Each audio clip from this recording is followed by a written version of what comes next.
The story unfolds through the eyes of characters separated by vast distances, sometimes hundreds or miles apart. While one chapter may span a single hour, another can cover weeks or even months. This structure means the tale does not follow a strict, linear timeline. Crucial events often occur simultaneously in far-flung corners of the world. For this volume, the opening scenes do not simply pick up where the last book ended.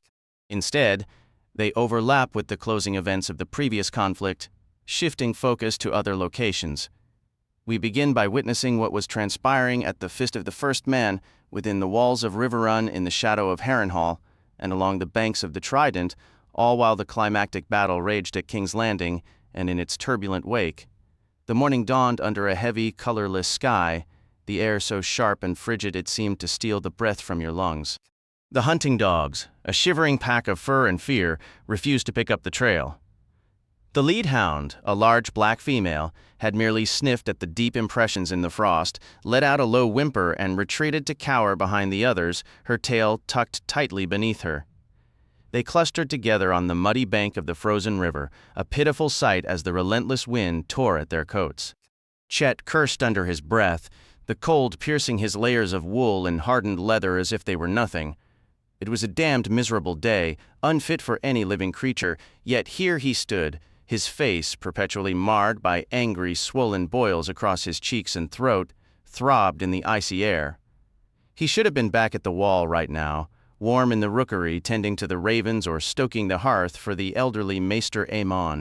Instead, he was out in this God's forsaken wilderness, freezing parts of himself he'd rather keep warm, and it was all thanks to that insufferable Jon Snow and his clumsy, bookish friend Samwell Tarly. Their meddling had cost him his comfortable post. For hell's sake, he snarled, giving the leather leashes a vicious jerk. "Move, you useless animals! That's a bear's track, plain as day. Don't you want a fresh meal? Find it." The dogs only pressed in tighter against one another, their whines growing more pathetic in the vast, silent woods. Chet cracked his short whip above their heads, and the black dog bared her teeth at him. "Bear meat's no better than dog," he told her, his breath forming clouds in the cold air. Lark, the man from the sisters, stood with his arms crossed tightly, his hands buried in his armpits for warmth. He wore thick black gloves, yet he never stopped complaining about his frozen fingers. "It's too damn cold to be hunting," he muttered. "Forget this bear, it's not worth freezing to death over." "We can't return empty-handed, Lark."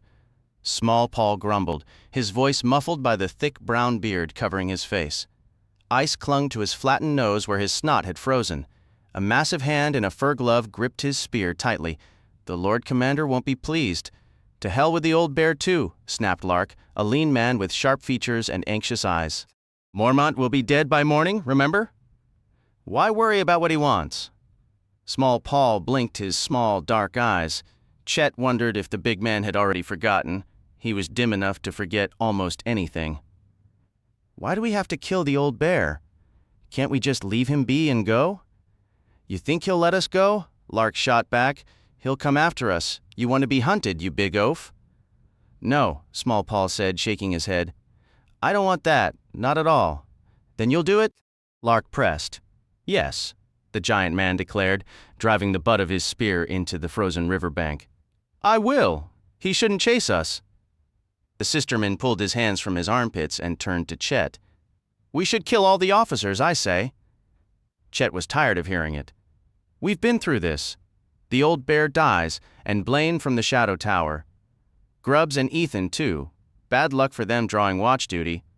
Dywyn and Barman for their tracking skills, and Sir Piggy for the ravens. That's all. We do it quietly while they sleep. One shout, and we're all dead men." His boils flushed with anger. "Just do your part and make sure your cousins do theirs. And Paul, try to remember it's the third watch, not the second." "Third watch," the big man repeated through his frozen beard. "Me and Softfoot, I remember Chet." The moon would be dark tonight, and they had arranged the watches so 8 of their own would be on guard, with 2 more watching the horses. The opportunity wouldn't get much better than this. Besides, the wildlings could appear any day now. Chet intended to be long gone before that happened. He intended to survive. 300 sworn brothers of the Night's Watch had ridden north, 200 from Castle Black, and another 100 from the Shadow Tower. It was the largest ranging anyone could remember, nearly a third of the Watch's strength. They had set out to find Ben Stark, Sir Waymar Royce, and the other missing rangers, and to learn why the wildlings were abandoning their villages. They were no closer to finding Stark and Royce than when they left the Wall, but they had discovered where the wildlings had gone, up into the frozen, desolate heights of the Frostfangs. They could stay up there forever for all Chet cared. But no, they were coming down the Milkwater. Chet lifted his gaze to the river. Its stony banks were fringed with ice, the pale, milky waters flowing steadily down from the Frostfangs, and now Mance Rayder and his wildlings were flowing down the same path. Thorin Smallwood had returned in a panic 3 days ago. While he reported to the Old Bear, his man Kedge Whitey shared the news with the others. "They're still high in the foothills, but they're coming," Kedge said, warming his hands by the fire. "Harma the Dog's Head leads the vanguard, the rotten wench." Godi sneaked close to her camp and saw her plain by the fire. That idiot Tumberjon wanted to shoot her with an arrow, but Smallwood had more sense. Chet spat. "How many were there?" "Could you tell? More than we could count. 20, 30,000, we didn't stay to tally them all." Harma's vanguard alone boasted 500 riders, each mounted. The men gathered by the fire traded nervous glances. It was uncommon to encounter more than a handful of mounted wildlings, but 500. Kedge continued. "Smallwood sent Bannon and me to circle wide around the vanguard and get a look at the main host. There was no counting them all. They're crawling along, maybe 4 or 5 miles a day, but everything about them screams they aren't turning back. Over half were women and children, herding their livestock ahead of them, goats, sheep, even great aurochs hauling sledges. They'd packed up their entire lives, bales of fur, salted meat, chicken coops, butter churns, spinning wheels. The mules and garrons were so burdened their spines looked ready to snap. The women carried just as much." "Following the Milkwater, then?" asked Lark, the man from the Sisters. "Didn't I just say that?" Kedge snapped. The Milkwater's course would lead them right past the Fist of the First Men, the ancient ring fort where the Night's Watch was encamped. Any fool could see it was time to pack up and fall back to the Wall. The Old Bear had fortified the Fist with spikes and traps, but against a force this size, such defenses were a joke. Staying meant being swallowed whole, and yet Thorin Smallwood was agitating for an attack. Sweet Donnell Hill, squire to Sir Mallador Locke, reported that Smallwood had visited Locke's tent 2 nights prior. Sir Mallador had initially agreed with the cautious old Sir Auden Withers about retreating, but Smallwood was working to change his mind. "This so-called king beyond the wall won't expect us so far north," Smallwood was allegedly saying to anyone who would listen. "His host is a stumbling mob, clogged with useless mouths who wouldn't know a sword's hilt from its point. One sharp strike will shatter their spirit and send them wailing back to their hovels for another half-century. 300 against 30,000. Chet considered that pure insanity. What was crazier was that Sir Mallador seemed convinced, and together they were on the verge of swaying the Old Bear. "Wait too long, and this opportunity vanishes forever," Smallwood insisted. Sir Auden Withers countered with, "We are the shield that guards the realms of men. You don't cast your shield aside for no good reason," to which Thorin Smallwood retorted, "In a duel, a man's best defense is the killing blow, not hiding behind his shield." But the command rested with Lord Mormont, not them. The Old Bear was waiting for his other scouts, for Jarman Buckwell's men from the Giant Stair, and for Qhorin Halfhand and Jon Snow, who had gone to scout the Skirling Pass. They were overdue. Probably dead. Chet imagined Jon Snow, that bastard, lying frozen and pale on some wind-swept ridge with a wildling spear in his back. The image brought a smile to his face. He hoped they'd killed that monstrous wolf of his, too. "There's no bear here," Chet announced suddenly. "Just an old track. We're heading back to the Fist." The dogs nearly pulled him over in their eagerness, as keen to return as he was. Maybe they thought supper was coming. Chet almost laughed aloud. He hadn't fed them for 3 days, precisely to make them vicious and ravenous. Tonight, before he slipped away into the darkness, he'd set them loose among the horse lines, right after Sweet Donnell Hill and Clubfoot Carl cut the tethers. The Fist would erupt with snarling hounds and panicked horses stampeding through fires, leaping the ring wall and flattening tents. In that chaos, it might be dawn before anyone realized 14 brothers were gone. Lark had wanted to recruit twice as many, but what could you expect from a dim-witted sisterman? Breathe a word to the wrong person, and you'd find yourself shorter by a head. 14 was a solid number, sufficient for the task at hand, yet small enough to maintain secrecy. Chet had personally brought most of them into the fold. Small Paul was his man, the strongest on the wall despite being slower than frozen mud. He'd crushed a wildling's spine with a bear hug once. They also had Dirk, nicknamed for his blade of choice, and the quiet gray brother known as Softfoot, who bragged about violating countless women in his prime, claiming none ever saw or heard him until it was too late. The scheme was Chet's design. He was the brains. He'd served as Maester Aemon's steward for 4 years until that upstart Jon Snow stole his position to give it to his gluttonous friend. Tonight, when he killed Sam Tarly, he intended to lean close and hiss, "Send my regards to Lord Snow," right before slitting the coward's throat and watching his life seep out through the fat. Chet understood the ravens, so they posed no issue, just like Tarly wouldn't. A single flash of the knife and the sniveling boy would weep and plead. Let him beg, it wouldn't save him. After the cut, he'd release the birds from their cages to prevent any warning from reaching the wall. Softfoot and Small Paul would handle the old bear. Dirk would take Blaine, and Lark with his kin would silence Bannon and old Dywin to cover their tracks. They'd been stashing supplies for 2 weeks, and Sweet Donald and Clubfoot Carl had the horses prepared. With Mormont dead, command would fall to Sir Auden Withers, a weary, broken man. He'll be scrambling for the wall before dusk and won't spare a single soul to chase us. The dogs strained against their leashes as they moved through the woods. Chet could make out the fist thrusting upward through the pines. The day was so grim that torches already flickered along the ring wall crowning the stony hill. The 3 of them forded a shallow stream. The water was biting cold, with thin sheets of ice creeping across its surface. "My cousins and I are heading for the coast," Lark the sisterman whispered. "We'll build a boat and sail home. And back home they'll brand you deserters and chop off your stupid heads," Chet thought. Once you spoke your vows to the Night's Watch, there was no walking away. Any corner of the 7 kingdoms would hunt you down. Olo Lofand, meanwhile, chattered about sailing to Tyrosh, where he swore men didn't lose hands for a bit of theft or get exiled to Freeze for bedding some knight's wife. Chet had considered joining him, but he didn't speak that watery, effeminate language. What would he even do in Tyrosh? He had no real skills, having grown up in Hag's Mire. His father had spent his days toiling in others' fields and gathering leeches. He'd wade into muddy ponds wearing nothing but a loincloth, emerging covered from chest to calf in the slimy things. Sometimes he made Chet help peel them off. Once, a leech fastened to Chet's palm, and in disgust, he'd smeared it against a stone wall.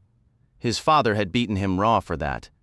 The maesters purchased leeches 12 for a penny. Lark could return home if he wished, and the damned Tyroshi too, but not Chet. If he never laid eyes on Hag's Mire again, it would be a blessing. He'd rather fancied the look of Craster's keep, truth be told. Craster lived like a lord there, so why couldn't he? Now, that was a thought. Chet, the leechman's son, a lord with his own holdfast. His sigil could be a dozen bloodsuckers on a pink field. But why settle for lord? Perhaps he should be a king? Mance Rayder began as a crow. I could rule just like him and take a few wives for myself. Craster had 19, not even counting the younger daughters he hadn't gotten to yet. Many of Craster's wives were as aged and unappealing as the man himself, but Chet didn't mind.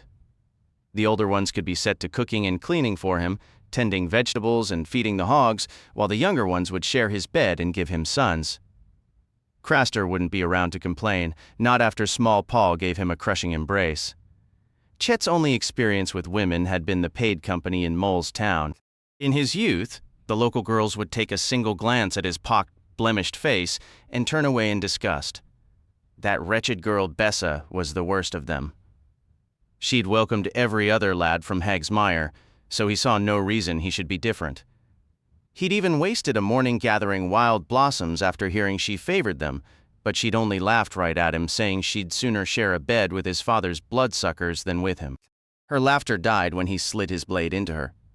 The expression on her face was so satisfying that he pulled the knife free and planted it in her once more. When they caught him near 7 Streams, old Lord Walder Frey couldn't be troubled to preside over the judgment himself. He'd sent one of his baseborn sons that walled the rivers, and the next thing Chet knew, he was marching toward the wall with the stinking black crow Yoren. They'd taken his entire life as payment for that one sweet moment. Now he intended to reclaim it and seize Craster's women in the bargain. The twisted old wildling had the right idea. If you want a woman for a wife, you just take her and spare all this nonsense about flowers hoping she'll overlook your ugly sores. Chet wasn't about to make that error again. It would work, he assured himself for the 100th time. Provided they got away clean, Sir Auden would turn south for the Shadow Tower, the quickest path back to the wall. He wouldn't trouble himself over deserters, not withers. All he'd want was to return with his skin intact. Thorin Smallwood, of course, would be itching to press the attack, but Sir Auden's caution ran bone deep and his rank was higher. Not that it mattered. Once they were gone, Smallwood could attack whomever he pleased. What did they care? If none of those fools ever made it back to the wall, no one would come searching for them. They'd all be assumed dead with the rest. That was a fresh notion, and it tempted him briefly. But they'd have to kill Sir Auden and Sir Mallador Locke, too, to leave Smallwood in command, and both men were closely guarded day and night. No, the gamble was too great. Chet, Small Paul grunted as they trudged along a rocky game trail through a stand of pines. What about the bird? What blasted bird? The last thing he needed was this oaf prattling about a bird. The old bear's raven, Small Paul insisted. If we kill him, who's to feed his bird? Who gives a damn? Kill the bird too if it pleases you. I don't aim to hurt no bird, the large man said. But that bird talks. What if it tells what we done? Lark the sisterman snickered. Small Paul, thick as a castle wall, he jeered. You shut your mouth about that, Small Paul warned, his tone turning dangerous. Paul, Chet cut in, before the big man's temper fully boiled over. When they find the old man lying in his own blood with his throat opened, they won't need a bird to tell them he was murdered. Small Paul mulled that over for a moment. That's so, he conceded. Can I keep the bird then? I like that bird. He's yours, said Chet, just to end the discussion. We can always eat him if we get hungry, Lark suggested. Small Paul's face darkened once more. You best not try and eat my bird, Lark. You best not. Chet could hear voices filtering through the trees. Shut your bloody mouths, the both of you. We're nearly at the fist. They came out near the hill's western side and circled around to the south where the incline was easier. Near the tree line, a dozen men were practicing with bows. They had carved targets on tree trunks and were loosing arrows at them. Look, said Lark, a pig with a bow. Indeed, the nearest archer was Sir Piggy himself, the fat boy who had stolen his position with Maester Aemon. The sight sent a fresh spike of resentment through Chet, a bitter reminder of every slight he had ever endured. The mere presence of Samwell Tarly stoked a deep, simmering resentment in Chet. His time as Maester Aemon's steward had been the closest thing to a decent life he'd ever known. The old, blind maester asked for little, and Clydas handled most of his needs anyway. Chet's own chores were simple, tidying the rookery, lighting a few fires, fetching the occasional meal. And Aemon had never once raised a hand to him. Now this high-born boy, who thought his ability to read gave him the right, had just walked in and taken it all away. Maybe I'll have him read the inscription on my knife before I use it to open his throat, Chet mused darkly. You all go ahead, he told the others, lingering by the trees. I'll watch this for a moment. The hounds strained at their leashes, eager to follow the others to the food they expected at the hilltop. A sharp kick from Chet's boot settled the nearest bitch, quieting the pack. From the shadow of the pines, he observed the stout boy struggling with a longbow as tall as he was, his round face flushed and pinched with effort. 3 arrows were planted in the dirt before him. Tarly knocked an arrow, drew the string, held the pose awkwardly as he tried to aim, and finally let fly. The shaft disappeared into the thick underbrush. Chet let out a loud, derisive snort. That one's lost for good, and I'll be the one blamed for it, declared Ed Tollett, the perpetually gloomy, gray-haired squire known to all as Dolorous Ed. If anything goes missing, eyes turn to me, ever since I misplaced my horse. As if that was my fault. The beast was white and we were in a blizzard. What did they expect?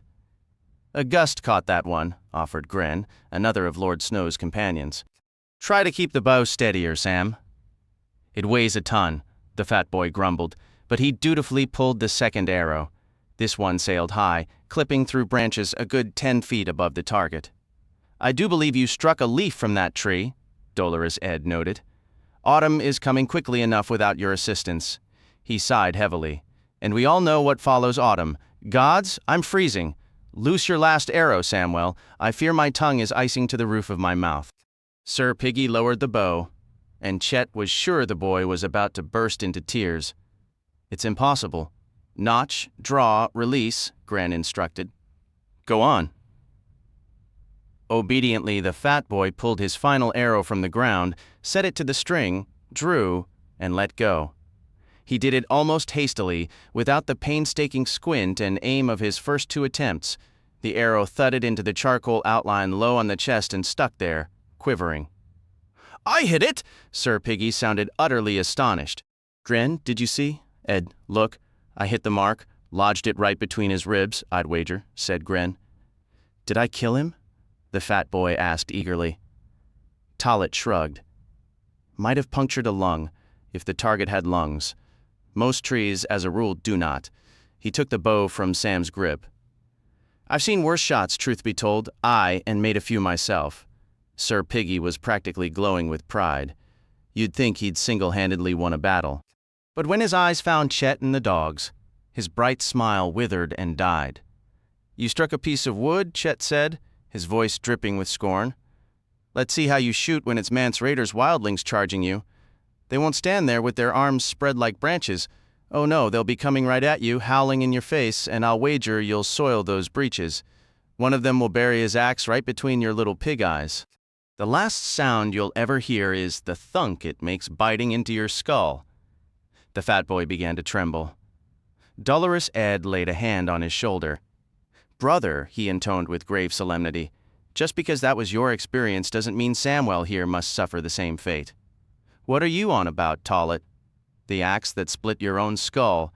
Is the tale true that half your wits spilled out and your hounds lapped them up? The oaf Gren guffawed, and even Samwell Tarly managed a faint, trembling smile. Chet lashed out at the nearest dog, jerked their leashes, and began trudging up the hill.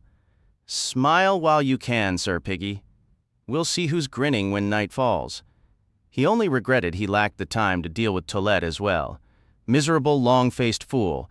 The ascent was taxing, even on this, the gentlest slope of the Fist of the First Men. The cold seemed to seep into his bones with every step, a bitter reminder of the long, dreadful night he knew was coming. The dogs grew restless as they climbed, barking and straining against their leads in anticipation of a meal. He rewarded their eagerness with a sharp kick and a lash of his whip for the largest brute that tried to bite him.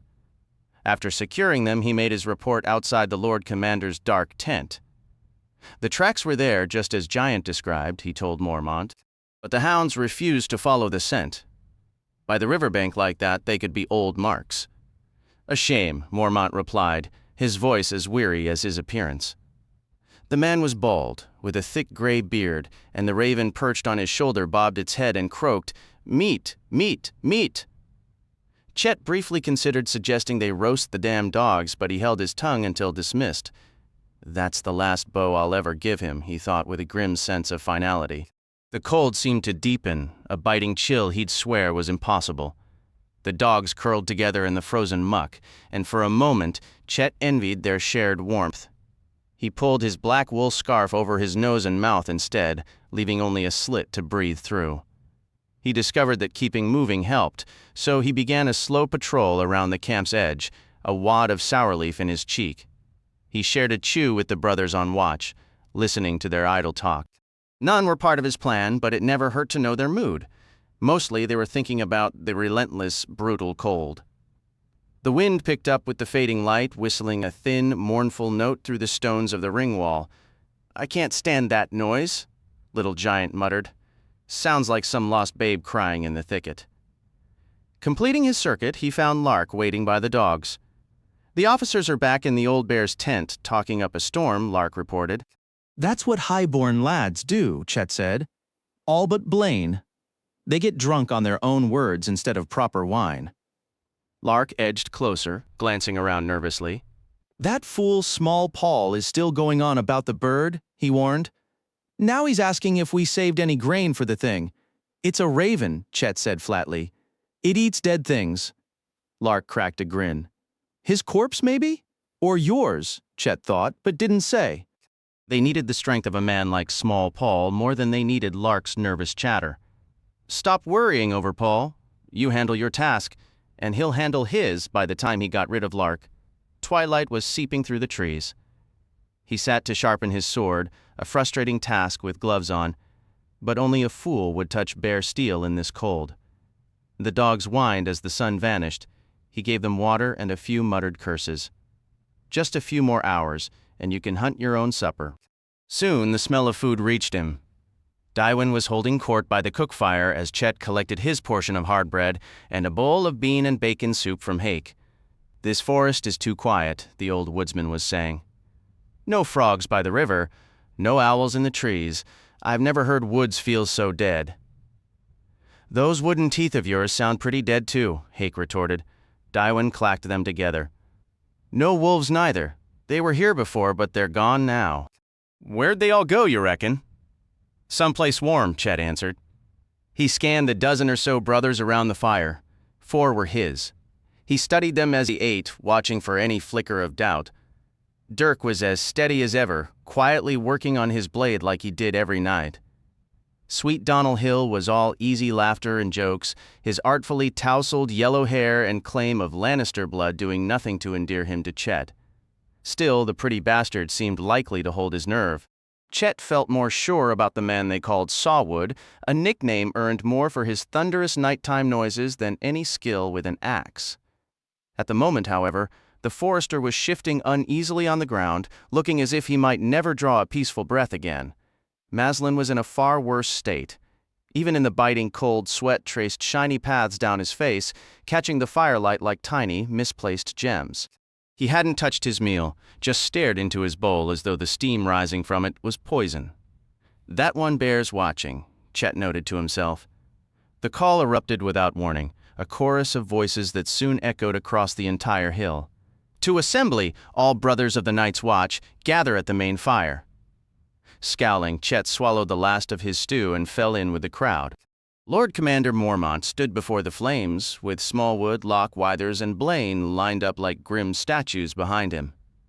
The old bear was wrapped in a heavy black fur, his raven fussing with its feathers on his shoulder. "Nothing good ever starts like this," Chet pushed his way between Brown Burner and a few rangers from the Shadow Tower. Once the camp was assembled, save for the scouts and the wall guards, Mormont cleared his throat and spat. The saliva crackled and froze before it even touched the earth. "Brothers," he began, "men of the Night's Watch." Men! The raven shrieked in agreement. "Men? Men?" "The wildling host is moving," Mormont continued. "They follow the Milkwater down from the heights. Thorin judges their vanguard will reach our position in 10 days' time. Their toughest fighters will be with Harmadog's Head at the front. The rest will either guard the rear or travel close to Mance Rayder. Their strength will be stretched thin along the miles of their column. They have some animals, oxen, mules, horses, but not many. Most will be on foot, poorly armed and undisciplined. What weapons they carry are more likely bone and stone than proper steel. They are slowed by their women, their children, their flocks of sheep and goats, and every possession they own. In short, though their numbers are great, they are exposed, and they do not believe we are here, or so we must hope. They know, Chet thought bitterly. You old fool, they know as sure as the dawn. Horan Halfhand hasn't returned, has he? Nor Jarman Buckwell. If any were taken, the wildlings will have pulled songs from them by now. Thorin Smallwood stepped forward. Mance Rayder intends to shatter the wall and bring a river of blood to the 7 kingdoms. Very well. That is a game 2 can play. Tomorrow, we take the war to him. We ride at first light with every sword we have, the old bear announced as a restless murmur spread through the men. We will head north, then swing west. Harma's van should be well beyond the fist by the time we turn. The lower slopes of the Frostfangs are riddled with tight, twisting valleys, perfect for an ambush. Their line will stretch for miles. We will strike them in multiple places at once, and make them believe we are 3,000 strong, not 300. We hit fast and vanish before their riders can rally, Thorin Smallwood added. If they give chase, we lead them on a wild run, then wheel and strike again farther down the line. We'll burn their wagons, scatter their animals, and cut down as many as we can. Mance Rayder himself, if we find him. If they break and flee back to their holes, we've won. If not, we'll harry them every step to the wall and make sure they leave a bloody trail to mark their passing. But there are thousands of them, a voice cried out from behind Chet. It was Maslin, his tone sick with dread. We'll all die. Die! Screamed Mormont's raven, beating its dark wings. Die, die, die! Many of us may fall, the old bear acknowledged, his voice grave. Perhaps every last one. But as a Lord Commander said 1,000 years ago, that is the very reason they dress us in black. Remember your vows, brothers? For we are the swords in the darkness, the watchers on the walls. The fire that burns against the cold, finished Ser Malador Locke, drawing his blade with a sharp ring of steel. The light that brings the dawn, came the answering chorus, and the rasp of steel leaving leather filled the air. Soon, nearly 300 blades were raised high, their voices a unified roar. The horn that wakes the sleepers, the shield that guards the realms of men. Chet had no choice but to add his own shout to the din. The cold air fogged with their breath, and firelight danced along the edges of the drawn swords. He noted with a grim satisfaction that Lark, Softfoot, and Sweet Donnell Hill were bellowing along with the rest, playing the part of loyal fools perfectly. That was essential. The last thing they needed was to stand out now, when their moment was almost upon them. As the shouting faded, the sound of the wind worrying at the ring wall returned. The flames shuddered as if chilled, and in the new quiet, the old bear's raven let out a sharp cry. Die, it croaked. Clever bird, Chet thought, as the officers sent them off with orders to eat well and rest. He settled under his furs near the dogs, his mind racing through a dozen ways their plan could unravel. What if that ridiculous oath actually stirred a conscience in one of his men? What if Small Paul got his watches confused and went for Mormont too early?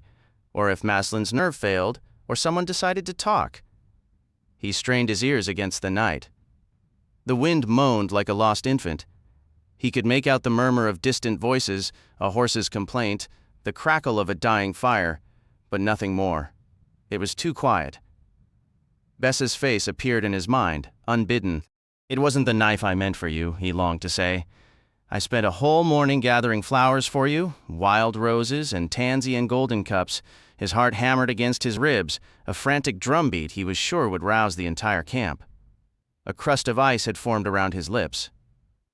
Why think of her now, and of flowers? Before, his memories of Bessa only ever ended with the sight of her dying. What was happening to him? He felt short of breath. Had he drifted off? He pushed himself up to his knees, and something wet and cold kissed the tip of his nose. Chet looked up. Snow. It was falling. He could feel the tears on his cheeks beginning to freeze. This isn't fair. He wanted to scream into the silent camp. This snow would destroy everything, all his meticulous planning, every careful step. It fell thick and heavy, great white flakes swirling down around him. How would they ever locate their hidden food stores now, or find the game trail they needed to follow east? They wouldn't even need trackers like Dywyn or Bannon to hunt them. Their own prints would blaze a trail through the fresh powder. Snow disguised the land, especially at night. A horse could catch a hoof on a root or break its leg on a hidden stone. We're finished, he understood with a cold dread. Finished before we've even begun. We're lost. There would be no castle, no title of lord for the leechman's son, no wives or crowns. Just a wildling's blade in his gut and a forgotten grave in the wilderness. The snow has stolen it all, the damned snow. Snow had been his ruin once before, Snow and that cursed pig of a boy. He rose to his feet, his joints stiff. The falling snow transformed the distant torchlights into smears of vague orange. It felt like an assault. A swarm of pale, cold insects settling on his shoulders and head, flying at his eyes and nose. Cursing, he batted them away. Samwell Tarly, he remembered, a spark of vicious purpose cutting through his despair. I can still take care of Sir Piggy. He wrapped his scarf tight, pulled up his hood, and marched into the camp. The snow fell so heavily he briefly lost his way among the tents, but finally he saw it, the snug little shelter the fat boy had built between a rock and the raven cages. Tarly was a soft, round mountain buried under a mound of black blankets and furs, the snow already starting to claim him. The sound of steel sliding from leather was as faint and fleeting as hope. One of the ravens let out a low quark. "Snow," another muttered, peering through the cage bars with eyes like chips of obsidian. The first one added its own "snow." Chet edged past them, placing each foot with deliberate care. He clamped his left hand down over the fat boy's mouth to stifle his whimpers, and then, ooh, ooh, ooh, ooh, he froze mid-stride, choking back a curse as the horn's mournful cry shuddered through the camp, faint and distant, yet unmistakable. Not now, damn it all, not now. The old bear had posted scouts in a ring of trees around the fist to warn of any approach. Jarman Buckwell's back from the giant's stare, Chet thought, or Horan Halfhand from the Skirling Pass. A single blast meant brothers returning. If it was the Halfhand, Jon Snow might be with him, still breathing. Sam Tarly sat up, eyes swollen, and stared blankly at the falling snow. The ravens were shrieking, and Chet could hear his hounds howling. Half the damned camp's roused. His gloved hand tightened on the dagger's grip as he waited for the sound to fade. But no sooner had it vanished than it returned, louder and longer. "Gods," he heard Sam Tarly whine. The pudgy boy scrambled to his knees, his feet caught in his cloak and blankets. He kicked them free and fumbled for a chainmail shirt he'd hung on a nearby rock. As he dragged the enormous garment over his head and squirmed into it, he noticed Chet standing there. "Was it two?" he asked. "I dreamed I heard 2 blasts." "No dream," Chet said. 2 blasts to call the watch to arms. 2 blasts for enemies closing in. There's an axe out there with your name on it, fat boy. 2 blasts means wildlings." The terror on that broad, pale face made him want to cackle. To hell with them all, damned Harma. Damned Mance Raider. Damned Smallwood. He swore they wouldn't reach us for another. The sound stretched on until it seemed it would never end. The ravens were flapping madly, shrieking and battering against their cages, and all around the camp, brothers of the Night's Watch were rising, pulling on their armor, fastening sword belts, grabbing battle axes and bows. Samwell Tarly stood trembling, his face as white as the swirling snow. 3, he squeaked to Chet. "That was 3, I heard 3. They never blow 3, not for hundreds and thousands of years. 3 means White Walkers." Chet made a noise that was half a laugh and half a sob, and suddenly his small clothes were soaked, and he could feel the urine running down his leg, see the steam rising from the front of his trousers. Chapter 1. Jaime. An east wind tousled his matted hair, as gentle and perfumed as Cersei's touch. He could hear birdsong and feel the river's current beneath the boat as the rhythm of the oars carried them toward a pale pink dawn. After so long in shadow, the world was so achingly sweet that Jaime Lannister felt lightheaded. "I am alive and drunk on daylight." A laugh escaped his lips, sudden as a quail bursting from the brush. "Quiet," the wench grunted, glowering. Scowls suited her wide, plain face better than any smile, not that Jaime had ever seen her wear one. He entertained himself by imagining her in one of Cersei's silk gowns instead of her studded leather jerkin. You might as well dress an ox in satin, but the ox could row. Beneath her rough-spun brown breeches were calves like knotted wood, and the long muscles of her arms flexed and tightened with every pull of the oars. Even after rowing half the night, she showed no sign of fatigue, which was more than could be said for his cousin Sir Cleos, straining at the other oar. She looked like some sturdy peasant girl, yet she spoke like a high-born lady and wore a longsword and dagger. Ah, but can she wield them? Jaime intended to find out just as soon as he was free of these shackles. He wore iron manacles on his wrists and a matching set around his ankles, connected by a short length of heavy chain. "You'd think my word as a Lannister wasn't good enough," he joked as they bound him. He'd been thoroughly drunk by then, thanks to Catelyn Stark, the memory of her stern face flashing in his mind as the boat cut through the chill water. His memory of their flight from River Run was a fragmented haze. There had been a scuffle with the jailer, resolved when the large woman overpowered him.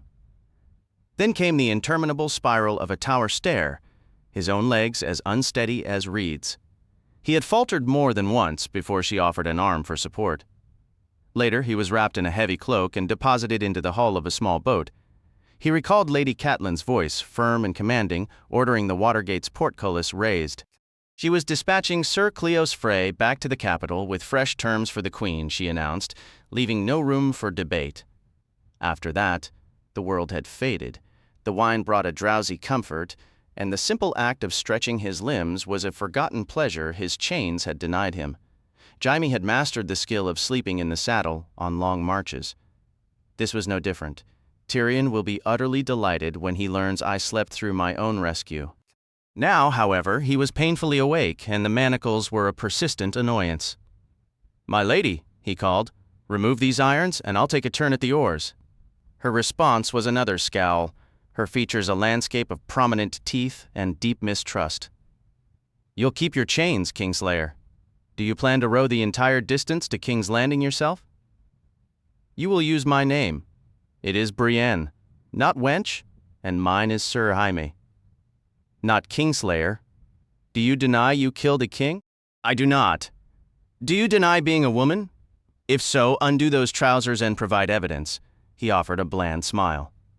"I might suggest unlacing your tunic, but given your build, I doubt it would be conclusive." Sir Cleos stirred anxiously. "Cousin, mind your courtesies. The Lannister vigor is feeble in this branch. Cleos was the offspring of his Aunt Jenna and that tedious Emmon Frey, a man who had lived in fear of Lord Tywin since marrying into the family. When Lord Walder Frey had committed the twins to Riverrun's cause, Ser Aemon had followed his wife's loyalty over his father's. Casterly Rock drew the short straw there, Jaime mused. Ser Cleos had the face of a ferret, the combat prowess of a startled duck, and the boldness of a particularly nervous sheep. Lady Stark had guaranteed his freedom in exchange for carrying her message to Tyrion, and Ser Cleos had pledged with grave solemnity. They had all done a great deal of swearing in that cell. Jaime most of all. That was Lady Catelyn's condition for his release. She had set the point of the large wench's Brienne's sword against his heart and dictated his vows, never to bear arms against Stark or Tully, to force his brother to fulfill his promise to return her daughters unharmed. He was to swear by his honor as a knight, a Lannister, a brother of the Kingsguard. Swear by his sister's life, his father's, his son's, by every god old and new. Only then would she send him back. Refuse, and she would spill his blood. He remembered the bite of the steel through his filthy clothes as she twisted the blade. I wonder what the High Septon would make of oaths sworn while drunk, chained to a wall, with a sword at your breast. Not that Jaime gave a fig for that pious fraud or the deities he represented. He recalled the bucket Lady Catelyn had kicked over in his cell. A curious woman to entrust her daughters to a man with honor like gutter filth. Though she was trusting him as little as possible, her faith is in Tyrion's cleverness, not in my virtue. "Perhaps she's shrewder than she appears," he said aloud. His captor misunderstood. "I am not dim-witted, nor am I hard of hearing." He tempered his tone. Ridiculing her would be too effortless to be entertaining. "I was talking to myself, and not about you. It's a habit one acquires in solitary confinement." She glared at him, driving the oars forward, pulling them back, in a steady, silent rhythm. As charming in conversation as she is in appearance, the river air was cold, carrying the scent of wet stone and distant pines, a stark contrast to the stale despair of his cell. For a fleeting moment, the rhythmic splash of the oars was almost peaceful, a lullaby on the water that mocked the gravity of his oath. "From your manner of speaking, I would guess you come from noble stock," Jaime observed. "My father is Lord Selwyn of Tarth, the ruler of Evenfall Hall by the gods' grace," Brienne replied, the admission sounding forced. "Tarth," Jaime mused. "That's a rather sizable island in the narrow sea, if I remember correctly. And Evenfall owes its allegiance to Storm's End. So why, pray tell? Are you in the service of Robb Stark?" "My duty is to Lady Catelyn," she stated flatly, her eyes fixed ahead. "Her command was to see you delivered to your brother Tyrion in King's Landing, not to exchange pleasantries. You will be silent." "Silence is the last thing I need more of," Jaime retorted. then converse with Ser Cleos. I have nothing to say to creatures like you." Jaime let out a short, derisive laugh. "Creatures? Are there monsters lurking about? Hiding in the reeds, perhaps? And here I am, utterly unarmed. A man who would betray his own sister, slay his king, and cast an innocent boy from a tower deserves no better title. Innocent? The little fool was eavesdropping. All Jaime had desired was a single, uninterrupted hour with Cersei. Their entire journey north had been a special kind of agony, seeing her daily, yet never being able to reach for her, all while knowing Robert staggered into her bed each night in that rattling carriage. Tyrion had tried his best to lighten his mood with japes and wine, but it was a poor substitute. "You will watch your tongue regarding Cersei, wench," he warned. "My name is Brienne, not wench. Why should you care what a monster calls you?" "My name is Brienne," she insisted, stubborn as an old mule.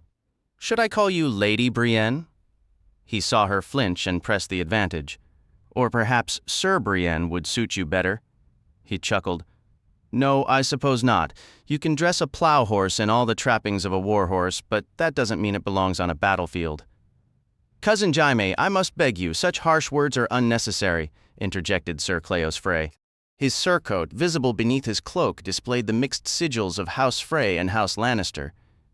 "We have a long road ahead. Quarreling serves no purpose. When I quarrel, cousin, I prefer steel in my hand." "I was speaking to the lady," Jaime said, turning his gaze back to Brienne. "Tell me, are all the women on Tarth as unfortunate-looking as you?" "I feel for the men there, isolated on that gloomy sea rock. Perhaps they've simply forgotten what a real woman looks like." "Tarth is beautiful," Brienne grunted, her voice tight with effort as she rowed. "They call it the Sapphire Isle. Now be quiet, monster, or I will find a way to silence you. She's as charming as she is homely, isn't she, Coz?" Jaime remarked to Cleos. "I will grant her this much spine, however. Few men have the courage to name me monster to my face, though they whisper it freely enough behind my back, I'm sure." Ser Cleos gave a nervous cough. "Lady Brienne has merely swallowed the lies from Catelyn Stark. Sir, having failed to best you with blades, the Starks now wage war with slander." "They did best me with blades, you groveling fool." Jaime offered a thin, knowing smile. Let men interpret that as they would. Was Cousin Cleos truly this gullible, or was he merely trying to curry favor? Which was he, a genuine simpleton or a bootlicker? Sir Cleos continued, undeterred. "Any man who believes a sworn brother of the Kingsguard could harm a child knows nothing of honor." A bootlicker, then. If he were honest, Jaime had grown to regret tossing that Stark boy from the window. Cersei had berated him endlessly afterward, especially when the child clung to life. "He was only 7, Jaime," she had scolded. "Even if he understood, we could have terrified him into keeping quiet. I didn't think you'd want. You never think. If he wakes and tells his father—" If, he had interrupted, pulling her close. "If he wakes, we'll say it was a nightmare. We'll brand him a liar. And if it comes to it, I'll kill Ned Stark myself. And what do you suppose King Robert would do then?" "Let Robert do as he likes. I'll fight a war for you, if I must. The singers will name it the War for Cersei's Affection." "Jaime, unhand me," she had shouted, trying to push him away. He had only kissed her harder. For a moment she held back, then her lips parted beneath his. He recalled the flavor of wine and cloves on her tongue. She trembled. His hand moved to her bodice and pulled, ripping the silk until her breasts were free, and for a while the Stark boy faded from his thoughts. Had Cersei recalled him later and hired the man Lady Catelyn mentioned to ensure the boy never woke? If she desired him dead, she would have sent me. And it is not her way to select a hired knife who would bungle the job so spectacularly. Downriver, the morning sun glimmered on the wind-rippled surface of the water. The southern bank was red clay, smooth as any road. Smaller streams joined the main river, and the rotting trunks of drowned trees clung to the banks. The northern shore was rougher. High, rocky bluffs rose 20 feet above them, topped with stands of beech, oak, and chestnut. Jaime spotted a watchtower on the heights ahead, growing taller with each pull of the oars. Long before they reached it, he knew it stood empty, its weathered stones tangled with climbing roses. When the wind changed, Ser Cleos helped the large woman raise the sail, a stiff triangle of striped red and blue canvas. Tully colors, certain to bring trouble if they met any Lannister forces on the river, but it was the only sail they had. Brienne took the rudder. Jaime pushed out the leeboard, his chains clanking as he moved. After that, they moved faster, with both wind and current aiding their escape. "You could shorten the journey considerably if you delivered me to my father rather than my brother," he remarked. "Lady Catelyn's daughters are in King's Landing. I will return with the girls or not at all." Jaime turned to Sir Cleos. "Cousin, let me borrow your knife." "No," the woman stiffened. "I will not allow you to be armed." Her voice was as hard as stone. "She fears me even in chains." "Cleos, it appears I must ask you to shave me, leave the beard, but take the hair off my head." "You'd go completely bald?" asked Cleos Frey. The realm knows Jaime Lannister as a clean-shaven knight with long golden hair. A bald man with a dirty yellow beard might escape notice.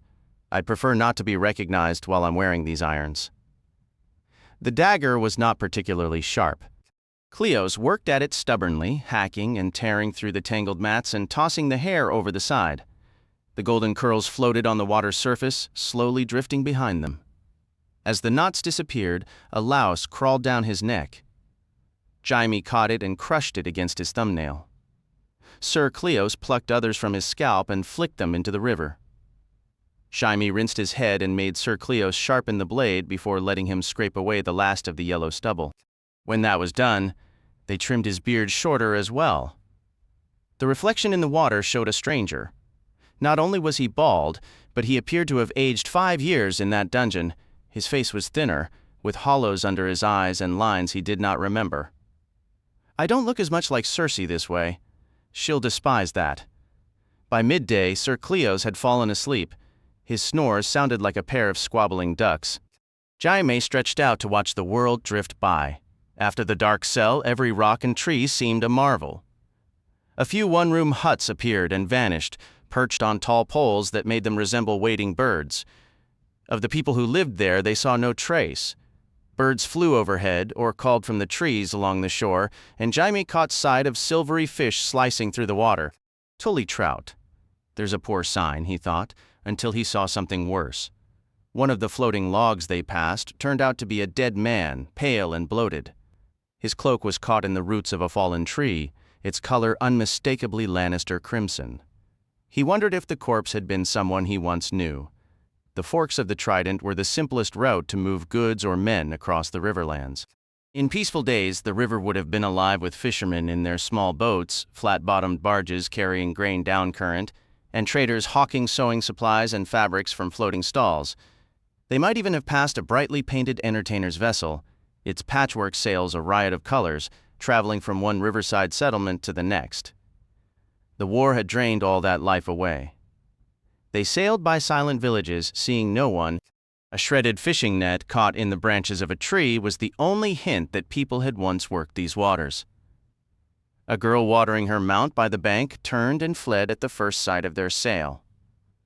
Farther on, a group of farmers toiled in a field near the scorched skeleton of a tower house. They watched the boat pass with weary, hollow stares before returning to their digging, having decided it posed no danger. The Red Fork was a broad, lazy river. Winding in great loops and dotted with small wooded islands, it was treacherous with hidden sandbars and submerged logs just beneath the surface. Yet Brienne navigated it with a sure hand, always finding the clear channel. When Jaime praised her familiarity with the waterway, she eyed him with mistrust. "I don't know this river. Tarth is an island. I learned to handle oars and to sail long before I ever rode a horse." Sir Cleos sat up, rubbing his eyes. "My arms are killing me. Let's hope this wind holds," he sniffed the air. "Smells like rain." Jaime would welcome a downpour. The dungeons of Riverrun were far from the Seven Kingdoms' most hygienic places. By now, he probably reeked like a wheel of cheese left in the sun. Cleos peered downriver. Smoke. A faint gray tendril beckoned them onward, coiling up from the southern bank a few miles ahead. As they drew nearer, Jaime saw the smoldering ruins of a sizable building and a live oak tree from which dead women hung. The crows had only just begun their work. Rough ropes bit into the soft flesh of their necks, and their bodies twisted slowly in the wind. This was not done in a chivalrous manner, Brienne stated, as the grisly scene came into full view. No true knight would allow such senseless slaughter. True knights see worse whenever they ride to war, wench, Jaime countered. And they do worse. Let's be honest. Brienne turned the rudder toward the shore. I will not leave innocent people as food for crows. How heartless of you. Crows need to eat too. Stay on the river and leave the dead be, woman. They landed upstream from where the great oak leaned over the water. As Brienne lowered the sail, Jaime clambered out, awkward in his chains. The river flooded his boots and soaked his ragged trousers. With a laugh, he dropped to his knees, dunked his head under the water, and came up dripping. His hands were filthy, washing them in the current revealed they were thinner and paler than he remembered. His legs were stiff and shaky when he tried to stand. I spent too damn long in Hoster Tully's dungeon. Brienne and Cleos hauled the skiff onto the bank. The corpses dangled overhead, ripening in death like rotten fruit. One of us needs to cut them down, the wench said. I'll climb. Jaime waded ashore, his chains clanking. Just get these off me. The wench was staring up at one of the dead women. Jaime shuffled closer with the short, stuttering steps his shackles allowed. Then he saw the crude sign hanging from the neck of the highest corpse, and he smiled. They lay with lions, he read aloud. Oh, indeed, woman, this was most unchivalrously done, but by your side, not mine. I wonder who they were. Inn servants, Sir Cleos Frey said. This was an inn. I recall some of my escorts staying here on our last trip back to River Run. Nothing was left of the structure but a stone foundation and a jumble of blackened, collapsed beams. Smoke still curled from the ashes. Brothels and their workers were his brother Tyrion's domain. Cersei had always been the only woman Jaime ever wanted. It appeared the girls had offered comfort to some of my father's men, likely serving them food and ale. That was how they earned those iron collars, with a kiss and a cup of drink. He scanned the riverbanks carefully, ensuring they were truly alone. We're in Bracken territory now. Lord Jonos might have ordered this. My father burned his keep, so I doubt he holds any love for us. Could be Mark Piper's doing, Sir Cleos suggested, or that ghost of the woods, Beric Dondarrion, though I heard he only targets soldiers. Maybe a band of Roose Bolton's Northmen? Bolton was beaten by my father at the Green Fork. Not shattered, Sir Cleos countered. He moved south again when Lord Tywin marched to the fords. Word at River Run was he seized Harrenhal from Sir Amory Lorch. Jaime felt a chill at that news. Brienne, he said, using her name plainly in hopes she might actually listen. If Lord Bolton holds Harrenhal, both the Trident and the King's Road will be watched. He thought he caught a flicker of doubt in her wide blue eyes. You are under my protection. They would have to go through me. I doubt that would give them much pause. I can fight as well as you, she shot back, her tone defensive. I was one of King Renly's chosen 7. With his own hands he placed the striped silk of the Rainbow Guard upon my shoulders. The Rainbow Guard? You and 6 other maidens, was it? Some singer once claimed all maids are fair in silk, but he clearly never met you, did he? The woman flushed deeply. We have graves to dig. She moved to the oak, climbing up to stand upon its broad lower limbs. Moving through the leaves, dagger in hand, she cut down the hanging corpses. Flies rose in clouds with each body that fell, and the smell grew fouler with every drop. This is a great deal of effort for a few tavern girls, Sir Cleos grumbled. What are we to dig with? We have no shovels, and I won't use my sword. Brienne shouted a warning. She leaped down rather than climbing. To the boat, now! There's a sail. They moved as quickly as they could, though Jaime's bonds made running impossible, and Ser Cleos had to haul him back into the skiff. Brienne pushed off with an oar and hurriedly raised the sail. Ser Cleos, you must row as well. He obeyed, and the skiff began to move faster with the combined effort of current, wind, and oars. Jaime sat chained, staring upriver. Only the top of the distant sail was visible. With the Red Fork winding as it did, it seemed to be moving north across the fields behind a veil of trees while they traveled south, but he knew appearances could deceive. He raised his hands to shade his eyes. Mud red and watery blue, he announced. Brienne's large mouth moved wordlessly, giving her the look of a cow chewing its cud. "Faster, sir." The inn soon vanished behind them, and the pursuing sail disappeared from view as well, though that meant little. Once the other vessel rounded the bend, it would be visible again. We can always hope the Honorable Tullys stopped to bury the dead tavern girls, I suppose. The thought of returning to a cell held no appeal for Jaime. Tyrion would have devised some clever scheme by now, but all that comes to me is to meet them with a sword. For the better part of an hour, they played a tense game of peek and seek with their pursuers, winding around bends and past small wooded islands. Just as they began to hope they might have slipped away, the distant sail reappeared. Sir Cleo stopped rowing. "The others take them?" he muttered, wiping sweat from his brow. "Row," Brienne commanded. "That's a river galley coming for us," Jaime declared after watching for a time. With every stroke it grew slightly larger. 9 oars on each side, meaning 18 men, more if they packed on fighters besides rowers, and their sails are bigger than ours. We cannot outrun her. Sir Cleos went still at his oar. 18, you said? 6 for each of us. I'd prefer 8, but these manacles are a bit of a hindrance. Jaime raised his bound wrists, unless the Lady Brienne would be so gracious as to remove them. She paid him no mind, her focus entirely on the rhythm of her rowing. "We had a head start of several hours," Jaime continued. "They've been at the oars since sunrise, rotating in shifts. They'll be spent. Right now, the sight of our sail has given them a second wind, but it won't hold. We should be able to cut down a fair number." Sir Cleo stared, bewildered, but there are 18 of them.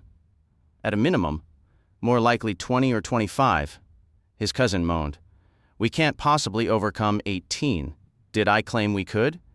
The best outcome we can wish for is to die with blades in our grips." He meant every word. Jaime Lannister had never feared the end. Brienne ceased rowing. Sweat had plastered pale strands of hair to her brow, and her scowl did her plain features no favors. "You are in my charge," she stated, her voice so thick with fury it was nearly a snarl. He couldn't help but laugh at her intensity. "She's like the Hound, if the Hound wore a dress and had even less to recommend him in the bosom department," he mused. "Then do your duty, wench, or unchain me so I might see to my own defense." The pursuing galley sliced through the water like a great wooden insect, the river foaming white around its driving oars. It was closing the distance rapidly, the figures on its deck pressing forward. Steel gleamed in their hands, and Jaime spotted bows among them. Archers? He despised archers. At the prow stood a stout, bald man with thick gray brows and powerful arms. Over his chainmail he wore a stained white surcoat bearing a pale green weeping willow, though his cloak was clasped with a silver trout. Riverrun's captain of guards, Sir Robin Ryger had been a famously stubborn fighter in his prime, but that time was past. He was as old as Hoster Tully himself. As the gap narrowed to 50 yards, Jaime called out, hands cupped around his mouth. "Come to see me off, Sir Robin? Come to bring you back, Kingslayer." Sir Robin roared. "What happened to your famous golden mane? I'm hoping the glare from my scalp will dazzle my foes. It seems to have worked well enough on you." Sir Robin was not amused. The distance had shrunk to 40 yards. "Throw your oars and weapons into the river, and no one gets hurt." Sir Cleos twisted around. "Jaime, tell him Lady Catelyn freed us. A lawful exchange of prisoners?" Jaime relayed the message to no avail. "Catelyn Stark holds no authority at River Run," Sir Robin shouted back. 4 archers jostled into place beside him, 2 standing and 2 kneeling. "Cast your swords into the water?" "I am unarmed," Jaime retorted. "But if I had one, I'd plant it in your gut and relieve those 4 cowards of their manhood." A volley of arrows was his reply. 1 thudded into the mast, 2 tore through the sail, and the 4th missed him by a mere foot. Another wide bend of the Red Fork lay ahead. Brienne steered the skiff across the curve. The yards swung as they turned, their sail snapping taut with wind. Directly ahead, a sizable island split the river. The main channel flowed to the right.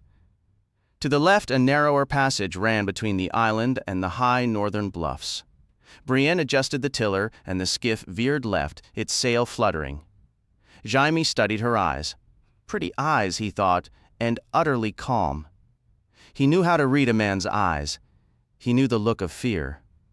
"She is resolved, not frantic." 30 yards behind, the galley was entering the bend.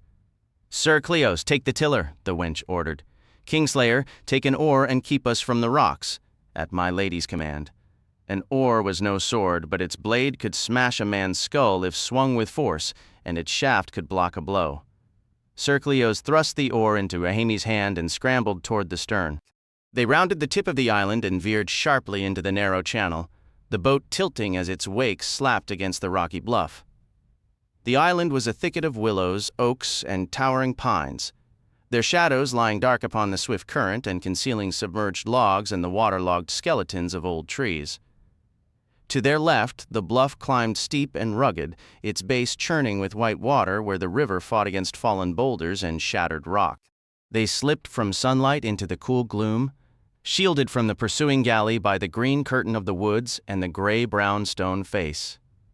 A brief reprieve from the arrows, Amy mused, shoving them clear of a half-sunken rock. The skiff shuddered. He caught a faint splash and turned to find Brienne vanished. An instant later he spotted her, hauling herself from the river at the bluff's foot. She waded through a shallow pool, clambered over rocks, and began her ascent. Sir Cleos stared, slack-jawed. "Idiot," Jaime thought.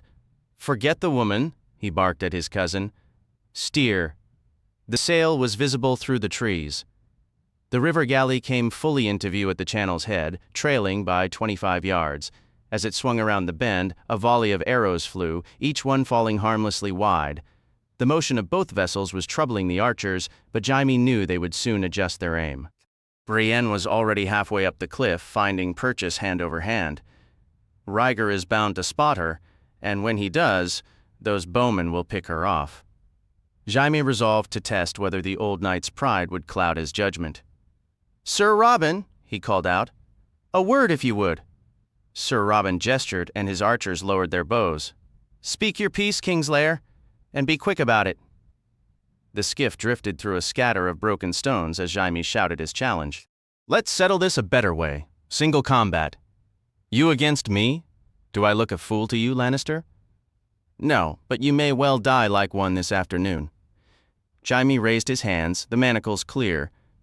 "I'll fight you in chains. What have you to fear?" "Not you, sir. Were the choice mine, I'd welcome it, but my orders are to return you alive if I can. Bowmen," he signaled them forward. "Notch, draw, Lou." The range was under 20 yards. The archers could not have missed, yet as they drew their longbows, a shower of pebbles clattered down around them. Stones rattled on the deck, pinged off helmets, and peppered the water on either side of the bow.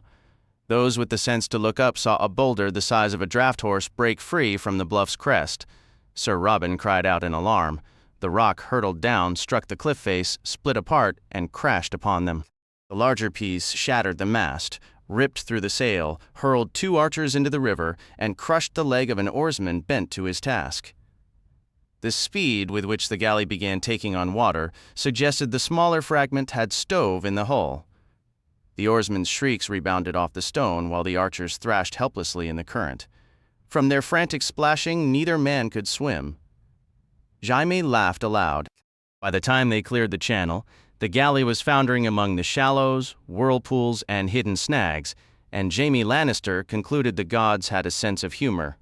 Sir Robin and his cursed archers now faced a long, soggy trudge back to River Run, and he was finally free of the large, plain-faced wench besides. "I could not have arranged it better. Once I'm loose of these irons." Sir Cleos gave a shout. Glancing up, Jaime saw Brienne trudging along the cliff top, well ahead, having taken a shortcut across a narrow spit of land while they followed the river's bend.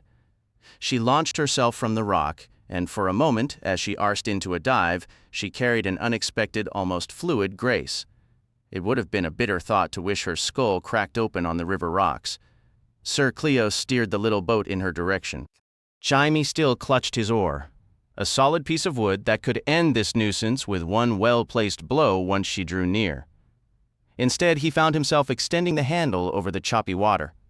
Brienne seized it and he hauled her aboard, the skiff rocking violently with her weight. She clambered in, streaming water that puddled around her boots. She looked even more unfortunate soaked through. Was such a thing possible? You are a profoundly foolish woman, he informed her, his voice dripping with contempt. We might have continued on our way. Do you imagine I owe you gratitude? I require no thanks from you, Kingslayer. I gave my word to deliver you alive to King's Landing. You genuinely intend to honor that? Jaime offered her his most dazzling, insincere smile. Now that is a true marvel. Chapter 2. Catelyn. Sir Desmond Grell had dedicated his entire life to House Tully. He was a squire at Catelyn's birth, a newly made knight as she learned to walk and ride, and master-at-arms by the day she married. He had witnessed Lord Hoster's little cat transform into a woman, a lord's wife, a king's mother. And now he has seen me branded a traitor. With her brother Edmure away at war, having named Sir Desmond Castellan, the duty of addressing her crime fell to him. For moral support, he brought along her father's steward, the solemn Utherides Wayne. The two men stood before her, Sir Desmond portly and flushed with discomfort, Utherides lean and grim. Each seemed to be waiting for the other to begin. They have devoted their lives to my father's house, and I have rewarded them with shame, Catelyn thought, a deep weariness settling in her bones. Your sons, Sir Desmond finally managed, Maester Vyman informed us. The poor boys, a tragedy, a dreadful tragedy, however. We grieve with you, my lady, Utherides Wayne intoned. All of Riverrun shares your sorrow, yet the news must have shattered your reason, Sir Desmond interjected, grasping for an explanation. A grief-stricken madness, a mother's frenzy, people will comprehend. You could not have known. I did know, Catelyn stated, her voice unwavering. I was fully aware of my actions and their treasonous nature. If you do not punish me, men will whisper that we conspired to free Jaime Lannister. The act was mine alone, and I alone must answer for it. Clap me in the Kingslayer's vacant chains, and I will wear them without shame, if that is the required price. Irons? The word appeared to physically pain Sir Desmond. For the king's mother? My lord's own daughter? Unthinkable? Perhaps, suggested Steward Utherides Wayne.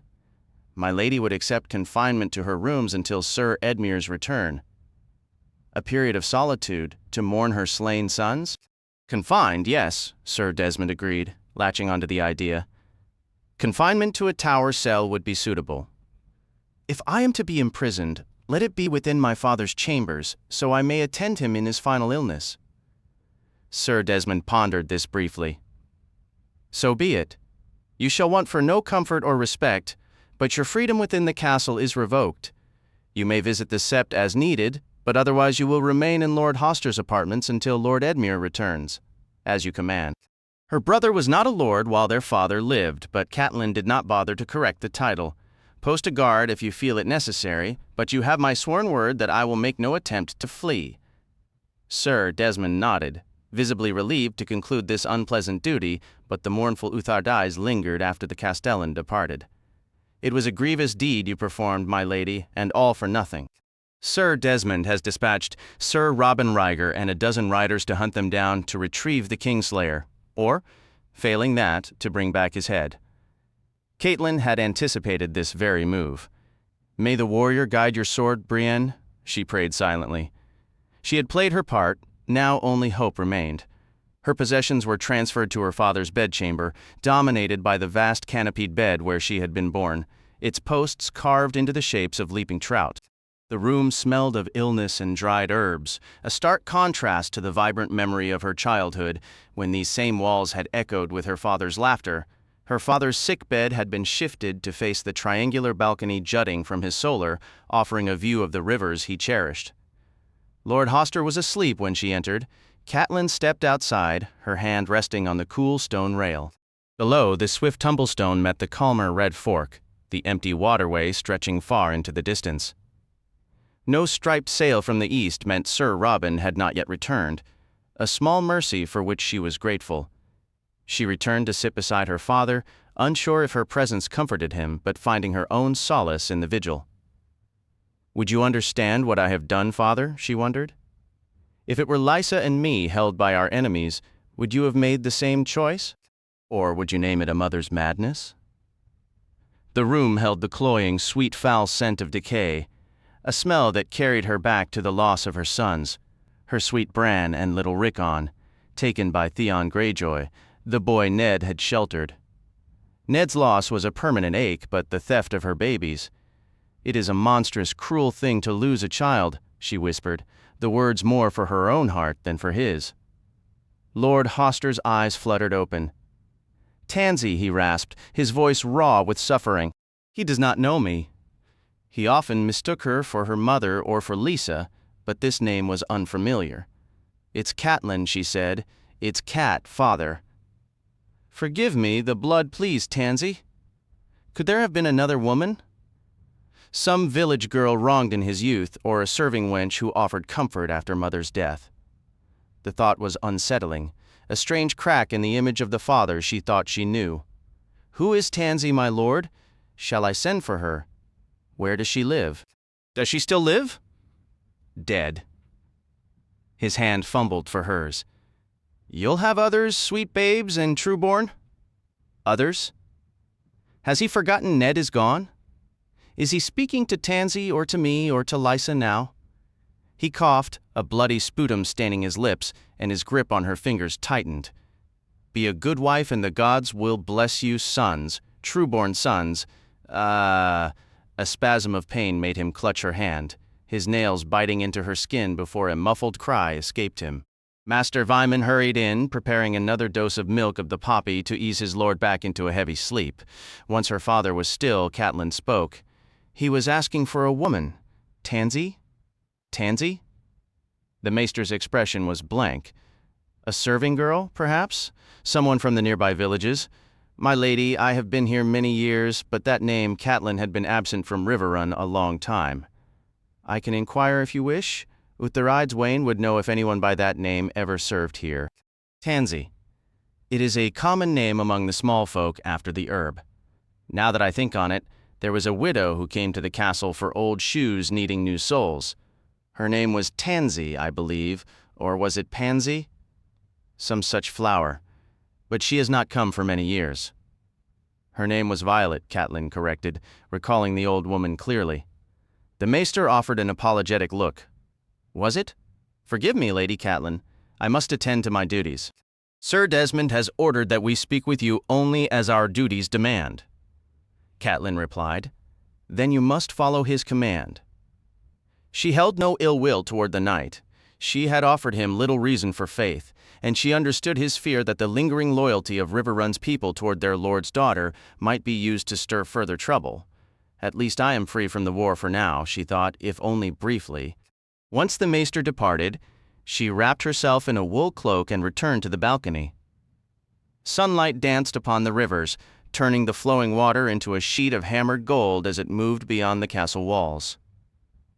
Catelyn raised a hand to shield her eyes from the bright glare, scanning the horizon for any distant sail, her stomach tightening at the possibility. Yet there was nothing, and that emptiness allowed her fragile hopes to endure. She kept her vigil through the day and deep into the night, until her legs protested from the long hours of standing. In the late afternoon, a raven arrived at the castle, its great dark wings beating the air as it descended toward the rookery. Dark wings, dark words, she recalled, the memory of the last messenger and the terror it carried still fresh. Master Vyman returned at dusk to attend to Lord Tully and brought Catelyn a simple supper of bread, sharp cheese, and slices of boiled beef accompanied by horseradish. "I spoke with Utharide's Wain, my lady. He is quite sure that no woman named Tansy has ever served at Riverrun during his tenure. A raven arrived today, I saw it. Has Jaime Lannister been captured again? Or killed, may the gods forbid it? No, my lady, there has been no word concerning the Kingslayer. Is it news of another battle, then? Is Ed Muir in peril? Or Robb? I beg you, show me kindness and ease my fears. My lady, I should not—" Vyman's eyes darted around the room, as if ensuring they were truly alone. "Lord Tywin has marched out of the Riverlands. All is quiet now at the fords. Where did the raven come from?" "From the west," he answered, suddenly very occupied with straightening Lord Hoster's bedclothes and avoiding her gaze. "Was it news of Robb?" He paused. "Yes, my lady. Something is wrong." She sensed it in his evasive manner. He was keeping something from her. "Tell me? Is it Robb? Is he injured?" "Do not say he is dead, by all the gods. Do not tell me that." "His Grace sustained a wound during the assault on the crag," Maester Vyman said, still hedging, "but he writes that it is of little concern and that he hopes to return to us soon." "A wound? What kind of wound? How severe is it?" "He writes it is no cause for concern." "Every wound is a cause for concern to me." "Is he receiving proper care?" "I am sure of it." "The maester attending the crag will see to him without question. Where on his body was he struck?" "My lady, I have been commanded not to speak with you. Forgive me." Collecting his vials and potions, Vyman made a swift departure, leaving Catelyn alone once more with her father. The milk of the poppy had done its work, and Lord Hoster was locked in a deep, unnatural sleep. A thin trail of saliva had escaped the corner of his slack mouth, darkening his pillow. Catelyn took a clean linen cloth and gently wiped it away. At her touch, Lord Hoster groaned. "Forgive me?" he whispered, the words so faint she almost missed them. "Tansy, the blood, so much blood, show mercy." His murmurs unsettled her deeply, though their meaning eluded her. Blood, she thought. Must every thread of our fate be woven with blood? "Father, who was this woman? And what did you do that requires such a plea for pardon?" That night, Catelyn's sleep was broken and restless, filled with shapeless dreams of her children, those who were lost and those who were gone.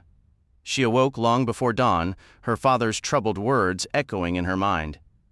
"Sweet babes and trueborn." Why would he say such a thing? Unless, could he have fathered a bastard with this woman Tansy? She refused to believe it.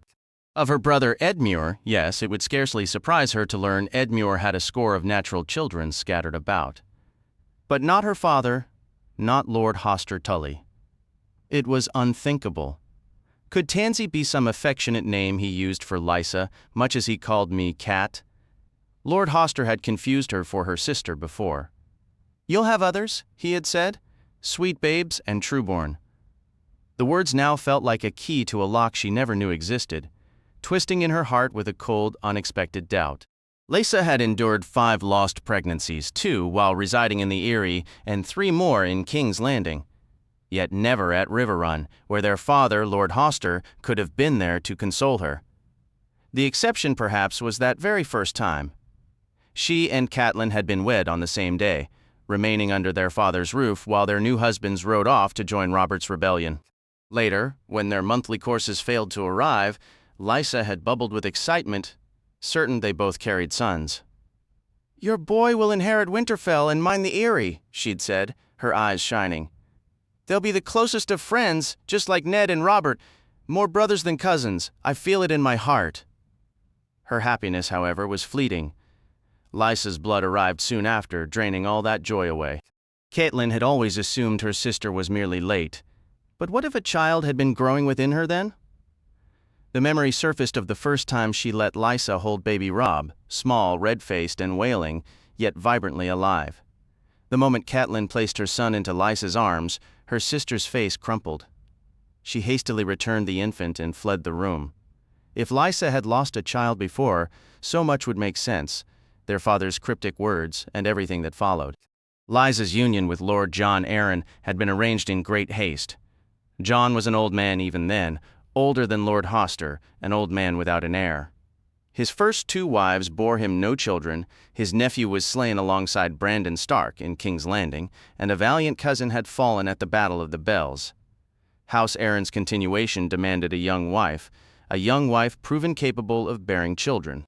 Catelyn rose from her bed, wrapped herself in a robe, and walked down to the darkened solar to stand over her sleeping father. A cold, helpless dread settled in her chest. "Father," she said softly.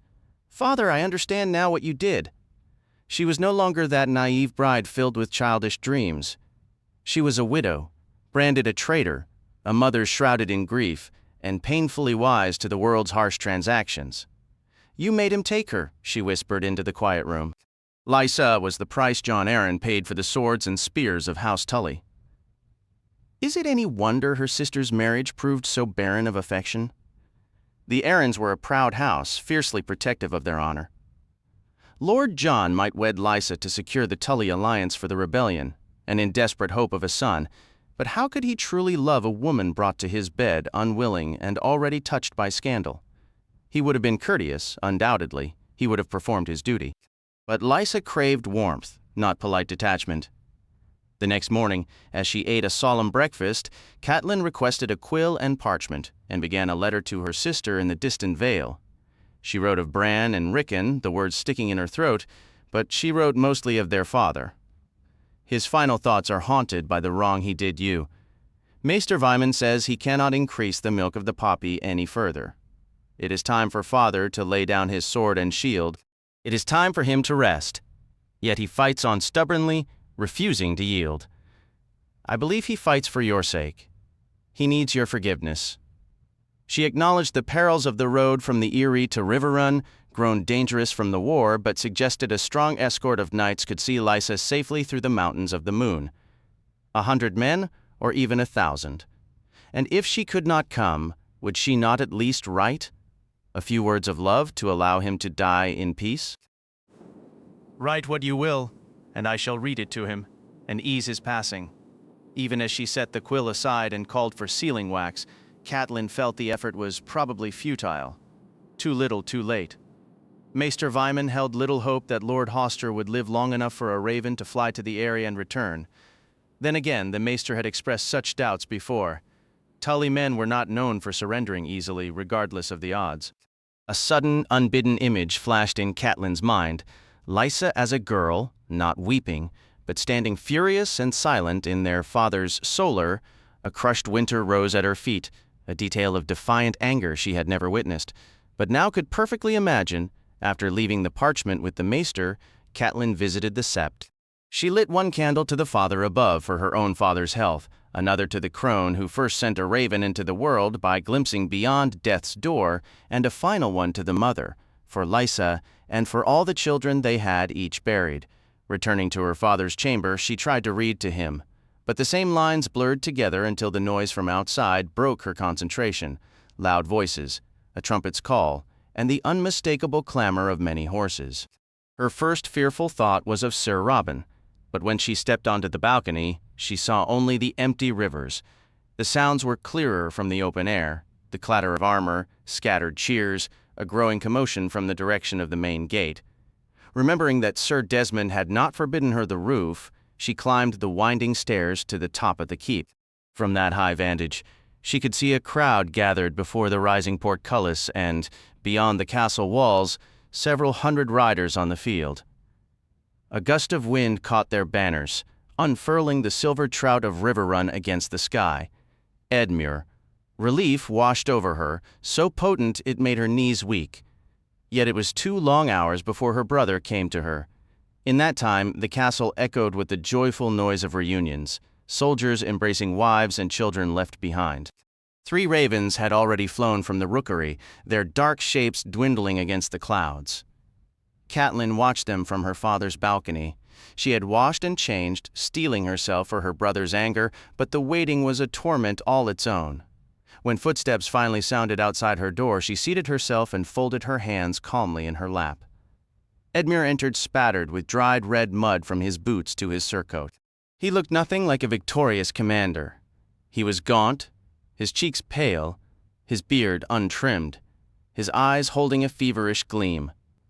"Edmure," Catelyn said, concern sharpening her tone, "you look ill. What has happened? Have the Lannisters forced a crossing?" "I drove them back. Tywin Lannister, Gregor Clegane, Adam Marbrand. I turned them all away."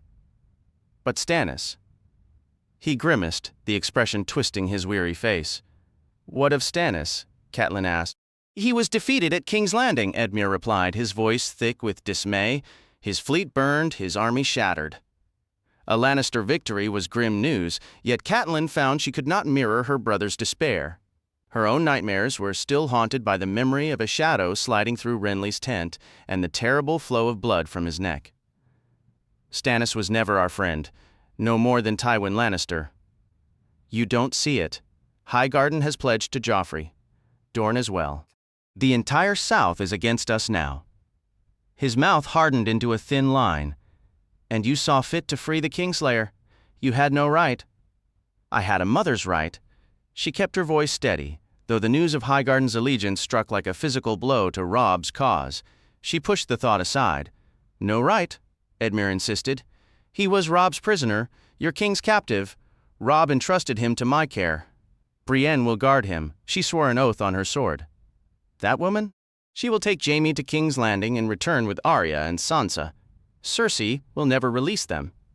"Not Cersei. Tyrion. He swore it before the entire court. Jaime swore it too." "Jaime's word is worthless. And the imp, they say he took an axe to the head in the fighting. He'll be dead long before your Brienne reaches the city, if she even gets there." Dead? Could the gods be so cruel? She had forced 100 oaths from Jaime, but it was his brother's vow she had secretly clung to. Edmure seemed oblivious to her distress. "Jaime was my responsibility, and I intend to recover him. I've sent ravens." "Ravens to whom?" "How many?" "3, he said, to ensure the message reaches Lord Bolton without fail. Whether traveling by river or road, the journey from River Run to King's Landing would inevitably bring them near Harrenhal." The name alone seemed to drain the light from the room. A cold dread tightened Catelyn's throat. "Edmure, do you realize what you've done?" "Don't worry, I kept your involvement secret," he replied. "I stated that Jaime had escaped and placed a bounty of 1,000 gold dragons for his return." This only makes it worse, Catelyn thought, a wave of despair washing over her. "My brother is a fool." Tears welled in her eyes, hot and unwelcome. "If this is considered an escape and not a hostage exchange," she said, her voice barely a whisper, "what reason would the Lannisters have to release my daughters to Brienne? It won't come to that. I've taken measures to ensure the Kingslayer is returned to us. All you've ensured is that I will never see my girls again. Brienne might have delivered him safely to King's Landing if no one was searching for them. But now," Catelyn could not finish. The weight of his recklessness was a physical ache. "Leave me, Edmure." She had no authority to order him in the castle that would soon be his, yet her tone permitted no debate. "Leave me with father and my sorrow. I have nothing more to say. Go. Just go." All she desired was to lie down, to shut her eyes in dreamless sleep, and to forget, if only for a few hours. The sky was a pitch-black mirror to Harrenhal's dark walls behind them. A steady, soft rain fell, dampening the sound of their horses' hooves and tracing cold paths down their faces. They rode north, away from the lake, following a muddy farm track that cut across ravaged fields before disappearing into a tangle of woods and streams. Arya pushed ahead, urging her stolen horse into a reckless trot until the trees swallowed her. Hot Pie and Gendry struggled to keep up behind her. In the distance, wolves sang to the night, and Arya could hear Hot Pie's labored breathing. No one spoke. She glanced back frequently, checking the gap to the boys and scanning for any sign of pursuit. They would be hunted, she was certain of it. She had taken 3 horses from the stables, a map and a dagger from Roose Bolton's private chambers, and killed a guard at the postern gate, slitting his throat when he bent to retrieve the worn iron coin Jaqen Ikar had given her. Soon enough, someone would find the body. Then the alarm would sound. They would rouse Lord Bolton and turn Harrenhal inside out. They would discover the missing map and dagger, along with stolen swords from the armory, food from the kitchens, a baker's boy, a blacksmith's apprentice, and a cupbearer known as Nan, or Weasel, or Airy, depending on who you asked. Roose Bolton himself wouldn't give chase. He'd remain in his bed, his pale skin adorned with leeches, issuing commands in that faint, whispery voice. The hunt might be led by his man Walton, called Steelshanks for the greaves on his long legs. Or perhaps it would be the drooling Vargohote and his Sellswords, the self-styled brave companions. Others called them the Bloody Mummers, though never to their faces, or sometimes the Footmen for Lord Vargo's charming habit of removing the hands and feet of those who annoyed him. If they catch us, he'll take our hands and feet, Arya thought, and then Bolton will flay the skin from our bones. She was still wearing her page's clothes, Lord Bolton's sigil of the flayed man stitched over her heart. Each time she looked back, she half expected to see a river of torches flooding from Harrenhal's distant gates or streaming along its monstrous walls, but there was only darkness. The fortress slept on, eventually vanishing behind the trees and the night. When they crossed the first shallow stream, Arya turned her horse from the road. She led them along the winding watercourse for a good distance before finally guiding them up a rocky, slippery bank. If the hunters used dogs, maybe this would confuse the trail. They couldn't risk the road any longer. The forest around them felt suddenly vast and watchful, every rustle a potential threat. For a fleeting moment, Arya remembered the smell of warm bread in Winterfell's kitchens, a simple comfort so far removed from this damp, fearful flight. It felt like a story about another girl entirely. Death waited on every road, she reminded herself, a silent threat lurking around every bend. Gendry and Hot Pie didn't argue with her decision. She was the one holding the map, and Hot Pie seemed just as frightened of her as he was of the men who might be hunting them. He had witnessed what she did to the guard. Let him be afraid, she thought. Fear will keep him obedient and stop him from doing anything foolish.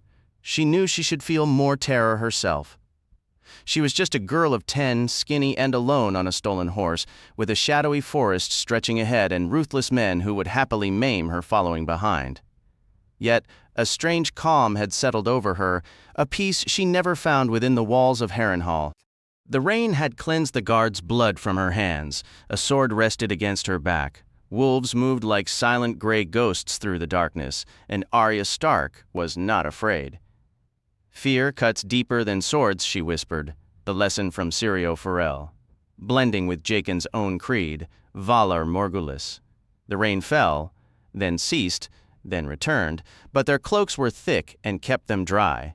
Arya pushed them forward at a careful, relentless walk. Beneath the dense canopy, the world was pitch black, too dark to risk a faster pace. Neither boy was a skilled rider, and the uneven root-tangled earth was a trap. They found another road, its deep tracks flooded with rainwater, but Arya turned away from it. She led them over rolling hills, through thickets of thorn and brush, and along narrow gullies where low, wet branches slapped their faces as they passed. Gendry's mare slipped in the mud, her hind legs buckling and throwing him from the saddle, but neither was injured. Gendry just got that stubborn set to his jaw and climbed right back on. Not long after, they stumbled upon 3 wolves tearing into the body of a young deer. The smell spooked Hot Pie's horse, which shied and bolted into the trees. 2 of the wolves scattered, but the third lifted its head, baring teeth to defend its meal. "Move back," Arya instructed Gendry. "Do it slowly. Don't startle him." They carefully guided their horses away, putting distance between themselves and the wolf's grim feast, before turning to find Hot Pie, who was clinging to his saddle for dear life as he crashed through the undergrowth. Later, they picked their way through the remains of a village destroyed by fire, moving between the blackened skeletons of huts and past a row of apple trees where the bones of a dozen dead men swung in the damp air. When Hot Pie saw them, he began to whisper a frantic, repeating prayer for the mother's mercy.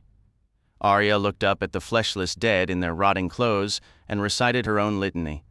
Sir Gregor, Dunsen, Polliver, Raff the Sweetling, the Tickler and the Hound, Sir Ilyn, Sir Meryn, King Joffrey, Queen Cersei. She finished with Valar Morghulis, her fingers brushing the coin from Jaqen hidden under her belt. Then, as she rode beneath the grisly orchard, she reached up and plucked an apple from among the dead. It was soft and overripe, but she ate it anyway, worms and all. The day arrived without a true dawn. The sky simply lightened from black to a dull, sunless gray, and colors, somber greens on the pines, russets, and fading gold on the broadleafs, slowly seeped back into the world. They paused briefly to let the horses drink and to share a cold, hurried meal, tearing into a loaf of bread Hot Pie had snatched from the kitchens and passing around chunks of hard yellow cheese. "Do you even know where we're going?" Gendry finally asked her, his voice edged with doubt. "North," Arya stated simply. Hot Pie glanced around, bewildered. "Which way is north?" She used her piece of cheese to indicate a direction. "That way." "But there's no sun. How can you tell?" "Look at the moss," she said, a hint of impatience in her voice. "See how it grows thicker on one side of the trees? That's south." "What's in the north for us?" Gendry pressed. Arya unrolled the stolen map. "The trident," she said, pointing. "Look, we follow the river." Once they made it to the trident, the plan was simple. Follow the river upstream until they reached Riverrun. Her finger traced the route on the map. "It's a long journey, but we won't lose our way if we stay by the water." Hot Pie squinted at the parchment. "Which mark is Riverrun?"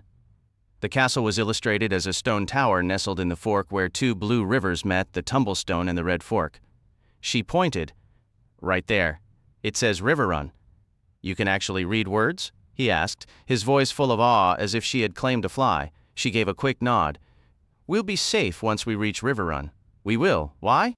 "Because Riverrun is my grandfather's stronghold, and my brother Robb is there," she almost said. Instead, she pressed her lips together and rolled the map tight. "We just will. But only if we actually get there." She was the first to mount up again. Hiding the truth from Hot Pie pricked at her conscience, but she couldn't risk trusting him with her secret. Gendry already knew, but that felt different. Gendry carried a secret of his own, though he didn't even seem to understand what it was. That day, Arya pushed them harder, keeping the horses at a steady trot whenever possible, and urging them into a gallop across the rare flat stretches of scorched field.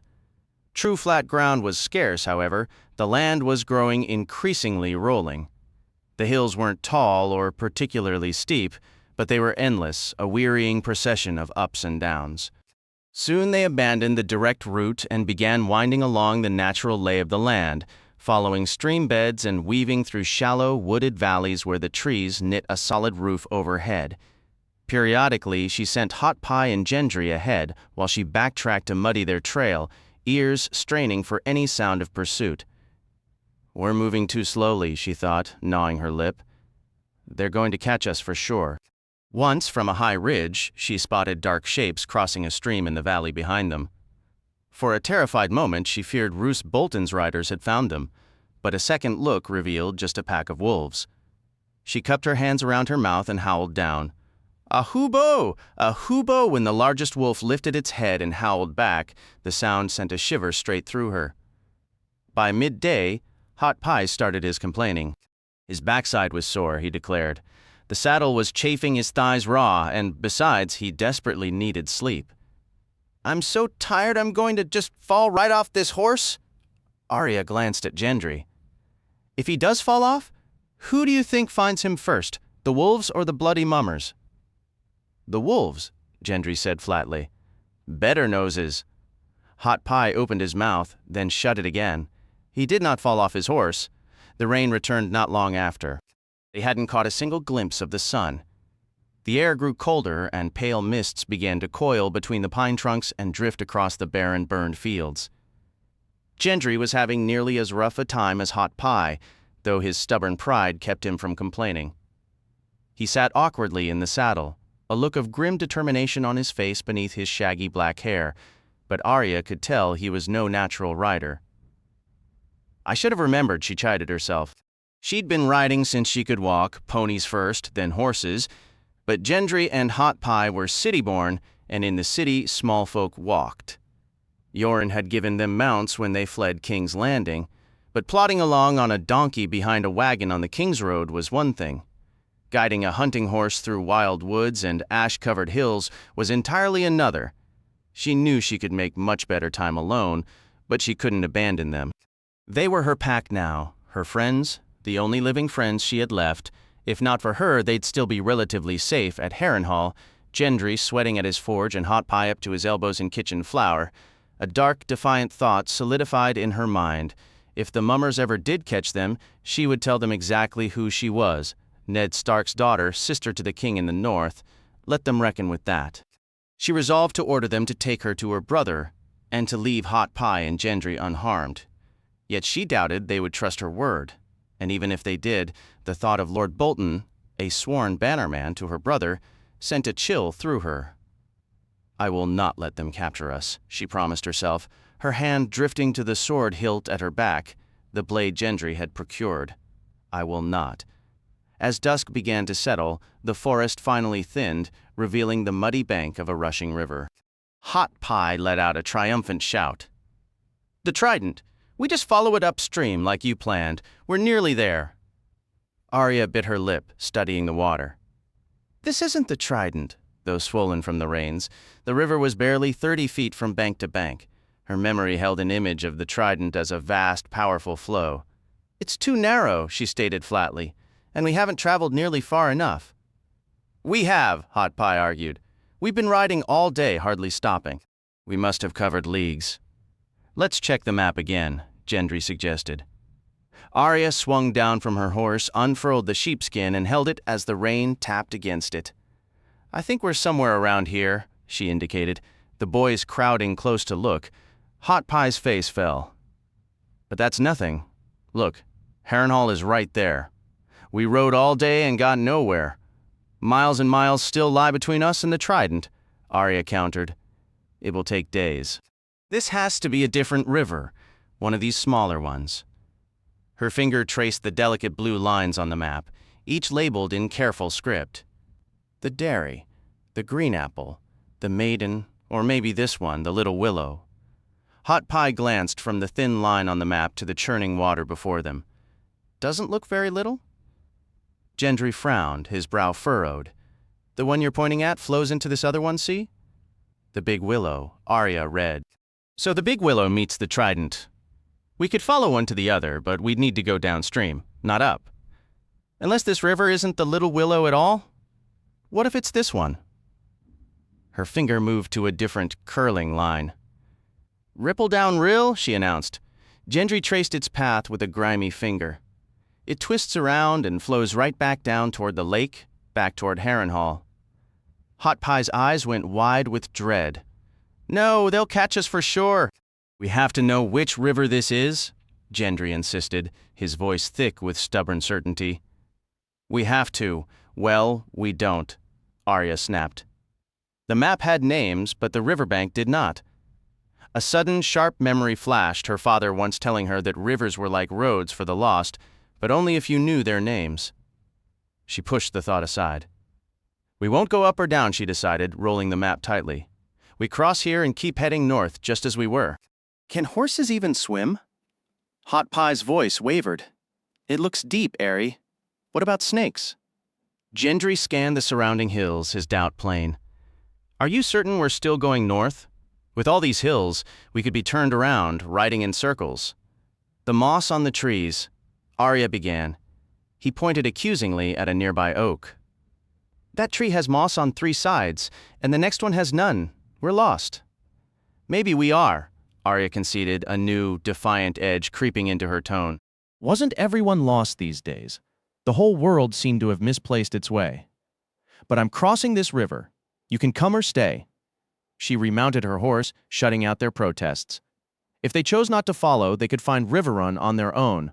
Or more likely, the bloody mummers would find them first. She rode along the bank for what felt like half a mile before spotting a likely ford, though her mare balked at the water's edge. The river, nameless and indifferent, ran brown and swift, its center channel rising past her horse's belly. Icy water flooded her boots, but she dug in her heels and urged the animal forward, climbing out, dripping, on the opposite shore. The sound of splashing and a nervous whinny came from behind. They had followed. Good. She turned to watch the boys make their clumsy sodden crossing. As they emerged, shivering beside her, she met their eyes. Told you, she said. It wasn't the Trident. The river they came to next was not deep, and crossing it proved a simple task. It was not the Trident, and no one questioned her when she declared they would ford it. As evening began to cloak the woods, they paused again to rest the horses and share more bread and cheese. I'm freezing and soaked, Hot Pie grumbled.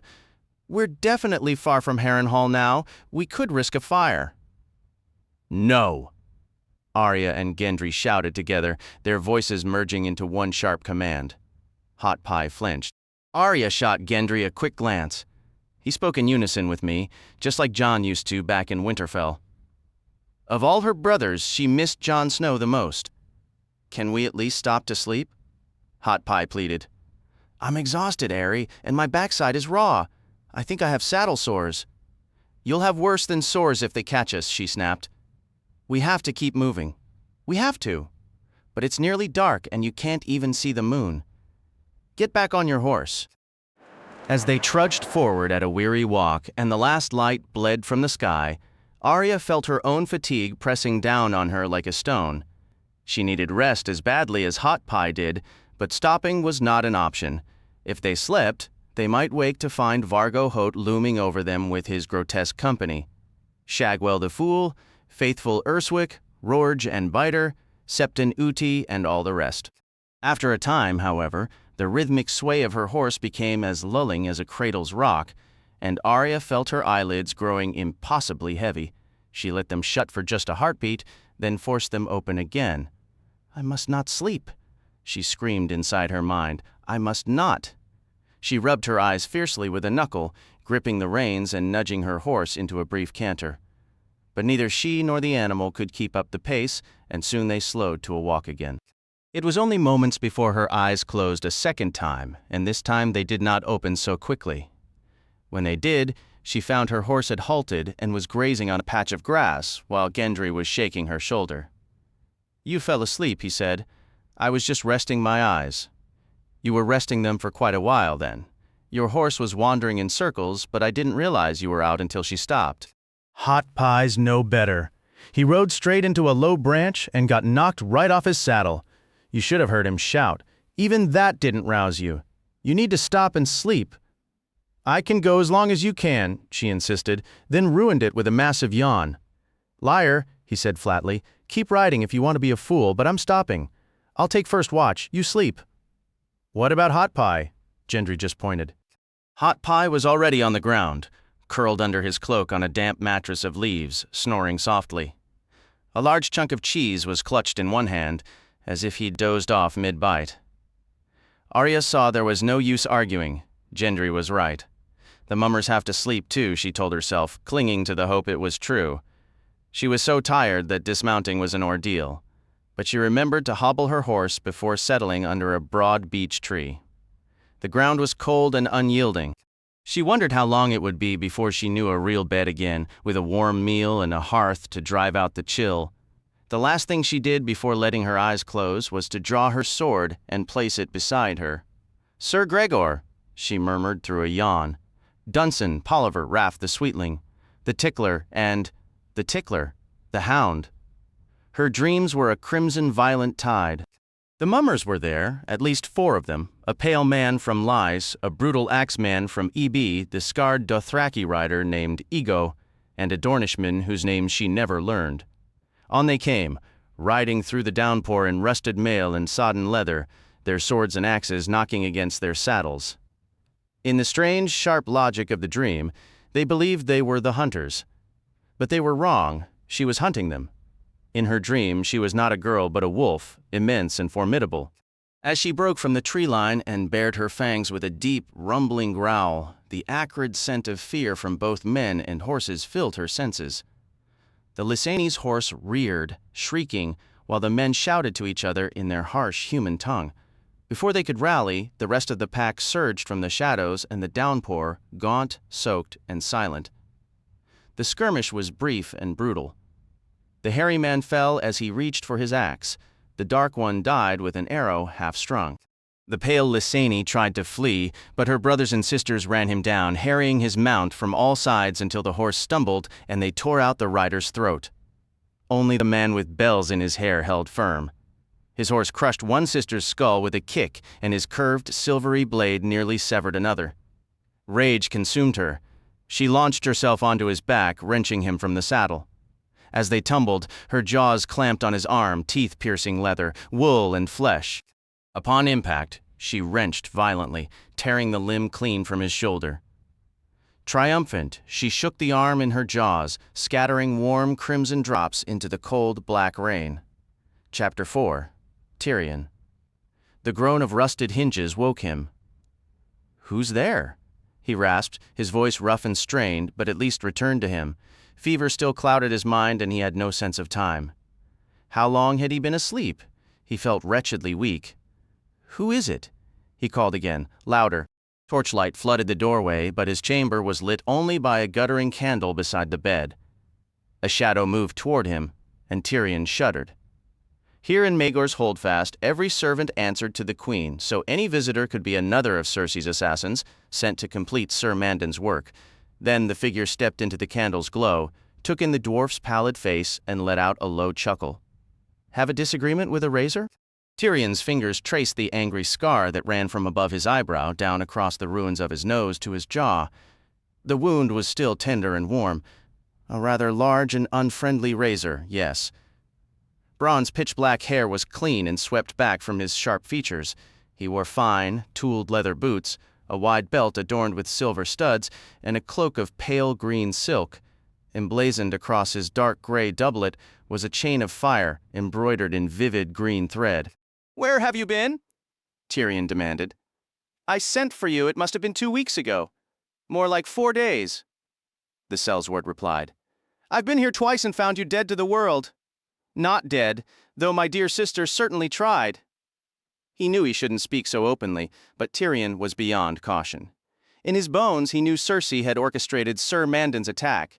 "What is that hideous thing on your chest?" Bronn grinned. "My knightly sigil, a flaming green chain on smoke gray. By command of your Lord Father, I am now Sir Bronn of the Blackwater, Imp.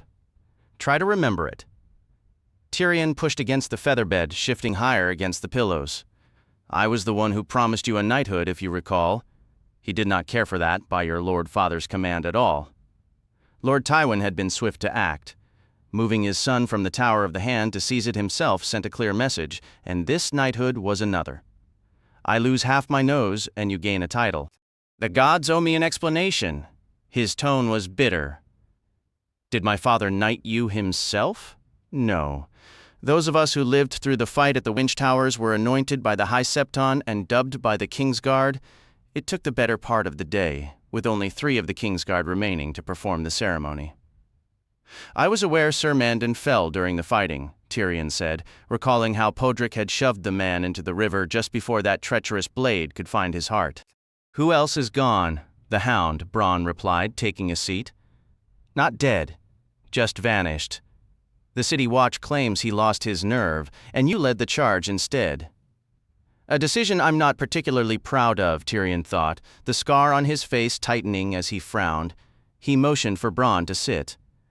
"My sister seems to think I'm a mushroom. She leaves me in the dark and feeds me manure." Pod is loyal, but the boy might as well have Casterly rock lodged in his throat for all the sense he makes, and I doubt half of what he manages to say. I sent him to find Ser Jacelyn, and he returned to tell me the man is dead. "Him and a few thousand others," Bronn said, settling into the chair. "How?" Tyrion demanded, a fresh wave of sickness washing over him. "Mid-battle, from what I gather, your sister dispatched the Kettleblacks to escort the king back to the Red Keep. When the Goldcloaks saw the royal party withdrawing, half decided to join the retreat. Ironhand planted himself in their way and tried to order them back to the walls. They say Bywater was shouting them into shape and nearly had them turned around when an arrow took him in the throat. He didn't seem so intimidating after that, so they pulled him from his horse and finished him. Another mark on Cersei's ledger, my nephew," Tyrion said, "Joffrey. Was he ever in real peril?" "No more than anyone else, and probably less." "Did he come to any harm?" "Receive so much as a scratch?" "Tangle his golden hair, stub his royal toe, chip a fingernail?" "Not that I've heard. I warned Cersei exactly what would happen." "Who leads the Goldcloaks now?" "Your father handed them to one of his western lords, a knight called Adam Marbrand. Ordinarily, the City Watch would have bristled at an outsider taking command, but Sir Adam Marbrand was a clever selection. Like Jaime, he possessed the natural charm that made men want to follow. I've lost the City Watch. I sent Pod to find Shagga, but he's had no success. The Stone Crows are still lurking in the Kingswood. Shagga appears to have developed a taste for the place. Tymet took the burned men back to the mountains, along with all the loot they grabbed from Stannis' camp after the battle. Chella showed up at the river gate one morning with a handful of black ears, but your father's red cloaks ran them off while the locals threw filth and cheered. Ungrateful wretches. The black ears died for these people." While Tyrion lay lost in a haze of milk of the poppy, his own family had been quietly pulling his teeth, one by one. "I need you to go to my sister. Her precious boy came through the battle without a scratch, so Cersei no longer has cause to keep a hostage. She swore she would release Alayaya once. She did, 8 or 9 days ago after the whipping. Tyrion pushed himself up, ignoring the sharp protest from his shoulder. Whipping? They bound her to a post in the yard and lashed her, then threw her out the gate, naked and bleeding. She was learning to read, Tyrion thought, the absurdity of it cutting through his fury. The scar across his face pulled taut, and for a moment the rage felt hot enough to split his skull. Alayaya was a courtesan, yes, but he had rarely met a girl with a kinder heart or more courage wrapped in such innocence. Tyrion had never laid a hand on her. She had merely been a screen, a veil to conceal Shay. In his reckless planning, it never occurred to him what playing that part might cost her. "I promised my sister I would treat Tommen exactly as she treated Alayaya," he said aloud, his stomach churning. "How in the 7 hells am I to whip an 8-year-old boy? But if I don't, Cersei wins."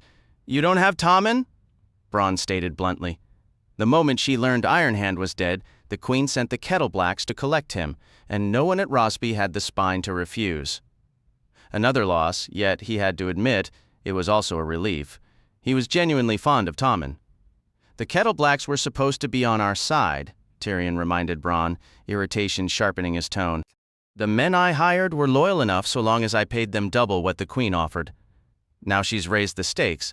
Osney and Osfrid were knighted after the battle, just like me. The gods alone know why. No one saw them lift a sword. My own Sellswords have turned their backs. My few friends are beaten and disgraced, and here I am, festering in this bed." Tyrion thought bitterly. "I believed I had won the damn battle. Is this the flavor of victory? Is it true?" Stannis' army fled from Renly's ghost. Bronn offered a thin, humorless smile. "From the Winch Towers, all we saw were banners trampled in the mud and men casting aside their spears to run. But visit any tavern or brothel, and you'll find 100 men claiming they saw Lord Renly's shade cut down this captain or that. Most of Stannis' men were Renly's to begin with, and they switched right back at the sight of that gleaming green armor. After all his scheming, after the risky sortie in the Bridge of Ships, after having his face carved open, Tyrion found his efforts overshadowed by a corpse. If Renly is even truly dead, another mystery to unravel. How did Stannis get away? His Lyseni galleys stayed out in the bay beyond your chain. When the tide of battle turned, they came in along the shore and scooped up as many as they could. By the end, men were slaughtering each other for a place on those decks. And Robb Stark? What's he been doing? Some of his wolf packs are burning their way toward Duskendale. Your father is dispatching Lord Tarley to deal with them. I nearly considered joining that hunt myself. They say he's a capable commander and generous with the spoils. The idea of losing Bronn was the last unbearable weight. No, your place is here. You're the captain of the Hand's Guard. You're not the Hand, Bronn pointed out, his tone cutting. Your father is, and he has his own damned guardsmen. What became of all the men I paid for? Some died at the Winch Towers. Your uncle, Sir Kevin, paid off the rest of us and showed us the gate. How terribly kind of him, Tyrion said, his voice dripping with acid. I suppose this means you've lost your appetite for gold? Not a chance in hell. Good, Tyrion replied, because it turns out I still have a use for you. What do you know about Sir Mandon Moore? Bronn let out a short laugh. I know he's very thoroughly drowned. I owe him a significant debt, but how to settle it? He touched the rough scar on his face. In truth, I know almost nothing about the man. He had the eyes of a dead fish and he wore a white cloak. What more do you need to know? Everything, Tyrion stated flatly. Begin there. What he truly sought was evidence linking Sir Mandon to Cersei, but he dared not voice it. Within the Red Keep, a wise man guarded his words. The walls had rats and little birds who sang too freely, and spiders everywhere. Help me up, he said, fighting with the tangled bedclothes. It's time I paid a visit to my father, and well past time I showed my face again. What a lovely sight that will be, Bronn mocked. What's half a nose on a face like mine? But speaking of lovely things, has Marguerite Tyrell reached King's Landing yet? Not yet, but she's coming, and the city is delirious for her. The Tyrells have been hauling food from Highgarden and handing it out in her name. Hundreds of wagons every day. There are thousands of Tyrell men swaggering about with little golden roses on their jackets, and not a one pays for his own ale. Wife, widow, or working girl, the women are all surrendering their virtue to every smooth-cheeked boy wearing a gold rose on his chest. They spit at my feet, yet buy rounds for the Tyrells. Tyrion slid from the bed onto the floor. His legs trembled beneath him, the room swam, and he had to clutch Bronn's arm to keep from falling face first into the rushes. "Pod," he bellowed. "Podrick Payne, where in the seven hells are you?" A dull, persistent pain chewed at him. Tyrion despised weakness most of all his own. It filled him with shame, and shame kindled his anger. "Pod, get in here now!" The boy came running. When he saw Tyrion standing, clinging to Bronn's arm, his mouth fell open. "My lord, you're standing. Does that? Should I? Do you need some wine? Dream wine? Should I fetch the maester?" "He insisted you remain. In bed, that is." "I have lingered in this bed long enough. Fetch me fresh clothes." Clothes. Tyrion could never understand how the boy could be so sharp and capable in the chaos of a fight, yet so utterly bewildered by the simplest daily tasks. "Garments," he said again. "A tunic, a doublet, trousers, stockings for me to wear. So I can finally leave this damned room." It required all three of them to get him dressed. As grotesque as his face appeared, the true torment was the wound where his shoulder met his arm, where an arrow had brutally forced his own mail into the flesh. A sickly fluid still oozed from the angry, discolored skin whenever Maester Franken changed the bandage, and the slightest motion sent a fresh lance of pain through his body. In the end, Tyrion opted for a pair of breeches and a voluminous bedrobe that draped loosely over his shoulders. Bronn tugged his boots on while Pod scurried off to find a walking stick. Tyrion fortified himself with a cup of dream wine, the drink sweet with honey and laced with just enough poppy to make the agony bearable for a little while. Even so, he felt unsteady by the time he turned the latch, and the winding descent down the stone steps left his legs shaking. He leaned heavily on the stick with one hand and gripped Pod's shoulder with the other. A serving girl, coming up as they went down, gaped at them with wide, frightened eyes, as if beholding a specter. "The dwarf has clawed his way back from the grave," Tyrion mused. "And look, he's returned even more hideous than before. Go on, spread the word." Maegor's Holdfast was the most secure stronghold within the Red Keep, a fortress within a fortress, encircled by a deep, dry ditch lined with iron spikes. The drawbridge was raised for the night when they arrived at the door. Sir Meryn Trant stood before it in his pale armor and white cloak. "Lower the bridge," Tyrion commanded. "The Queen's orders are to raise it after dark," Sir Meryn replied. "Ever Cersei's faithful servant. The Queen is asleep, and I have urgent business with my father." The name Tywin Lannister held a certain power. Grudgingly, Sir Meryn Trant gave the order, and the drawbridge creaked down. Across the moat, a second Kingsguard knight stood watch. Sir Osmond Kettleblack managed a thin smile at the sight of Tyrion shuffling toward him. "Feeling stronger, my lord?" "Immensely." "When's the next war?" I can hardly contain my excitement. But when he and Pod reached the base of the Serpentine Steps, Tyrion could only stare upward in sheer dismay. "I will never manage those on my own," he admitted silently.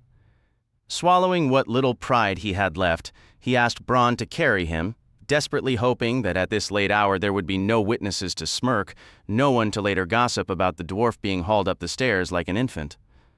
The outer ward was a sea of tents and pavilions. Tyrell men, Podrick Payne explained as they navigated the labyrinth of silk and canvas. Lord Rowan's forces too, and Lord Redwyne's. There wasn't space inside the castle for everyone. Some found rooms in the city, at inns and such. They're all here for the wedding. King Joffrey's wedding.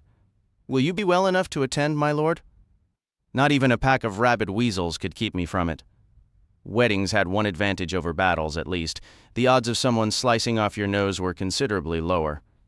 Faint lights still glimmered behind the shuttered windows of the Tower of the Hand. The guards at the door wore the crimson cloaks and lion-crested helms of his father's personal guard. Tyrion recognized them both, and they let him pass without question, though he noted neither could stand to look directly at his ruined face for more than a second.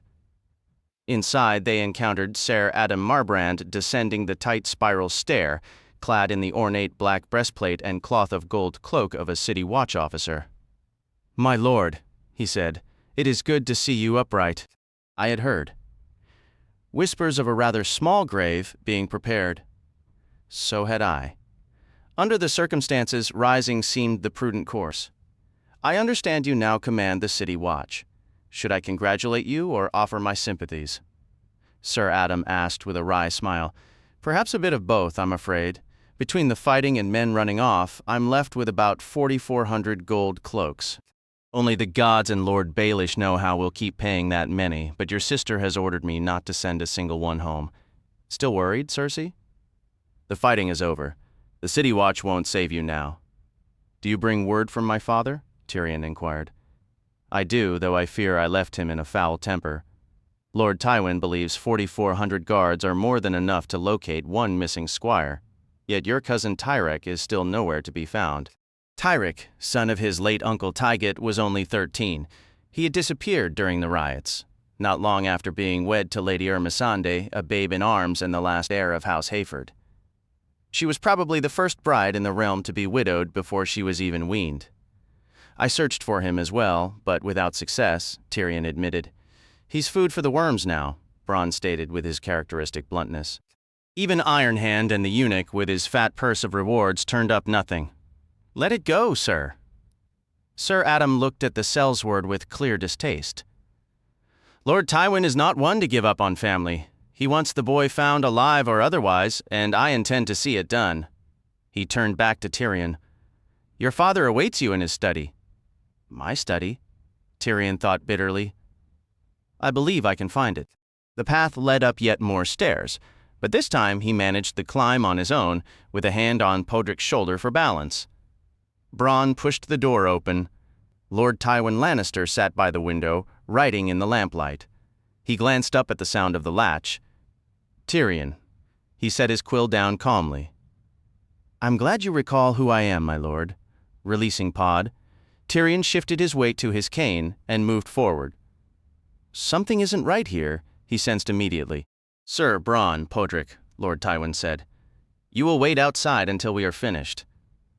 Bronn's look at the hand was barely short of disrespectful, but he gave a curt bow and left, Pod following. The heavy door closed, leaving Tyrion alone with his father. Despite the shuttered windows, a coldness hung in the room. What tales has Cersei been spinning? The Lord of Casterly Rock retained the leanness of a younger man, his severe handsomeness untouched. A close-cut blonde beard framed a stern face, a bald head, and a hard mouth. Around his neck hung a chain of linked golden hands, each gripping the next.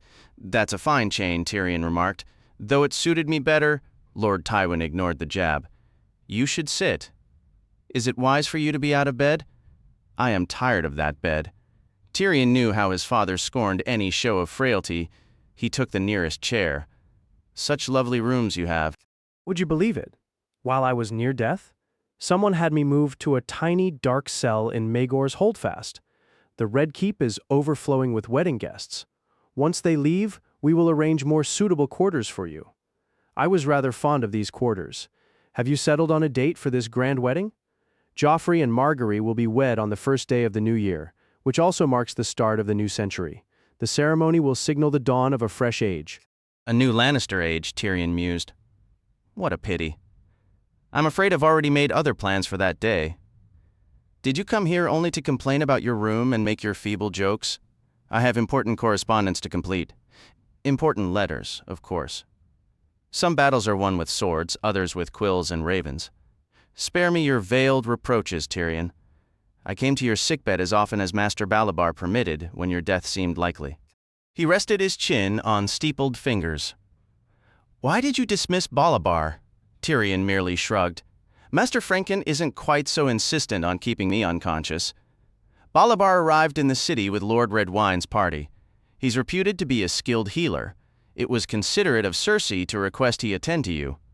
She was concerned for your survival. Concerned I might actually survive, you mean? I suppose that explains why she hasn't left my side for a single moment. Do not be insolent. Cersei has a royal wedding to arrange. I am conducting a war, and you have been out of immediate peril for a fortnight at least. Lord Tywin examined his son's ruined features, his pale green gaze unwavering. The injury is certainly severe, I'll concede that much. What possessed you to such recklessness? The enemy was at our gates with a ram. If Jaime had led that charge, you'd be calling it bravery. Jaime would never be so idiotic as to fight without his helm. I assume you killed the man who did this to you? Oh, the villain is quite sufficiently deceased. It had been Podrick Payne, in fact, who finished Sir Mandon, shoving him into the river to sink under his own armor. A dead foe is a pleasure that endures, Tyrion remarked lightly, though Sir Mandon was never his real adversary. The knight had no personal motive. He was merely a tool, and I think I know whose hand was guiding it. She instructed him to ensure I did not leave that battlefield alive. But without evidence, Lord Tywin would never entertain the accusation. Why are you in the city, Father? Shouldn't you be off battling Lord Stannis or Robb Stark or someone? And the sooner you depart, the better. Until Lord Redwine's fleet arrives, we lack the ships to assault Dragonstone. It is of little consequence. Stannis Baratheon's fortunes set on the Blackwater.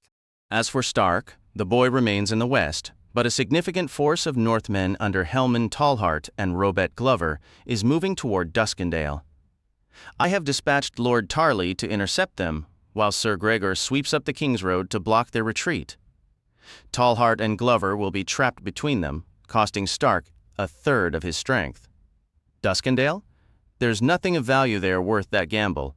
Had the young wolf finally made a fatal mistake? It is not a matter for your concern. You look as pale as a ghost, and your bandages are staining with fresh blood. State your business and return to your bed. What I want? His throat felt scraped and constricted. What did he want? Far more than you could ever grant me, Father. Pod informs me that Littlefinger has been granted the title of Lord of Harrenhal. An empty honor so long as Roose Bolton holds the castle for Robb Stark, yet Lord Baelish was eager for the prestige. He performed a valuable service in arranging the Tyrell alliance. A Lannister always repays his debts. The Tyrell marriage had been Tyrion's idea, in fact, but it seemed petty to mention that now. That title might not be as meaningless as you assume, he cautioned. Littlefinger does nothing without a purpose. But regardless, you mentioned something about settling debts, I believe? And now you seek your own reward. Is that it? Very well. What is it you desire? Lands, a castle, some official position? A little genuine appreciation would be a fine beginning. Lord Tywin looked at him, not blinking. Actors and trained monkeys crave applause. So did King Aerys, for that matter. You carried out your orders, and I am certain you did so to the best of your ability. No one is denying the role you performed. The role I performed? The remnants of Tyrion's nostrils must have flared. I saved this wretched city, or so I recall. Most observers appeared to believe it was my assault on Lord Stannis' flank that decided the battle. Lords Tyrell, Rowan, Redwine, and Tarley also fought with distinction, and I am informed it was your sister Cersei who directed the pyromancers to produce the wildfire that obliterated the Baratheon fleet.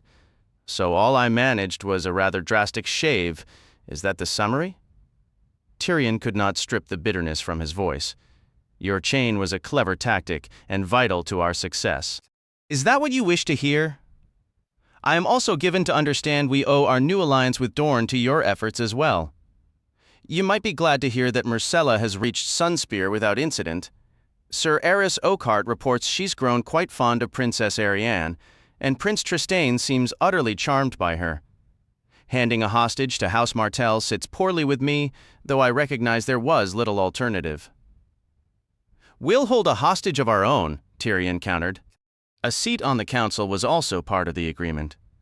Unless Prince Doran marches here with an army to claim it, he'll be placing himself under our control.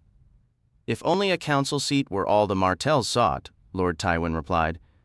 You pledged them vengeance as well. I pledged them justice. Name it as you like. It still ends in bloodshed. Blood isn't exactly scarce, is it? I waded through rivers of the stuff during the fighting. Tyrion saw no point in avoiding the core of the issue. Or have you grown so attached to Gregor Clegane that you can't bear to give him up? Sir Gregor serves his purpose, much as his brother did. Every lord requires a beast now, and then a lesson you appear to have taken to heart, judging by Sir Bronn and those mountain clansmen you keep. Tyrion pictured Timot's scarred eye, Shagga gripping his axe, Chella with her grisly necklace of dried ears, and Bronn most of all. The woods are crawling with beasts, he reminded his father. The back alleys, too. True enough, perhaps other hounds would hunt just as well. I'll consider it if there's nothing more. You have pressing letters to write, I'm sure. Tyrion pushed himself up on unsteady feet, shutting his eyes briefly as a wave of lightheadedness passed over him. He took one shaky step toward the door. Later, he would think he should have taken another, and then another still. Instead, he turned back. You wonder what I want? I'll tell you plainly. I want what is owed to me. I want Casterly Rock. His father's expression hardened. Your brother's inheritance? Knights of the Kingsguard are barred from marrying, fathering children, and holding lands. You know that as well as I do. The day Jaime donned that white cloak, he surrendered any claim to Casterly Rock. Yet you've never once acknowledged it. It's time you did. I want you to stand before the kingdom and declare that I am your son and your rightful heir. Lord Tywin's eyes, a pale green shot through with gold, were as brilliant as they were pitiless. Casterly Rock, he stated in a voice devoid of warmth. Then, never. The word hung in the air between them, heavy and venomous. I knew what he would say before I even asked, Tyrion thought. 18 years since Jaime took the white cloak, and I never brought it up. I must have known. I must have always known why he forced himself to ask, though he already regretted it. You dare ask that? You who killed your mother entering this world? You are a misshapen, deceitful, defiant, malicious little being, consumed by jealousy, desire, and cheap tricks. The laws of men grant you the right to carry my name and wear my colors, since I cannot disprove you are my blood. To humble me, the gods have condemned me to watch you strut about beneath the proud lion that was my father's emblem and his father's before him. But neither gods nor men will ever force me to let you turn Casterly Rock into your brothel. My brothel? Suddenly it became clear. Tyrion understood at last where this venom was flowing from. He clenched his jaw and said, Cersei told you about Alayaya? Is that her name? Forgive me, I can't recall the names of all your whores. Who was the girl you married as a boy? Tysha, he shot back, defiant. And that camp follower along the Green Fork?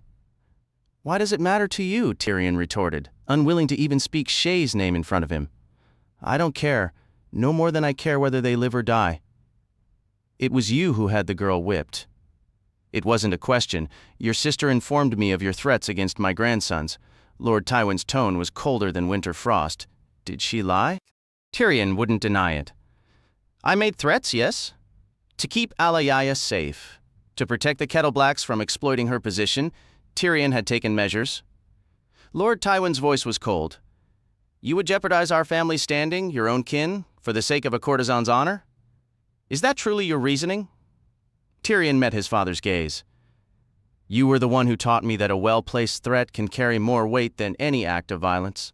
Not that Joffrey hasn't tested my patience on countless occasions. If you're so eager to discipline someone, begin with him. But Tommen, why would I ever bring harm to Tommen? He's a decent boy, and he shares my blood. As did your mother, Tywin replied, rising suddenly to loom over his son. Return to your chambers, Tyrion, and do not speak to me again of what you believe you deserve. You will receive a reward, one I consider fitting for your contributions and your place in this family. Let this be perfectly clear. I will not tolerate you bringing further disgrace upon the Lannister name. Your dealings with courtesans are at an end. Should I discover another in your quarters, I will see her hanged. Chapter 5. Davos. For a long while, Davos watched the distant sail expand on the horizon, wrestling with the choice between clinging to life or surrendering to death. Dying, he understood, would be the simpler path. All he needed to do was retreat into the shallow hollow beneath the overhang and let the vessel sail past. Then death would come for him quietly. The fever had been consuming him for days, churning his stomach into liquid and leaving him trembling through fitful bouts of sleep. Every dawn found him more diminished. It won't be long now, he repeated to himself. If the fever didn't claim him, thirst certainly would. He had no source of fresh water here, save for what little collected in the rock's crevices after a rare rain. Only a few days earlier, or was it more, time blurred on this isolated stone, the pools had been bone dry, and the sight of the bay stretching green and gray in every direction had been a torment. He knew that once he started drinking seawater, the end would come quickly, yet his throat was so raw and parched, he had nearly given in. A sudden merciful downpour had saved him. By then he was so weak he could only lie there, eyes shut and mouth open, letting the rain wash over his cracked lips and swollen tongue. Afterward, he felt a faint return of strength, and the island's hollows once again held precious water. But that had been days ago, and now most of it was gone, some evaporated, the rest sipped away. By tomorrow he'd be scraping at the damp mud and licking moisture from the cold stone at the bottom of the depressions. And if not thirst or fever, then hunger would finish him. His refuge was little more than a barren spire rising from the vast expanse of Blackwater Bay. When the tide receded, he sometimes found tiny crabs scuttling along the stony strip where he had washed up after the battle. They pinched his fingers painfully before he crushed them against the rocks to suck the scant meat from their claws and the bits from their shells. But that narrow strand disappeared whenever the tide rushed back in, forcing Davos to scramble up the slope to avoid being swept out into the bay again.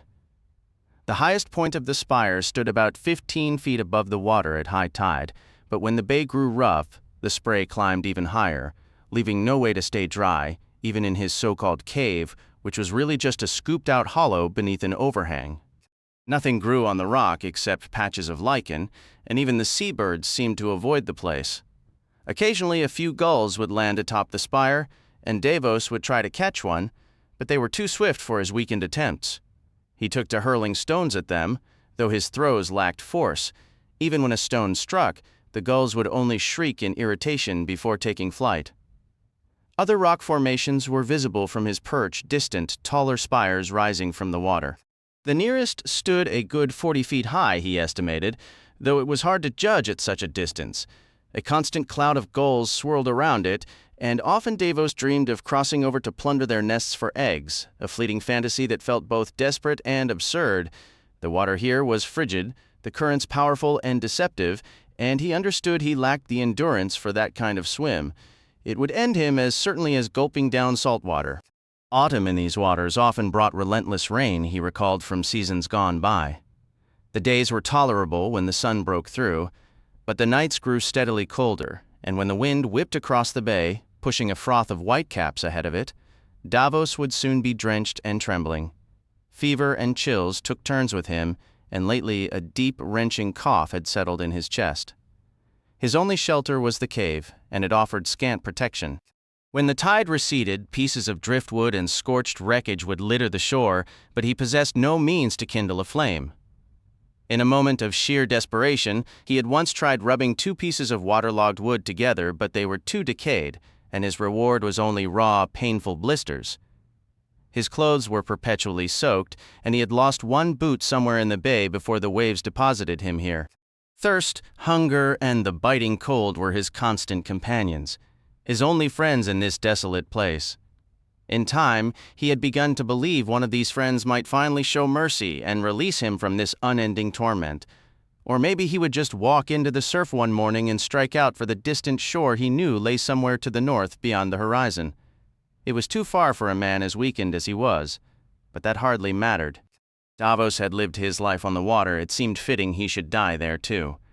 The gods who dwell beneath the waves have been expecting me, he would think. I've kept them waiting long enough. But then he saw it, a sail. A mere speck on the edge of the world, yet growing steadily larger. A ship where no ship had any business being. He knew this rock's place well enough. It was one of many seamounts rising from the floor of the bay. The largest thrust 100 feet above the tide, with a host of smaller ones standing like sentinels 30 to 60 feet high. Mariners called them the Merling King's spears, knowing that for every one visible, a dozen more hid just below the surface waiting to gut a hull. Any sensible captain gave them a wide berth. Davos watched the sail expand through eyes that were sore and red-rimmed, straining to hear the wind snapping in its canvas. She's coming this way. Unless she altered course, she would pass near enough to his wretched refuge to hear a shout. It could mean rescue, if he even wanted it anymore. He wasn't sure he did. Why go on living, he wondered, tears welling and blurring the sail. By the gods, why? My boys are gone. Dale and Allard, Merrick and Mathos, even Devon may be lost. What kind of father survives all his strong young sons? How does he continue? I'm just an empty shell now. The life within has been scraped out. Don't they see that? They had sailed up the river, flying the banner of the Fiery Heart. Davos, aboard the Black Betha, had been in the second battle line, positioned between Dale's ship and Allard's. Merrick, his third son, had served as oarmaster on the Fury in the thick of the first line, while Mathos stood as his father's second. Beneath the looming walls of the fortress, their galleys had clashed with the young king's fleet, and for a brief, chaotic moment, the river echoed with the twang of bowstrings and the sickening crunch of rams smashing through wood. Then some monstrous roar had shaken the world, and a hellish green fire erupted all around them. Wildfire, the alchemist's vile concoction. Mathos had been right beside him on the deck when the Black Betha seemed to heave itself from the water. The next thing Davos knew, he was in the river, tumbling helplessly in the current. Upstream, the flames clawed at the sky, a towering wall of emerald fury. He had seen his ship burning, and the Fury, and a dozen others, had watched men become living torches who leaped into the water only to drown. The memory was a cold stone in his gut, heavier than any anchor. Wraith and Lady Maria were lost, swallowed by the sea, or shattered into splinters, hidden behind a curtain of green fire. There was no moment to search, for the river's mouth was rushing toward him, and across that opening the Lannisters had stretched a massive iron chain. From one shore to the other, a hellscape of burning hulls and drifting wildfire blocked the way. The vision froze his heart in his chest. Even now he could hear the symphony of destruction, the roar of flames, the scream of steam, the final cries of men, and feel the blistering wind of heat as the current pulled him toward the inferno. To do nothing was all that was required. A few heartbeats more and he would be with his sons, resting in the quiet, dark mud of the bay, the fish paying their respects. Instead, he drew a desperate breath and plunged down, driving for the riverbed. His sole chance was to go beneath the chain, the burning wrecks and the deadly fire floating above, to fight his way to the open, safer waters of the bay. Davos had been a powerful swimmer all his life, and he wore no heavy armor that day, save for the helmet lost with his ship, Black Betha. Slicing through the murky green water, he saw other men flailing, dragged down to their graves by the weight of their own steel. Davos pushed past them, legs pumping with his last strength, surrendering to the pull of the current, the water stinging his eyes. Down he went, and further down into a deeper gloom. Each movement made holding his breath a greater agony. He recalled the river bottom appearing, soft and shadowed, as a trail of silver bubbles escaped his lips. Something brushed his leg, a piece of wreckage, a creature of the deep, or a drowning soul, he could not say. His need for air was a sharp pain, but fear held him. Was he clear of the chain? Was he in the bay? To surface beneath a ship meant death. To come up in a patch of wildfire would sear his lungs to cinders with his first gasp. He twisted in the water to look upward, but saw only endless green darkness. And then he turned too far, and the world spun, and he could not tell which way led to life. Panic seized him. His hands slapped at the riverbed, churning up a cloud of mud that stole his sight. His chest was a vice, tightening with every second. He thrashed, clawing at the water, kicking, pushing, turning, his lungs burning, kicking, utterly lost in the murk, kicking until his legs were lead. When his mouth opened in a silent scream, the salt water rushed in, and Davos Seaworth knew this was the end. The next he knew, dawn had broken. He found himself on a stony scrap of shore beneath a jagged stone spire, the wide, empty bay surrounding him. A broken mast, a charred sail, and a bloated body shared his bleak refuge. The tide, when it returned, took these grim companions away, leaving Davos utterly alone on his rock, surrounded by the stone fingers they called the Merling King's spears. His decades as a smuggler had made these coastal waters more familiar to him than any house with a hearth, and he knew this place was a mere dot on a map, a spot honest sailors wisely avoided. Davos, however, had used its isolation once or twice in his darker days, the perfect place to vanish. If they ever find my body here, he mused, perhaps they'll name the rock after me. Onion Rock, they'll call it, my tombstone and my only legacy. It was no less than he deserved. The Septons always said the father protects his children, but Davos had led his own son straight into the fire. Dale would never father the child he and his wife had longed for.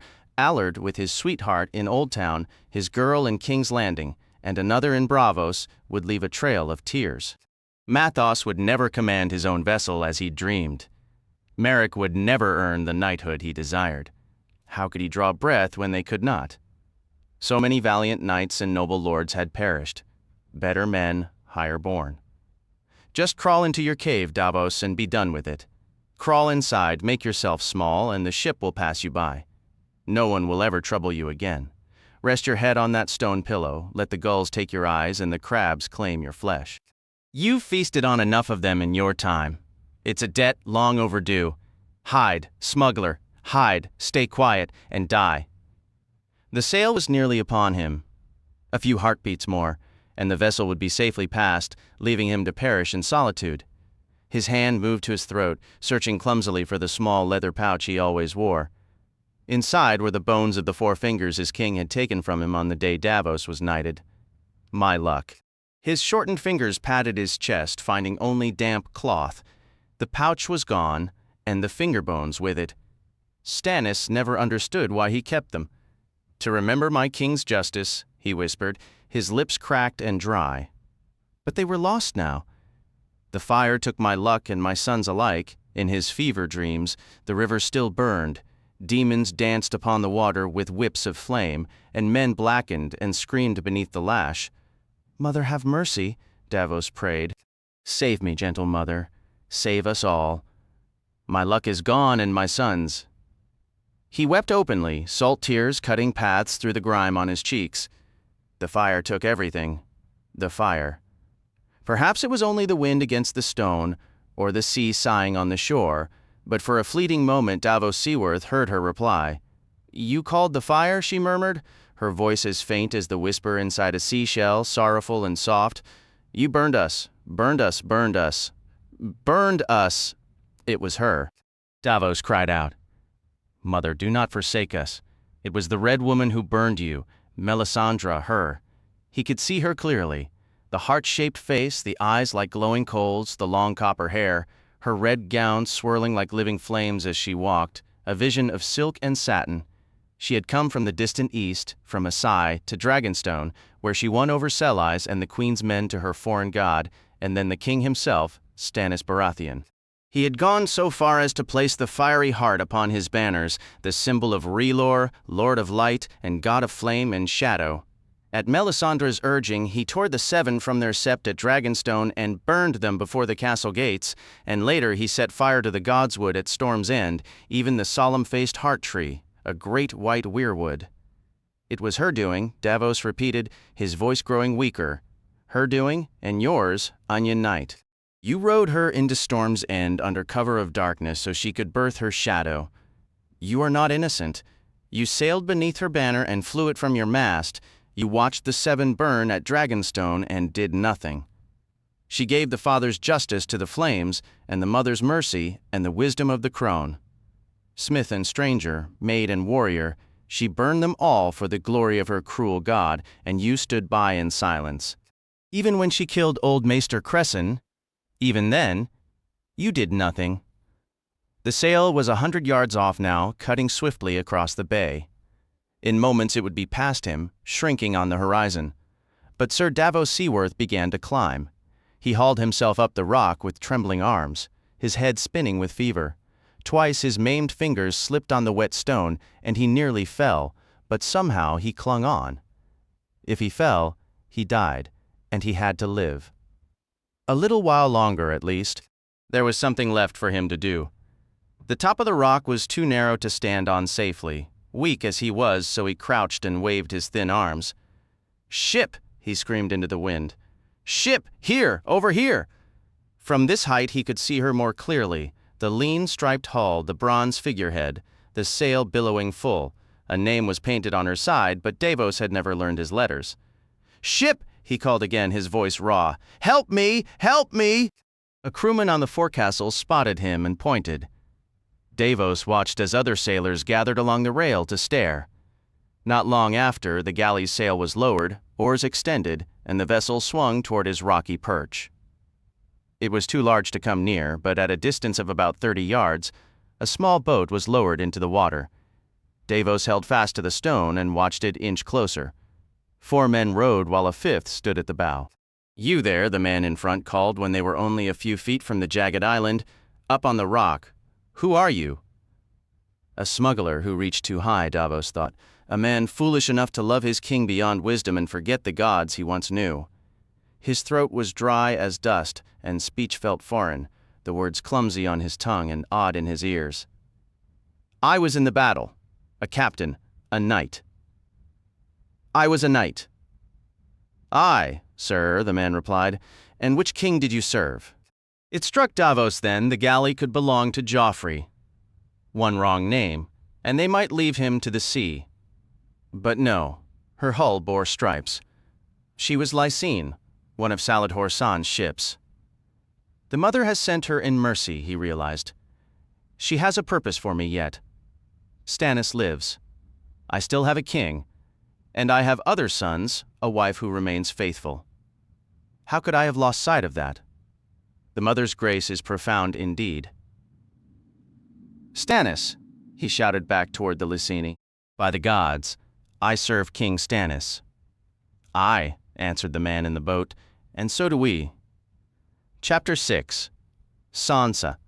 The invitation appeared harmless, yet each time Sansa read it, her stomach twisted into a tight coil. She's queen-to-be now, stunning and wealthy, adored by all. Why would she wish to dine with the traitor's daughter? Maybe it was mere curiosity. Perhaps Margaery Tyrell wanted to size up the girl she'd replaced.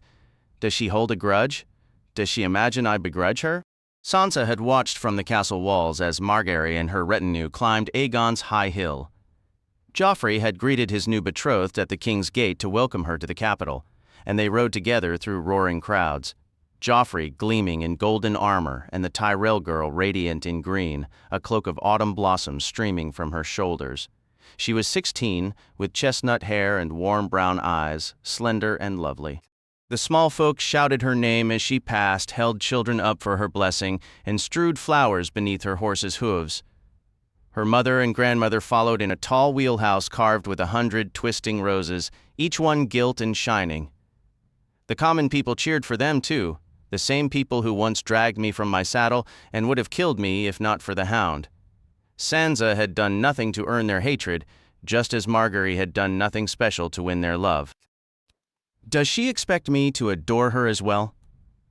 She examined the note, which seemed penned in Margaery's own hand. Does she seek my approval?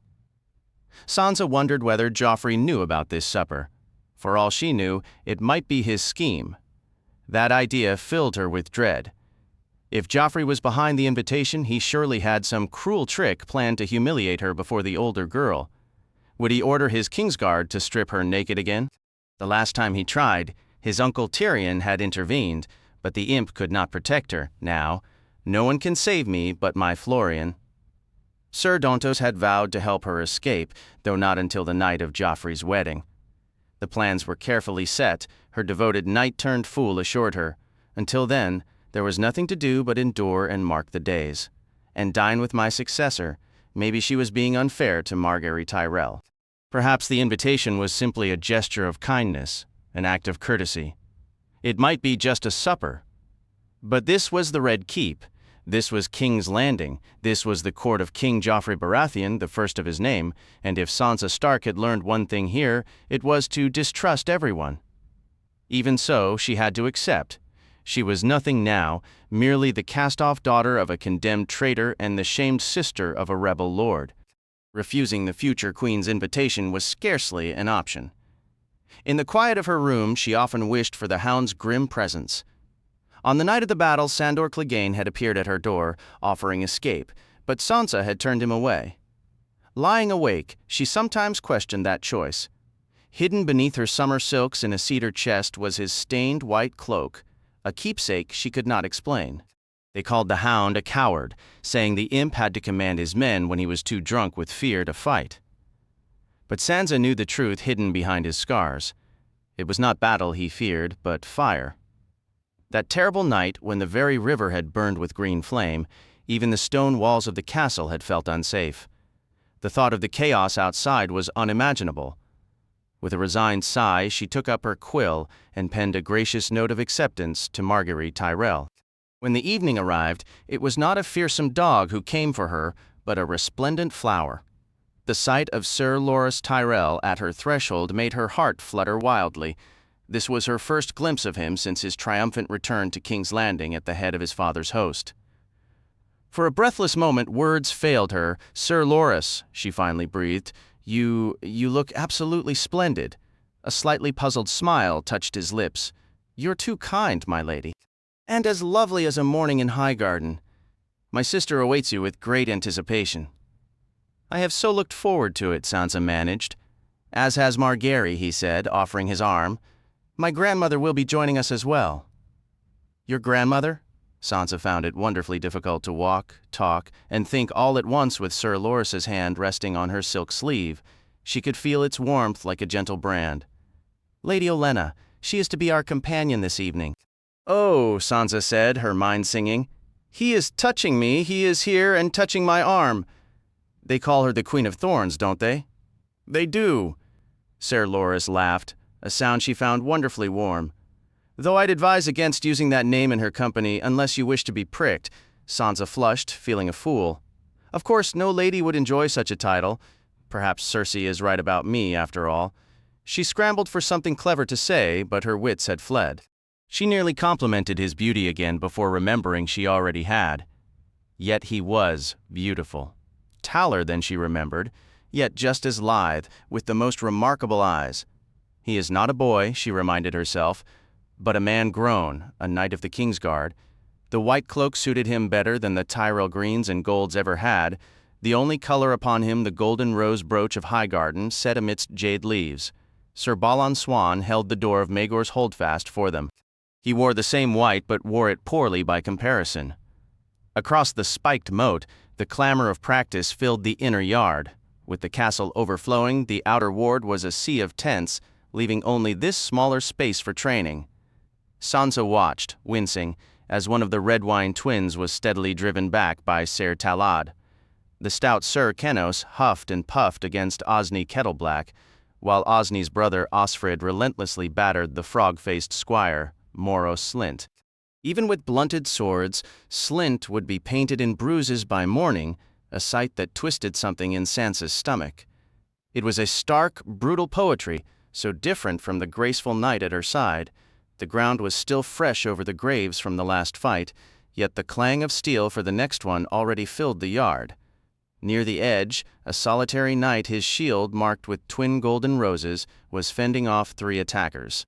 As they watched, he landed a solid blow to one man's head, sending him crumpling to the dirt. "Is that your brother?" Sansa inquired. "It is, my lady," Sir Loras answered. "Garland prefers to train against multiple opponents, 3, sometimes 4. He believes a real battle is rarely a fair duel, so he prepares for the worst. He must possess remarkable courage." "He is a fine knight," Sir Loras said. "Truthfully, a better swordsman than I, though I still hold the advantage with a lance."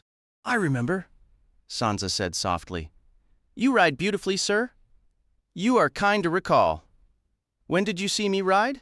"At the Hand's tourney. You rode a white horse, and your armor was crafted to look like a field of blossoms. You gave me a rose. A red one. The other girls received white roses that day." She felt her cheeks grow warm just speaking of it.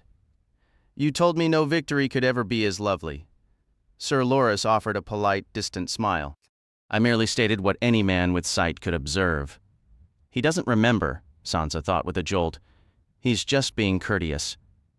The rose, the words, none of it stayed with him.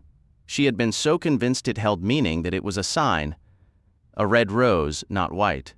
"It was right after you unseated Sir Robar Royce," she pressed, a hint of desperation in her voice. He withdrew his hand from her arm. "I killed Robar at Storm's End, my lady." He said it flatly, without pride, tinged with regret. Him, and another of King Renly's guards as well. Sansa had overheard the whispers by the well, but in her nervousness, it had slipped her mind. That was when Lord Renly died, wasn't it? How awful for your poor sister. For Margaery? His tone turned brittle. Yes, she was at Bitterbridge, thankfully. She didn't have to witness it. Still, when the news reached her, Sir Loras's fingers brushed the hilt of his sword, its white leather grip and alabaster rose pommel gleaming dully. Renly is gone, Robar is gone, there's little point in dwelling on ghosts. The edge in his voice startled her. "Aye, my lord, I never meant any offense, sir. And none was taken, Lady Sansa," he replied. But all the earlier warmth had vanished. He did not offer his arm again. They climbed the winding steps in a heavy, growing silence. Why did I mention Sir Robar? Sansa scolded herself. I've spoiled it all. Now he's upset with me. She scrambled for words to mend the rift, but every phrase seemed feeble and hollow. Stay quiet, or you'll only make it worse, she decided. Lord Mace Tyrell and his retinue were quartered behind the royal sept, in the long, slate-roofed building known as the Maiden Vault, so named for a pious king who once locked his sisters inside to shield himself from temptation. Before its ornate doors stood 2 guards in gilded half-helms and green cloaks trimmed with gold, the golden rows of Highgarden prominent on their chests. Both men were giants, well over 6 feet, with broad shoulders and lean waists, their physiques imposing. As Sansa drew near, she found she could not distinguish one face from the other. They shared the same strong jawline, the same deep blue eyes, the same thick red mustaches. "Who are they?" she asked Sir Loras, her discomfort momentarily forgotten. "My grandmother's personal guards," he explained. "Their mother named them Eric and Eric, but grandmother can't tell them apart. She simply calls them Left and Right." Left and Right swung the doors open, and Margaery Tyrell herself appeared, gliding down the short steps to meet them. "Lady Sansa," she said warmly, "I'm so glad you're here. You are most welcome." Sansa curtsied low before her future queen. "You honor me greatly, your grace." "Please call me Margaery. Do stand. Loras, assist Lady Sansa." "And may I call you Sansa?" "If it pleases you," Sansa replied as Sir Loras helped her rise. Margaery sent him off with a kiss on the cheek, then took Sansa's hand. "We shouldn't keep my grandmother waiting." Patience isn't one of her virtues. The room was warm, a fire snapping in the hearth and fresh rushes sweetening the air. At the long table sat a gathering of women. Sansa knew Lady Allery, Lord Tyrell's wife, by her dignified posture and the jeweled rings holding her silver braid. Margaery made the rest known. There were 3 cousins near Sansa's own age, Megha, Alla, and Eleanor. Lady Janna, Lord Tyrell's sister, was married to a Fossaway of the Green Apple Branch. Delicate Lady Leonette, also a Fossaway, was wife to Sir Garland. Septa Nysterica's face bore the marks of pox, yet her manner was cheerful. Lady Graceford looked pale and graceful, clearly expecting, while Lady Bulwer was just a girl of 8. She was to address plump, lively Meredith Crane as Mary, but the striking dark-eyed Myrish beauty was strictly Lady Merryweather. Finally, Margaery led her to the tiny white-haired woman presiding at the table's head. "My grandmother, the Lady Olenna, widow of Lord Luther Tyrell of Highgarden. His memory remains a blessing to us." The scent of roses clung to the old woman. "She's so small," Sansa thought. "Nothing sharp or prickly about her." "Give me a kiss, dear," Lady Olenna said, her spotted hand gently pulling Sansa closer. "How gracious of you to join me and this silly gathering of hens." Obediently, Sansa pressed a kiss to the wrinkled cheek. "Thank you for inviting me, my lady. I was acquainted with your grandfather, Lord Rickard, though not closely. He died before I was born." "Yes, I'm aware," the old woman replied. "And they've told you your Tully grandfather is fading as well, Lord Hoster?" "An old man, though younger than I, still. Darkness comes for everyone eventually, too early for some. You understand that better than most, poor girl? You've borne more than your share of sorrow. We grieve for your losses." Sansa looked toward Margaery. "I was deeply saddened by Lord Renly's death, your grace. He was ever so gallant." "That's kind of you to say," Margaery answered softly. Her grandmother gave a derisive snort. "Gallant, certainly. Charming, clean. He knew how to dress, how to smile, how to bathe, and somehow convinced himself that made him king material. The Baratheons have always entertained peculiar ideas. Comes from that Targaryen blood, I suppose. She sniffed. They once tried to marry me to a Targaryen. I put a quick stop to that nonsense. Renly was brave and gentle, grandmother, Margaery insisted. Father liked him, and so did Loras. Loras is young, Lady Olenna stated crisply, and exceedingly skilled at knocking men from horses with a stick. That doesn't make him wise. As for your father, I wish I'd been born a peasant with a heavy wooden spoon. I might have knocked some sense into that thick head of his. Mother, Lady Allery chided. Quiet, Allery. Don't use that tone with me, and don't call me mother. If I'd birthed you, I'm certain I'd recall, I'm only responsible for your husband, the great oaf of Highgarden. Grandmother, Margaery interjected. Please, mind your words. What will Sansa think of us? She might think we possess a shred of sense. One of us, at least. The old woman turned her sharp eyes back to Sansa. I told them it was treason. Robert had 2 sons and Renly had an older brother. What claim could he possibly have to that hideous iron chair? But my son just tut-tutted and asked if I didn't want my darling to be queen. You Starks were kings once, the Arryns and Lannisters too, even the Baratheons through the female line. Yet the Tyrells were mere stewards until Aegon the Dragon arrived and roasted the rightful king of the Reach on the field of fire. Truth be told, even our hold on Highgarden is somewhat questionable, as those tiresome Florents never cease complaining. What does it signify, you might ask? And truly it signifies nothing at all, except to pompous fools like my son. The mere notion that his grandson might one day plant himself upon the Iron Throne causes Mace to swell with pride like, what is that creature called? Margaery, you're a clever girl. Do tell your rather daft old grandmother the name of that peculiar fish from the Summer Isles that bloats to 10 times its size when provoked. They are called puffers, grandmother. Naturally they are. The people of the Summer Isles possess no poetry. In truth, my son ought to adopt the pufferfish for his banner. He could set a crown upon it, much as the Baratheons crown their stag. Perhaps that would satisfy him. We should have kept far away from all this wretched nonsense, in my opinion, but once the cow is milked, you cannot pour the cream back. After Lord Puffer placed that crown upon Renly's head, we were sunk in the batter up to our waists, and so here we remain to see it finished. What have you to say to that, Sansa? Sansa's lips parted and closed soundlessly.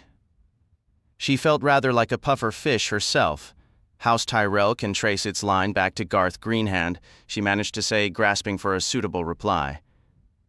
The Queen of Thorns gave a derisive snort. So can the Florents, the Rowans, the Oakhearts, and half the other noble families of the South. They say Garth enjoyed sowing his seed in fertile soil. I wouldn't be surprised if more than his hands were green. Sansa, Lady Allery interjected gently, you must be quite famished. Shall we share some boar and lemon cakes? Lemon cakes are my favorite, Sansa confessed. So we have been informed, declared Lady Olenna, who clearly had no intention of being quieted. That Varys person appeared to believe we should be grateful for the intelligence. I've never fully understood the purpose of a eunuch, to be honest. They seem to me merely men with the necessary parts removed. Allery, will you have the food brought, or do you intend to starve me? Here, Sansa, sit beside me. I am far more interesting than these others. I do hope you appreciate fools. Sansa straightened her skirts and took the offered seat. Fools, my lady? You mean those in motley feathers, in this instance? What else would I mean? My son? Or these lovely ladies? No, don't blush with your hair, it makes you resemble a ripe pomegranate. All men are fools, in truth, but the ones in motley provide better entertainment than those wearing crowns. Margaery, Sweetling, send for Butterbumps. Let us see if we can't bring a smile to Lady Sansa's face. The rest of you, sit down. Must I instruct you in everything? Sansa will think my granddaughter is attended by a flock of sheep. Butterbumps arrived before the meal, clad in a jester's suit of green and yellow feathers with a drooping comb. An enormous round man, as large as 3 common fools, he came cartwheeling into the hall, sprang onto the table, and deposited a giant egg before Sansa. Break it, my lady, he urged when she did. A dozen yellow chicks scattered in every direction. Catch them. Butterbumps cried. Little Lady Bulwer seized one and passed it to him, whereupon he threw back his head, dropped it into his vast rubbery mouth, and seemed to swallow it whole. When he belched, tiny yellow feathers flew from his nostrils. Lady Bulwer began to weep in dismay, but her tears turned to a squeal of delight as the chick wriggled free from her sleeve and scurried down her arm. While servants presented a broth of leeks and mushrooms, Butterbumps began to juggle, and Lady Olenna leaned her elbows on the table. "Are you acquainted with my son, Sansa, Lord Puffer of Highgarden?" "A most eminent lord," Sansa answered courteously.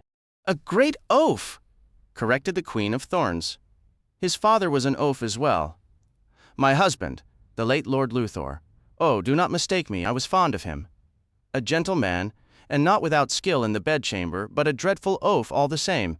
He was hawking, they say, and rode right off a cliff because he was staring at the sky instead of watching where his horse was going.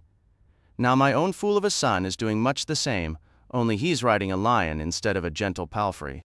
I told him it's easy to climb onto a lion's back, but getting off again is another matter entirely. He just laughs at me. If you ever have a son, Sansa, beat him regularly so he learns to listen. I had just the one boy and I was too soft, so now he pays more attention to that jester Butterbumps than he does to his own mother. A lion is not a house cat, I warned him, and he gives me a dismissive tut-tut, mother. There's far too much tut-tutting in this kingdom, if you ask me. These kings would all be better off if they laid down their swords and listened to their mothers for a change." Sansa found her mouth had fallen open once more. She quickly filled it with a spoonful of soup as Lady Ellery and the others laughed at Butterbumps, who was juggling oranges off his head, his elbows, and his large backside. "I want you to tell me the truth about this royal boy," Lady Olenna said suddenly. "This Joffrey?" Sansa's grip tightened on her spoon. "The truth? I can't. Please don't ask me. I can't. You. Yes. Who would know better? The boy looks the part of a king. I'll admit, a little too pleased with himself, but that's the Lannister in him. We've heard some disturbing stories, though. Is there any truth to them? Has this boy been cruel to you?" Sansa looked around anxiously. Butterbumps stuffed a whole orange into his mouth, chewed, swallowed, slapped his own cheek, and blew seeds from his nose, making the ladies giggle. Servants moved through the hall, and the maiden vault was loud with the clatter of dishes. One of the little birds hopped back onto the table and scampered right through Lady Graceford's soup. No one seemed to be listening, but she was still afraid. Lady Olenna was losing patience. "Why are you staring at that fool? I asked you a question, and I expect a reply. Have the Lannisters cut out your tongue, girl?" Sir Dantos had told her to speak openly, only in the Godswood. "Joff! King Joffrey! His Grace is very handsome and fair, and as brave as a lion." "Yes. All the Lannisters are lions, and when a Tyrell passes wind, they say it smells of roses," the old woman said sharply. "But is he kind? Is he clever? Does he have a good heart, a gentle touch? Is he truly chivalrous as a king should be? Will he cherish my Marguerite and treat her with tenderness? Will he guard her honor as his own?" "He will," Sansa lied. "He is very, very handsome." "You said that. You know, child, some people claim you're as great a fool as Butterbumps over there, and I'm beginning to think they're right. Handsome? I have taught my Marguerite what handsome is worth, I assure you. Slightly less than a mummer's belch. Arion Brightfire was handsome too, and he was a monster. The real question is, what is Joffrey?" She reached out and caught a passing servant by the arm. "I don't care for leeks. Take this soup away and bring me some cheese." "The cheese is to be served after the cakes, my lady. The cheese will be served when I say it will be served, and I say now." The old woman turned back to Sansa. Her tone, which had been biting, softened just a fraction. "Are you frightened, child? There's no need. We're only women here. Speak the truth to me. No harm will come to you. My father always told the truth." Sansa's voice was barely above a whisper, and the words felt like stones in her throat. Lord Eddard, yes, he was known for that, and they still called him a traitor, and cut off his head. The old woman's gaze was fixed on her, sharp and bright as sword points. Joffrey, Sansa said, the name tasting like ash. Joffrey did that. He promised me mercy, and then he ordered my father's head cut off. He said that was mercy. He took me up to the walls and made me look at it. The head. He wanted me to cry, but she stopped suddenly, covering her mouth. I've said too much, oh gods, they'll know. Someone will hear and tell. Go on. It was Margaery who encouraged her. Joffrey's own future queen. Sansa had no idea how much she had already heard. I can't. The thought was a cold knot in her stomach. If she tells him, if she even whispers it, he will surely have me killed or hand me over to Sir Ilyn. I never intended. My father was branded a traitor. My brother the same. This blood is cursed. Please, I beg you, don't force me to say more. Compose yourself, girl, the Queen of Thorns ordered, her voice sharp. Can't you see she's terrified, grandmother? Look at her. The old woman turned and called out to the jester. Fool, a song? Make it a long one. The bear and the maiden fair will serve. It will, the enormous jester bellowed in reply. It will serve wonderfully.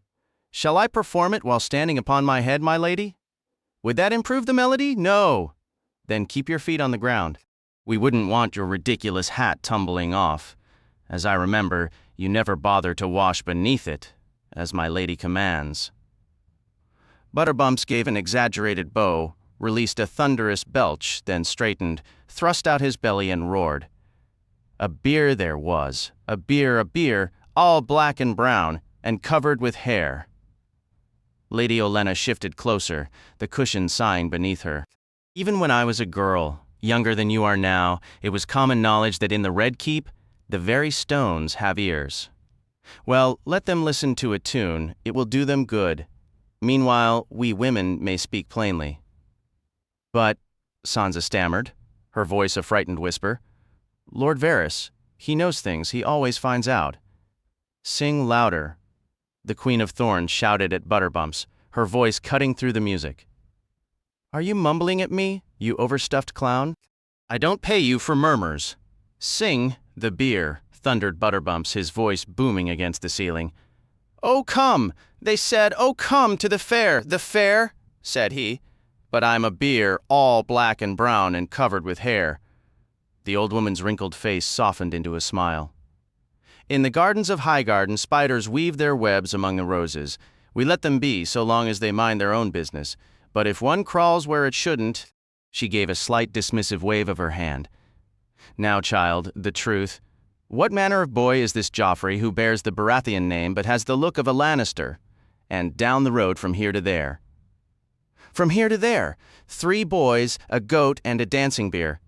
Sansa felt her heart hammering in her throat. The Queen of Thorns was so near she could smell the faint, sharp scent of mint on the old woman's breath.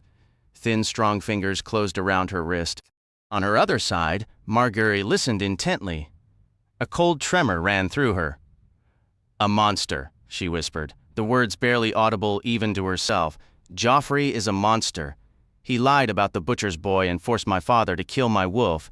If I upset him, he orders the Kingsguard to strike me. He is cruel and wicked, my lady, truly, and the queen is just as bad. Lady Olenna Tyrell and her granddaughter shared a long, silent look.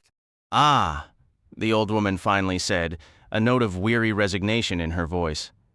That is unfortunate, oh gods, Sansa thought, a wave of pure dread washing over her. If Margaery refuses the marriage, Joffrey will know I am the cause. Please, she burst out, you mustn't call off the wedding. Set your mind at ease. Lord Pufffish is utterly resolved that Margaery will be queen. A Tyrell's word once given was stronger than any Lannister gold. At least it was in my time. Still, we are grateful for your honesty, child. Danced and spun, all the way to the fair. The fair, the fair. Butterbumps hopped and stomped, his performance growing wilder. Sansa, Margaery began, her smile warm and genuine, making her look so much like her brother Loras. Would you like to see Highgarden? All the autumn blossoms are opening now. We have groves of citrus trees, silver fountains, quiet courtyards dappled with shadow, and walks lined with pale marble. My father always keeps musicians at court. singers with sweeter voices than our butterbumps and pipers and harpists besides. We breed the finest horses and little boats to drift along the Mander. Do you enjoy hawking, Sansa? A little, she admitted quietly. Oh, sweet she was, and pure and fair, the maid with honey in her hair. You will adore Highgarden as I do, I am certain of it. Margaery gently tucked a stray lock of Sansa's hair behind her ear. Once you see it, you will wish to stay forever. And perhaps, she added, her tone light but meaningful, you shall not have to leave. Her hair! Her hair, the maid with honey in her hair! Quiet, girl, the Queen of Thorns said, her tone sharp. Sansa has not yet said she wishes to visit us. Oh, but I do, Sansa replied quickly. Highgarden sounded exactly like the enchanted, graceful court she had once imagined finding in King's Landing. It was the dream she had carried since leaving Winterfell. But the Queen, Sansa continued, her voice dropping, she will never allow me to leave. She will have no choice, Lady Olenna stated flatly. Without the support of Highgarden, the Lannisters cannot hope to keep Joffrey on that ugly iron chair. When my son, the Lord Oaf, makes the request, she will grant it. She must. Will he? Sansa asked, a flicker of hope rising. Will he truly ask? Lady Olenna's expression was one of mild impatience. I see no reason to leave it to his judgment. Naturally, he remains unaware of our actual intentions. Sansa tilted her head, confused. Our actual intentions, my lady? To see you properly married, child, the old woman said plainly, just as the fool's voice rose again in song across the garden. To my grandson? Married to Sir Loras, the thought stole the air from Sansa's lungs. She pictured him in his brilliant blue armor, the rose he threw to her. She saw him in white, so flawless and beautiful. The memory of his smile, the sound of his laugh, the gentle pressure of his hand, it all washed over her. For a wild moment, she imagined what it might be like to touch his face, to kiss him, to lose herself in those warm eyes. A blush heated her cheeks. Would you like that, Sansa? Margaery asked, leaning forward. I've always wanted a sister. Say you will. Please say you agree to marry my brother. The answer spilled out before Sansa could think. Yes, I will. There is nothing I would want more. To be Sir Loras's wife, to love him. Loras? Lady Olenna cut in, sounding thoroughly exasperated. Don't be simple, girl. A knight of the Kingsguard cannot marry? Did they teach you nothing up in the north? We are speaking of my grandson Willis. He is older, certainly, but a kind and clever boy, heir to Highgarden, and thankfully, not an oaf. Sansa's head spun. The lovely vision of Loras shattered and vanished. Willis? I have not had the honor of meeting Sir Willis, she managed, grasping for courtesy as her armor. Is he a celebrated knight like his brothers? No, Margaery answered gently. He never swore any vows. Her grandmother gave a dismissive wave. Tell her plainly. The boy's leg was injured. It never healed right. It happened at his first tourney. Margaery explained softly. His horse fell. That Dornishman, Oberyn Martell, shares the blame. Lady Olenna muttered. And the maester who tended him. Willis has a gentle heart, Margaery said, her voice warm. When I was small, he would read me stories and sketch the constellations for me. You will come to care for him, Sansa. I know it. When might I meet him? Sansa asked, her voice tentative. Soon, Margaery promised. Once Joffrey and I are wed and you travel to Highgarden, my grandmother will bring you. I will, the old woman said, patting Sansa's hand with a wrinkled, knowing smile. That I will, the final body line of the song thundered through the hall as Butterbumps gave a great leap, landing with a force that rattled the table. The ladies laughed and applauded, though the Queen of Thorns remarked that she feared the dreadful tune would never conclude.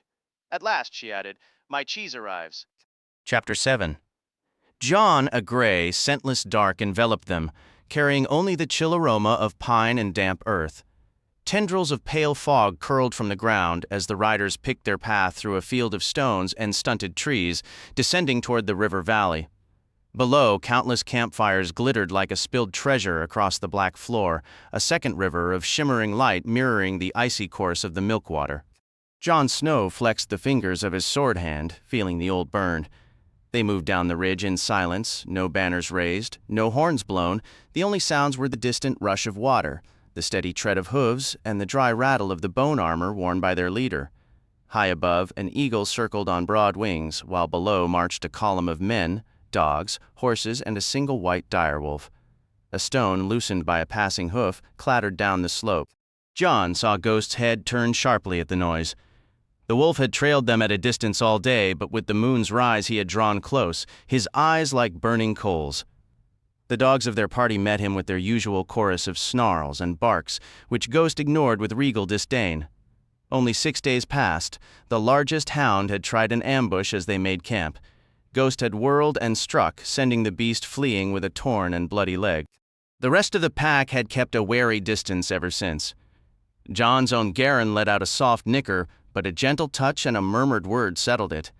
If only his own gnawing dread could be so easily soothed. He was clad in the black of the Night's Watch, yet he rode surrounded by the enemy. Wildlings. And I am among them. Ygritte wore the cloak that had belonged to Horan Halfhand. Others had taken the fallen ranger's gear, Lenel his mail, the spearwife Ragwile his gloves, a bowman his boots. The short, plain-faced man, called Longspear Reich, had claimed the helmet, but finding it ill-fitting, had passed it to Ygritte. And in Rattleshirt's bag rode the grisly trophies, Cuarin's bones and the severed head of Eben, who had ridden with Jon to scout the Skirling Pass. Dead, all of them. And I am dead to the world. Ygritte rode at his back, Longspear Reich ahead. The Lord of Bones had appointed them as Jon's guards. If this crow tries to fly, I'll have your bones for my pot as well. He had warned them at the outset, his words echoing from behind the giant skull he wore as a helm. Ygritte had just scoffed. You want him watched? Then stop flapping your jaw and let us watch him. Jon observed these interactions with a grim fascination. Rattleshirt might lead, but any of them might answer back. The wildling leader turned his skull helm toward Jon. You may have snowed these others, Crow, but you won't snow Mance. He'll see the lie in you quick enough. And when he does, I'll skin that wolf for a cloak and slit your soft belly to sew a weasel inside. Jon's gloved hand flexed, the scarred fingers tightening, but Longspear Reich only laughed. And where in all this snow would you find a weasel? Their first night after a brutal day in the saddle, they camped in a shallow, stony hollow high on a nameless peak. They huddled near the fire as snow began to fall, Jon watching the flakes vanish into the flames. Despite his layers, a deep cold had settled into his marrow. Ygritte sat beside him once she had eaten, her hood up and her hands tucked into her sleeves for warmth. When Mance hears how you dealt with the half-hand, she said, her voice low beside the crackling fire, he'll want you for his own. You'll see. Take me for what? Jon asked. The girl let out a scornful laugh. For one of us. Do you think you're the first crow to fly down off that wall? Deep down, every one of you wants to be free. And once I'm free, he said, choosing his words with care, will I be free to leave? Of course you will, she replied, her smile warm despite her crooked teeth. And we'll be free to kill you. Freedom has its dangers, but most come to savor the flavor of it. She rested her gloved hand on his leg, just above the knee. You'll understand soon enough. I will understand, Jon thought. I will watch and listen and learn, and when I have, I will carry the knowledge back to the wall. The wildlings believed him an oathbreaker, but in his heart, he remained a man of the Night's Watch, fulfilling the final command Cuarin Halfhand had given him. Right before I ended his life, they reached the bottom of the slope and found a narrow stream trickling from the foothills to meet the milkwater. It appeared as a jumble of stones and glassy ice, though the muffled rush of water beneath the frozen surface was unmistakable. Rattleshirt led the way across, the thin crust of ice shattering underfoot. As they emerged on the other side, Mance Raider's scouts closed in. Jon assessed them quickly. 8 riders, men and women, wrapped in furs and boiled leather, with the occasional glint of a helmet or a ring of mail. They carried spears and fire-hardened lances, all except their leader, a stout blond man with watery eyes who held a great curved scythe of sharpened steel. Jon knew him instantly. The Weeper. The Black brothers told stories about this one. Like Rattleshirt and Harma Dogshead and Alphen Crowkiller, he was a notorious raider. The Lord of Bones, the Weeper said upon seeing them. His gaze settled on Jon and his direwolf. "And who's this you've brought?" "A crow who decided to join us," said Rattleshirt, who favored the title Lord of Bones for the clattering armor he wore. "He was worried I'd collect his bones along with the half-hands." He shook his sack of grisly trophies at the other wildlings. "He killed Corin Half-Hand," added Longspear Reich. "Him and that wolf of his. Finished off Oral as well," Rattleshirt put in. "The boy's a warg, or near enough," said Ragwile, a large spearwife. "His wolf tore a piece right out of Half-Hand's leg." The Weeper's red-rimmed eyes studied Jon once more. "Is that so? Well, he does have a wolfish look about him, now that I see him proper. Bring him to Mance. Might be he'll want to keep him." He turned his horse and galloped away, his riders following close behind. The wind blew damp and heavy as they crossed the Milkwater Valley and rode single file through the river camp. Ghost stayed near Jon, but the direwolf's scent announced their arrival, and soon wildling dogs surrounded them, growling and barking. Lenel shouted at the dogs to be quiet, but they ignored him. "They don't seem to like your beast much," Longspear Reich remarked to Jon. "They're dogs, and he's a wolf," Jon replied. "They know he's not one of them, no more than I am one of you." But he had a duty to remember. The mission Corin Half-Hand had entrusted to him as they shared their last fire, to act the part of the deserter and discover what the wildlings had been searching for in the desolate cold of the Frostfangs. Some power, Corin had called it when speaking to the old bear, but he had died without learning what it was, or whether Mance Rayder had succeeded in unearthing it. Cook fires dotted the riverbank, scattered among wagons, carts, and sleds. Many wildlings had raised tents of hide, skin, and felted wool. Others took shelter behind rocks in crude lean-tos or slept beneath their wagons. At one fire, Jon watched a man hardening the tips of long wooden spears and tossing them onto a growing pile. Nearby, two bearded youths in boiled leather sparred with staffs, leaping over the flames and grunting with each landed blow. A circle of a dozen women sat not far off, fletching arrows. Arrows for my brothers, Jon thought. Arrows for my father's people, for the folk of Winterfell and Deepwood Motte and the Last Hearth. Arrows for the entire North. Yet, amidst the preparation for war, he also noticed quieter moments, a group of children chasing a makeshift ball of rags, and an old man patiently mending a fishing net by the water's edge, a small, stubborn act of ordinary life persisting in the gathering shadow. He watched women moving to a rhythm of their own, heard the sharp cry of an infant, and a small boy swaddled in furs darted breathlessly across the path of his garron. Flocks of sheep and goats roamed untethered, and oxen trudged slowly along the river's edge, nosing for patches of grass. The scent of roasting mutton hung over one cook fire.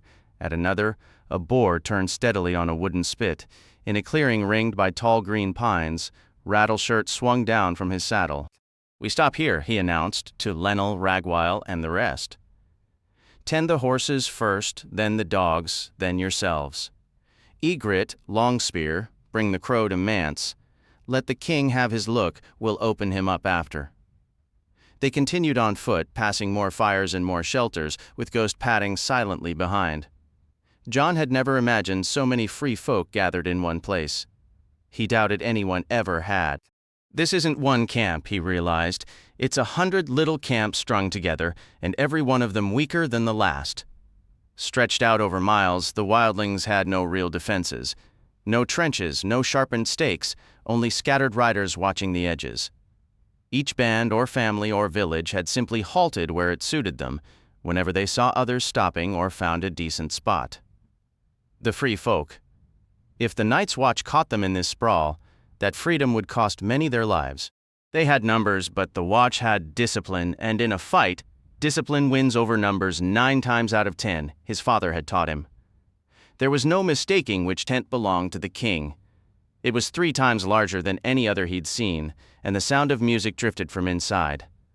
Like many smaller shelters, it was made of hides with the fur still on, but Mance Raiders were the thick white pelts of snow bears. The peaked roof was topped with a massive rack of antlers from a giant elk, the kind that once roamed the 7 kingdoms in the age of the first men. Here, at least, they found guards, 2 men at the tent flap leaning on tall spears, round leather shields strapped to their arms. One lowered his spear point when he noticed Ghost. "That creature stays outside." "Ghost, stay!" Jon ordered. The direwolf sat. "Longspear, keep an eye on him." Rattleshirt pulled the tent flap open and jerked his head for Jon and Ygritte to enter. The space inside was hot and thick with smoke. Baskets of glowing peat sat in each corner, washing everything in a dull reddish light. More furs covered the ground. Standing there in his black garb, Jon felt completely isolated, waiting on the whim of the turncloak who styled himself king beyond the wall. As his eyes adjusted to the smoky gloom, he made out 6 figures, none of whom seemed to notice him. A dark-haired young man and a fair blonde woman were sharing a horn of mead. A pregnant woman tended a pair of hens roasting over a brazier, while an older man with gray hair wrapped in a faded cloak of black and red sat cross-legged on a cushion strumming a lute and singing. The Dornishman's wife was as fair as the sun, and her kisses were warmer than spring, but the Dornishman's blade was made of black steel, and its kiss was a terrible thing. Jon knew the tune, though it felt odd to hear it here, in this rough hide tent beyond the wall, countless leagues from the red mountains and warm breezes of Dorne. Rattleshirt removed his yellowed helmet while the song played out. Under his armor of bone and leather, he was a slight man, his face ordinary beneath the giant's skull, a knobby chin, a thin mustache, sallow and pinched cheeks. His eyes were set close together, one eyebrow running straight across his forehead, dark hair receding from a sharp widow's peak. The Dornishman's wife would sing as she bathed, in a voice that was sweet as a peach. But the Dornishman's blade had a song of its own, and a bite sharp and cold as a leech. Near the brazier, a man who was short but enormously broad sat on a stool, pulling meat from a hen on a skewer. Grease dripped into the man's white beard, yet his smile remained wide and content. Thick golden bands, etched with ancient symbols, encircled his powerful arms, and the black ringmail shirt he wore had clearly been taken from a fallen ranger. Nearby, a leaner, taller man frowned over a map, a great sword in a leather sheath strapped across his back. He stood straight as a lance, all sinew and muscle, his head bald and clean-shaved. His strong nose and deep-set gray eyes might have made him handsome, but the absence of both ears gave his head a narrow, sharp look. Jon couldn't tell if frostbite or a blade had taken them. Both men were plainly warriors, and Jon sensed they were far more dangerous than Rattleshirt. He pondered which one was Mance Rayder. From the shadows, the final lines of a song drifted to an end. As he lay on the ground with the darkness around, and the taste of his blood on his tongue, his brothers knelt by him and prayed him a prayer, and he smiled and he laughed and he sung. "Brothers, oh brothers, my days here are done. The Dornishman's taken my life, but what does it matter, for all men must die, and I've tasted the Dornishman's wife." As the last notes of the Dornishman's wife faded, the bald, earless man looked up from his map and fixed a fierce scowl on Rattleshirt and Ygritte, with Jon standing between them. "What is this?" he demanded. "A crow?" "The black bastard who killed Orell," Rattleshirt said, "and a warg to boot. Your orders were to kill them all." "This one came over," Ygritte explained. "He killed Qhorin Halfhand by his own hand." "This boy?" The earless man seemed genuinely angered by the news. "The Half-Hand was mine to take. Do you have a name, Crow? Jon Snow? Your Grace?" Jon hesitated, unsure if he was meant to kneel. "Your Grace?" The earless man glanced at the large, bearded one. "You see, he mistakes me for a king." The bearded man roared with laughter, spraying bits of chicken. He wiped the grease from his mouth with the back of a massive hand. "Must be blind. Who ever heard of a king with no ears? His crown would slide right down to his shoulders. Har." He grinned at Jon, cleaning his fingers on his trousers. "Shut your beak, Crow. Turn yourself around. The man you're looking for might be behind you." Jon turned. The singer was getting to his feet. "I am Mance Rayder," he said, setting his lute aside. "And you are Ned Stark's bastard, the Snow of Winterfell." For a moment, Jon was too stunned to speak. Finally, he managed, "How? How could you know?" "That's a story for another time," Mance Rayder replied. "How did you like the song, lad?" "Well enough. I've heard it before. But what does it matter, for all men must die," the king beyond the wall said lightly. and I've tasted the Dornishman's wife. Now tell me, does my Lord of Bones speak true? Did you kill my old friend the half-hand?" "I did, though the choice was his more than mine," Jon thought, but did not say. "The Shadow Tower will feel a lesser place," the king said, a thread of sadness in his voice. "Horan was my enemy, but he was also my brother, once. So, should I thank you for killing him, Jon Snow, or should I curse you?" He offered Jon a mocking smile. The king beyond the wall looked neither regal nor entirely like a wildling. He was average in height, slender and sharp-faced, with clever brown eyes and long brown hair heavily streaked with gray. He wore no crown, no golden rings, no jewels. His clothes were simple wool and leather. His most notable garment, a tattered black wool cloak, its long tiers mended with faded red silk. "You should thank me for killing your enemy," Jon said at last, finding his nerve, "and curse me for killing your friend." "Har!" bellowed the white-bearded man. "A fine answer." "Indeed," said Mance Rayder, gesturing for Jon to come nearer. "If you mean to stay, you do well to learn who we are. The man you mistook for me is Styr, Magnar of Then. In the old tongue, Magnar means lord." The man missing an ear fixed a cold gaze on Jon as Mance gestured toward the white-bearded warrior. "This fierce devourer of poultry is my loyal Tormund. As for the woman," Tormund got to his feet. "Hold on. You gave Styr his title, now give me mine." Mance Rayder chuckled. "As you like, Jon Snow, before you stands Tormund Giantsbane, the tall talker, hornblower and breaker of ice. Also known as Tormund Thunderfist, husband to bears, the Mead King of Ruddy Hall, speaker to gods and father of hosts." "Now that sounds more like the truth of me," Tormund declared. "Well met, Jon Snow. I've a fondness for wargs, mind you, though I can't say the same for Starks."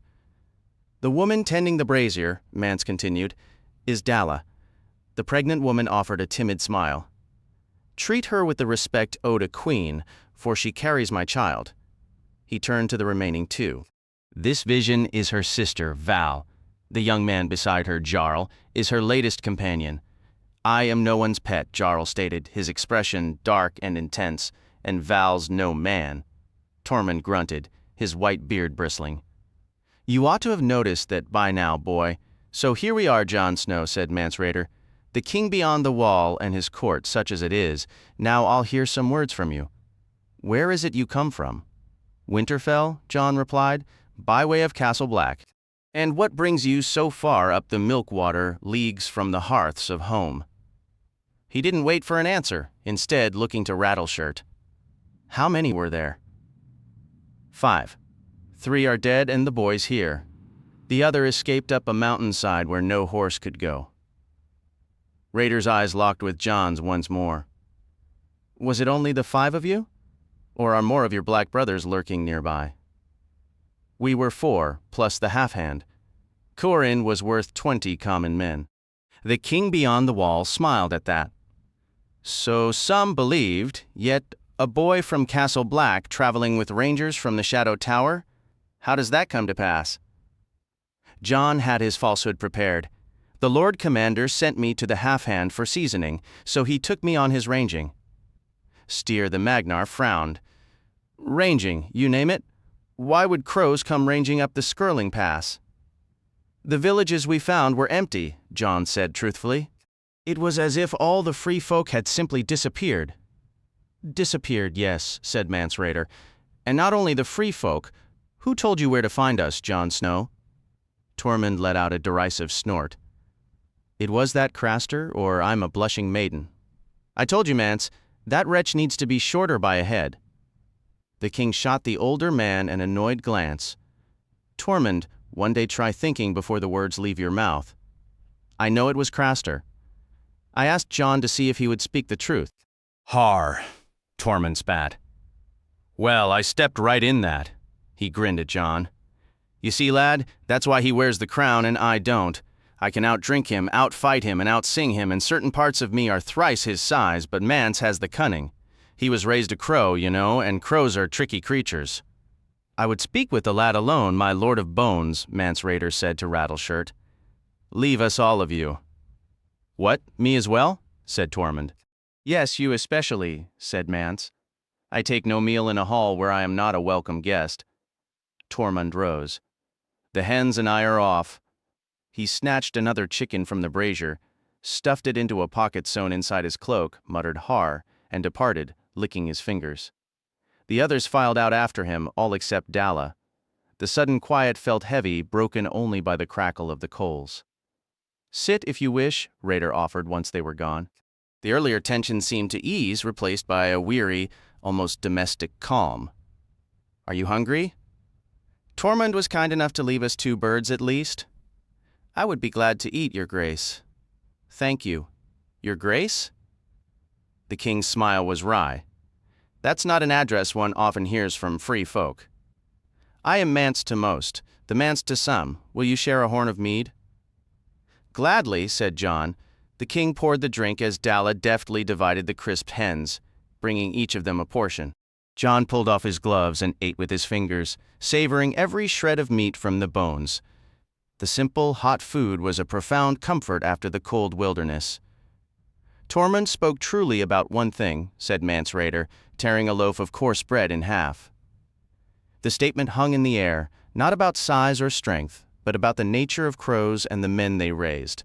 The black crow is a cunning creature, that much is true.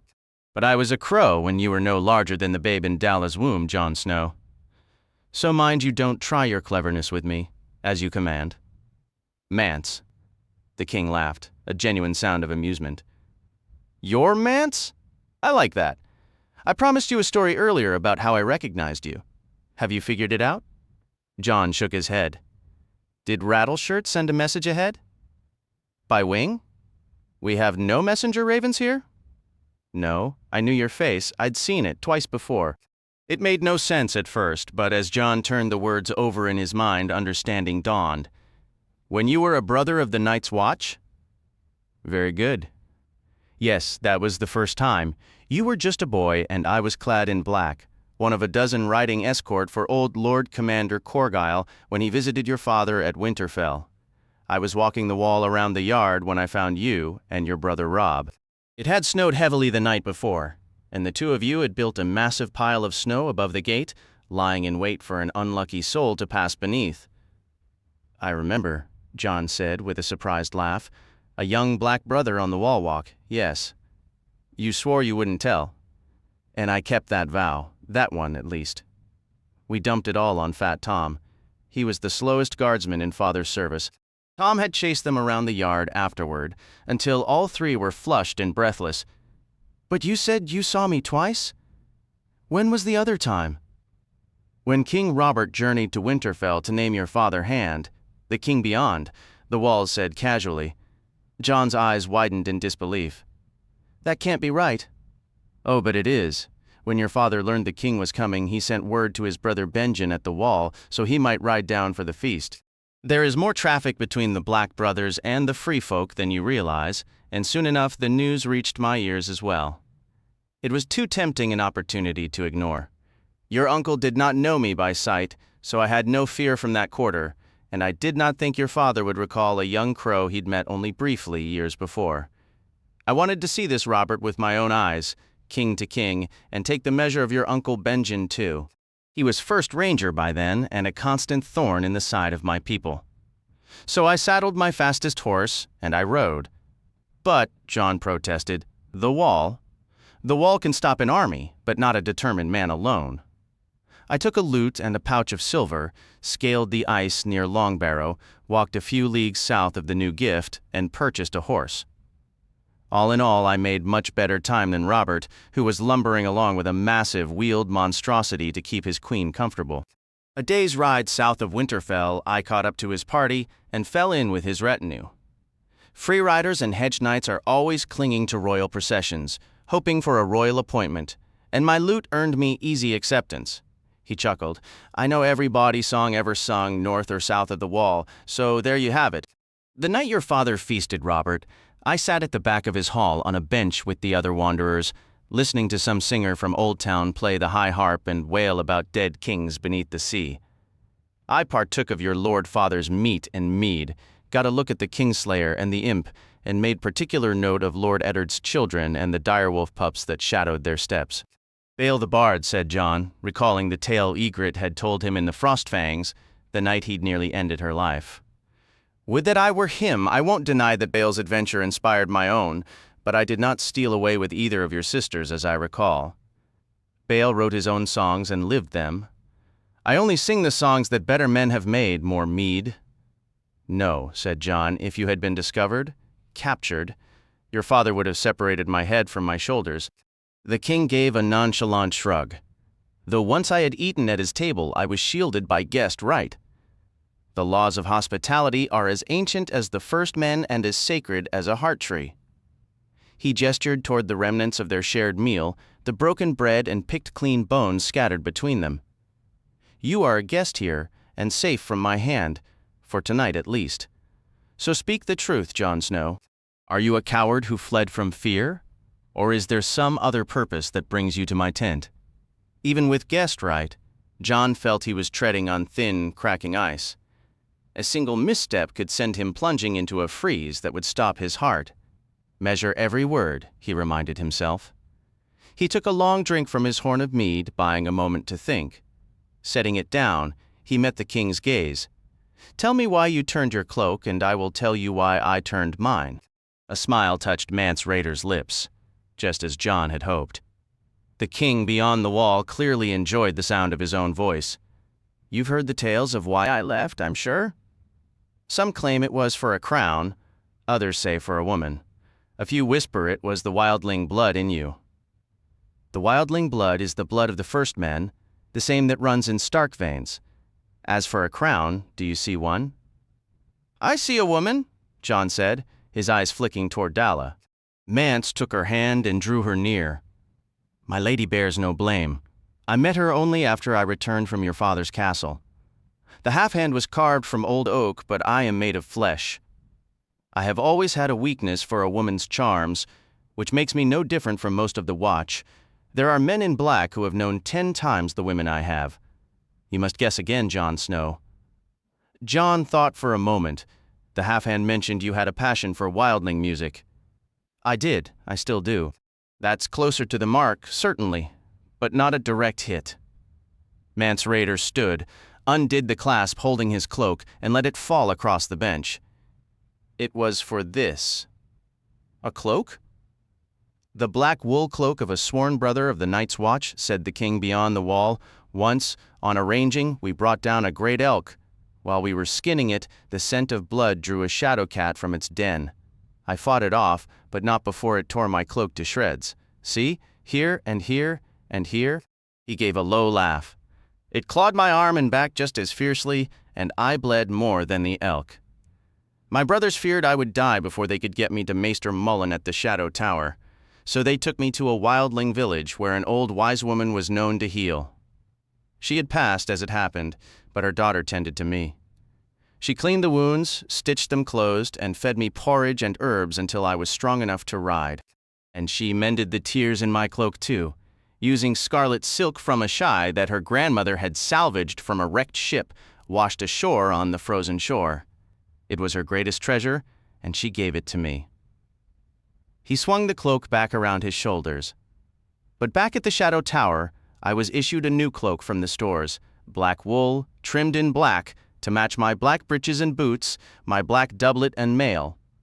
This new cloak had no frays, no rips, no tears, and most importantly, no red. Sir Daenerys Mallister reminded me sternly that men of the Night's Watch dress in black, as if I'd forgotten. My old cloak was fit for the fire, he declared. Mance's voice, which had been reflective, now took on a hard, sardonic edge. So the next morning I left, for a place where a kiss wasn't a crime and a man could wear any damn cloak he pleased. He fastened the clasp and sat back down. Now your turn, Jon Snow. Jon took another swallow of mead. Only one story might ring true here. You said you were at Winterfell the night my father feasted King Robert? I said it because it's true, I was there.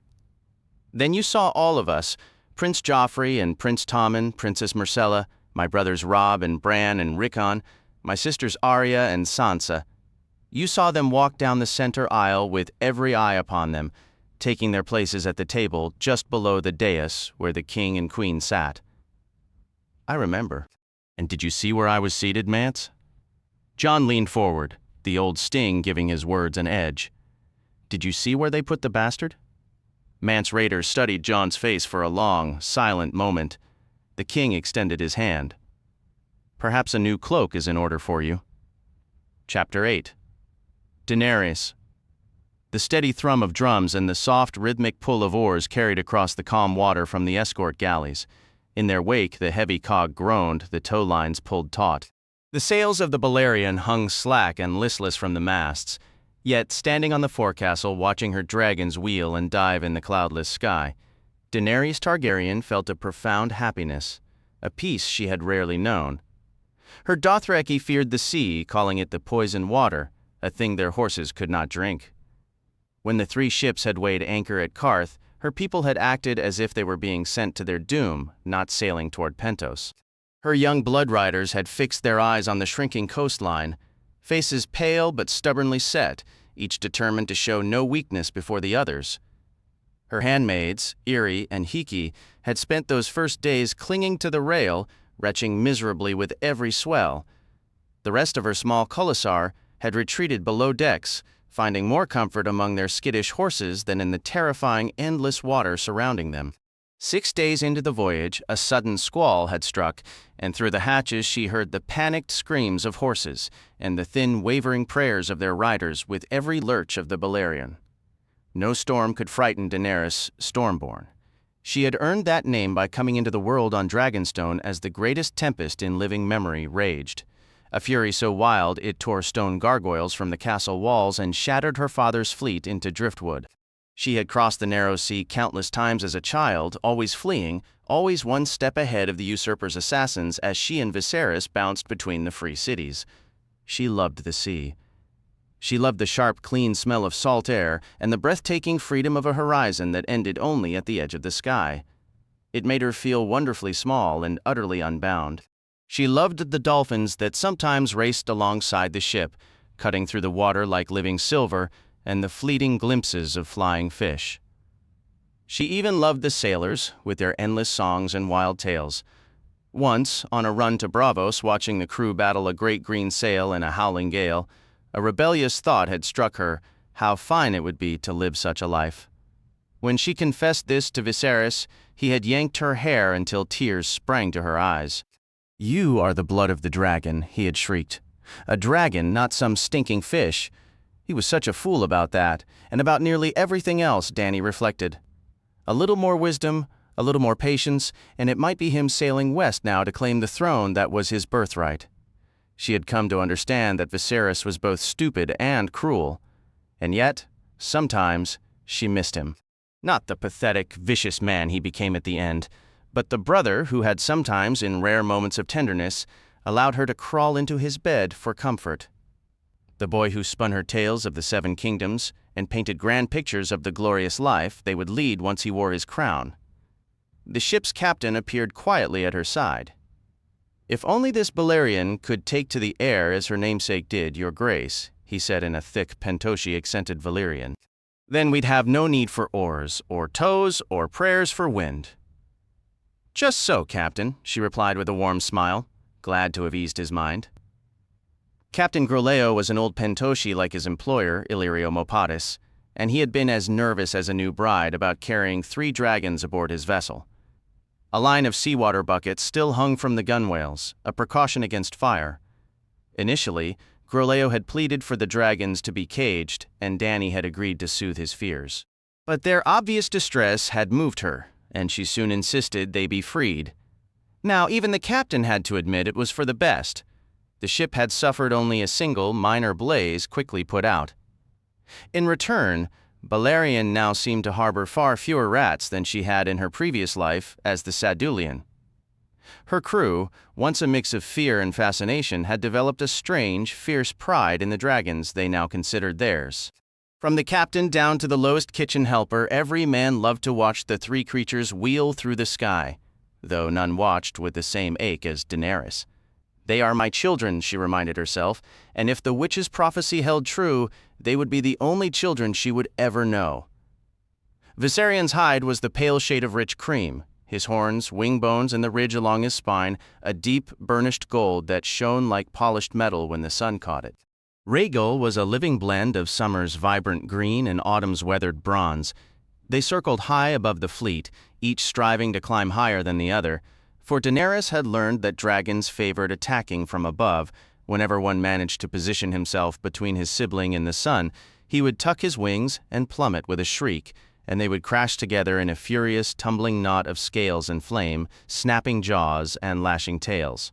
The first time she witnessed it, her heart had seized, fearing a fight to the death, but it was merely their violent play.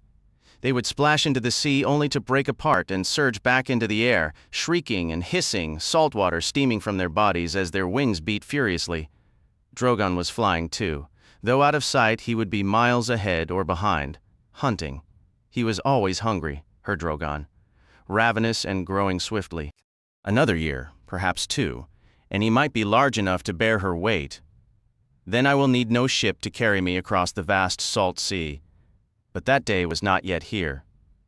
Rhaegal and Viserion were still no bigger than terriers, Drogon only slightly larger, and any common hound would have been heavier. They were all wings, neck and tail, far lighter than they appeared. So Daenerys Targaryen remained dependent on wood, wind, and canvas to carry her home. The wood and canvas had served her well enough, but the wind had proven a fickle ally. For 6 days and nights they had been stuck in a dead calm, and now a 7th day dawned with still no breeze to fill the sails. Thankfully, 2 of the vessels Magister Illyrio had provided were trading galleys, each with 200 oars and crews of strong armed rowers. But the great cog Balerion was another matter entirely.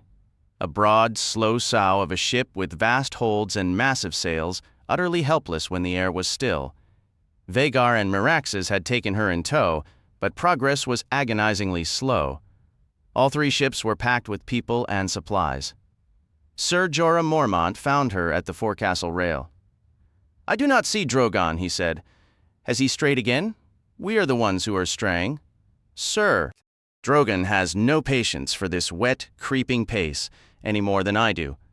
Bolder than his siblings, the Black Dragon had been the first to test his wings over the open water, the first to flutter from ship to ship, the first to vanish into a passing cloud, and the first to kill. Flying fish that broke the surface were instantly engulfed in a lance of flame, snatched up and devoured." "How large will he become?" Daenerys asked, her curiosity piqued. "Do you know? In the 7 kingdoms, the tales speak of dragons who grew so vast they could pluck giant krakens from the ocean depths." Daenerys let out a laugh. "Now that would be a sight worth seeing. They are only stories, Khaleesi," her exiled knight replied. "They also speak of wise old dragons living 1,000 years." "Then how long does a dragon truly live?" She glanced up as Viserion swept low over the ship, his wing beats stirring the lifeless sails. Sir Jorah shrugged. "A dragon's natural life is said to be many times that of a man's, if the songs are to be believed, but the dragons the 7 kingdoms knew best were those of House Targaryen. They were bred for battle, and in battle most of them died. Slaying a dragon is a formidable task, yet not an impossible one." Arstan, whom most now called Whitebeard for his pale beard, stood near the figurehead, his lean hand gripping his tall staff. He turned to address them. Balerion, known as the Black Dread, lived for 2 centuries before passing in the time of King Jaehaerys the Conciliator. His size was such that he could consume an aurochs in a single gulp. A dragon continues to grow throughout its life, your grace provided it has sustenance and liberty. He was a tall man, though less broad than Sir Jorah, with eyes of pale blue and a fine silken beard as white as snow. "Liberty?" Daenerys asked, intrigued. "What do you mean by that?" "In the capital, your forebears constructed a vast domed fortress to house their dragons. It is named the Dragon Pit, and its ruins still crown the hill of Rhaenys. That was the abode of the royal dragons in ancient times, a cavernous space with iron gates wide enough for 30 knights to ride through side by side. Yet it was observed that none of the dragons confined there ever attained the immense size of their ancestors.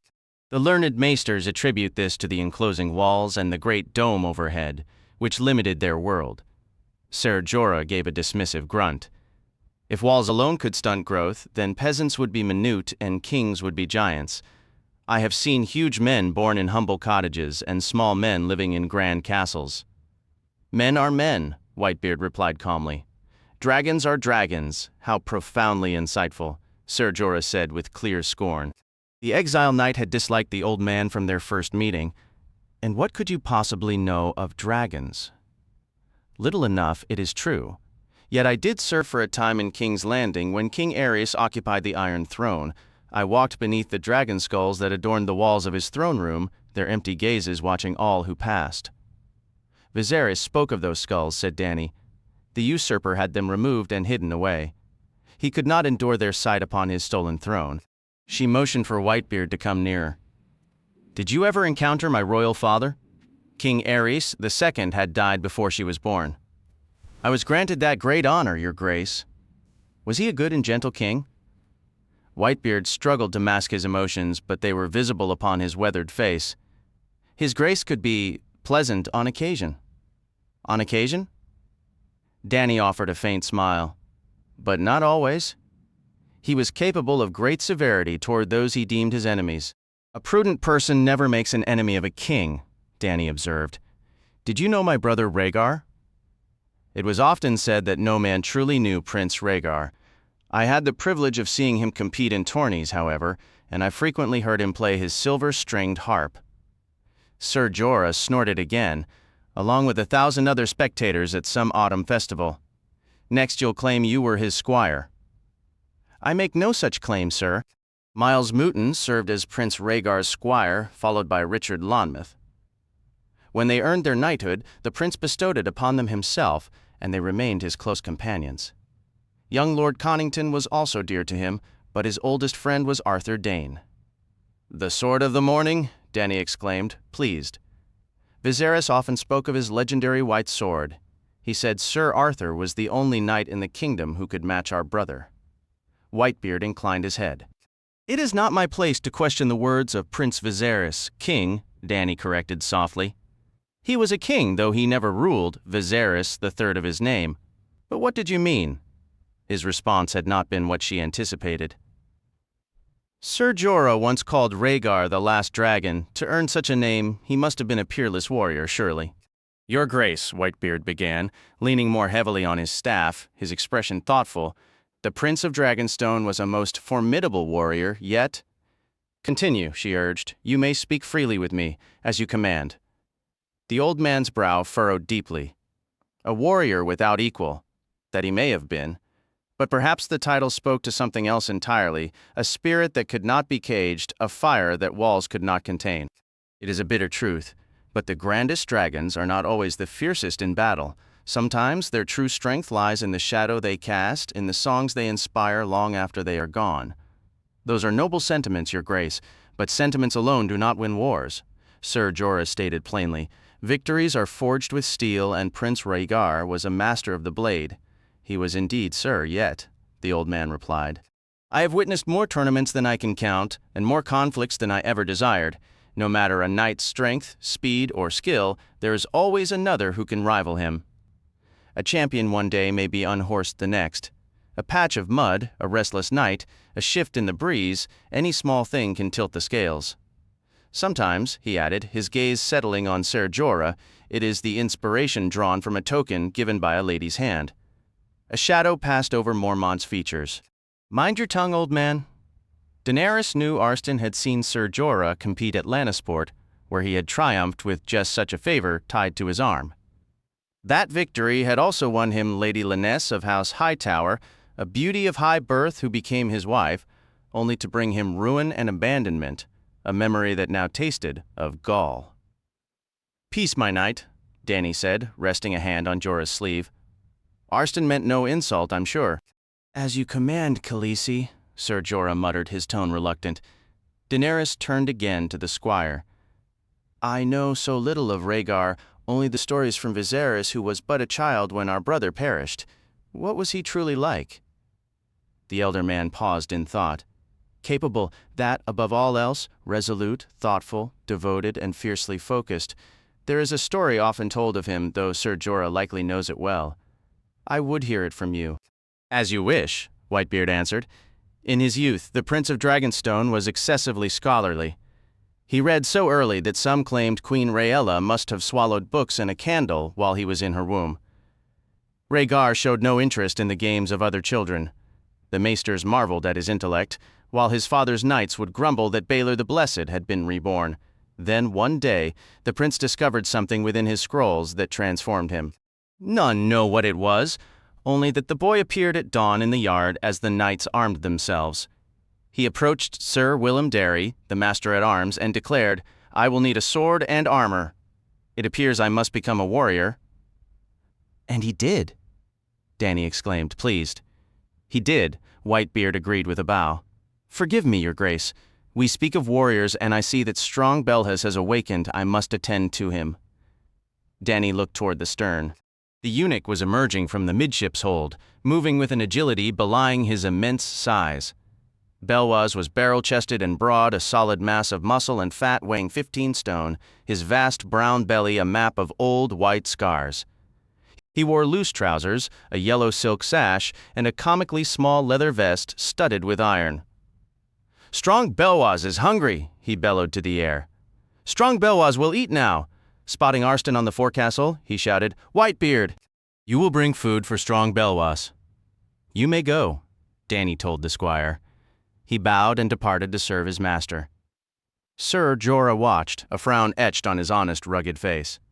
Mormont was a large, sturdy man, strong-jawed and broad-shouldered. Not handsome, but the truest friend Daenerys had ever known. "You would be wise to take that old man's words with a grain of salt," he advised her once Whitebeard was beyond hearing. "A queen must listen to everyone," she reminded him. "The high and the low, the powerful and the frail, the honorable and the corrupt. One voice may deceive, but among many, truth can often be found." She had read that once.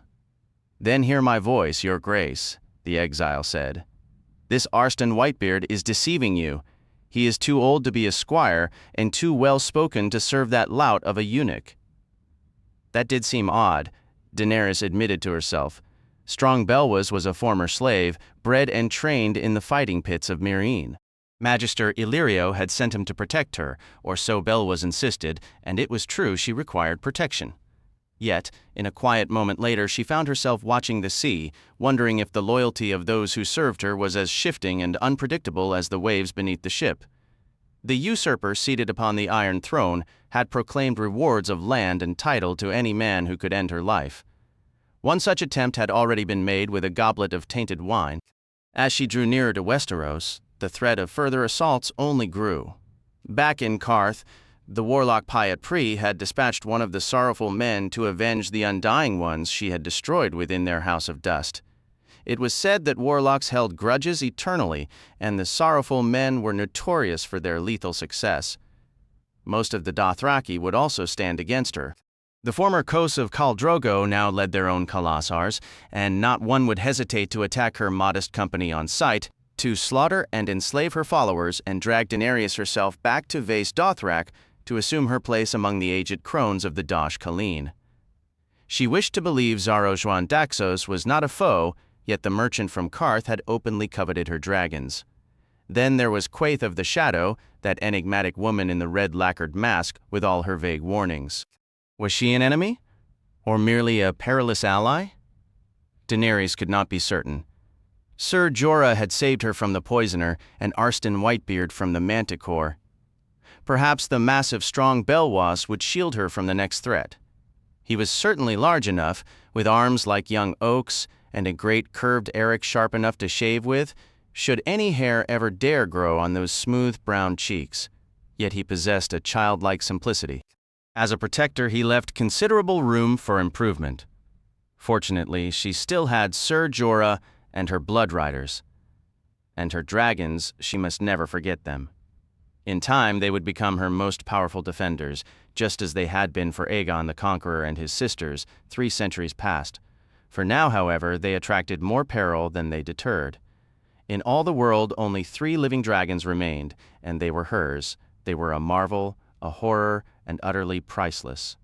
She was considering her next course of action when a cool draft brushed the nape of her neck, and a stray lock of her silver-gold hair fluttered against her forehead. Above, the canvas sails groaned and shifted, and suddenly a tremendous shout erupted across the deck of Balerion. "Wind!" the sailors yelled. "The wind is back! The wind!" Daenerys gazed upward as the great cog's sails filled and billowed, the lines humming taut, singing a sweet melody they had longed for during 6 endless days. Captain Grolio hurried aft, barking orders. The Pentoshi crew scrambled up the masts, those not cheering aloud. Even strong Belwas released a booming roar and performed a clumsy, joyful dance.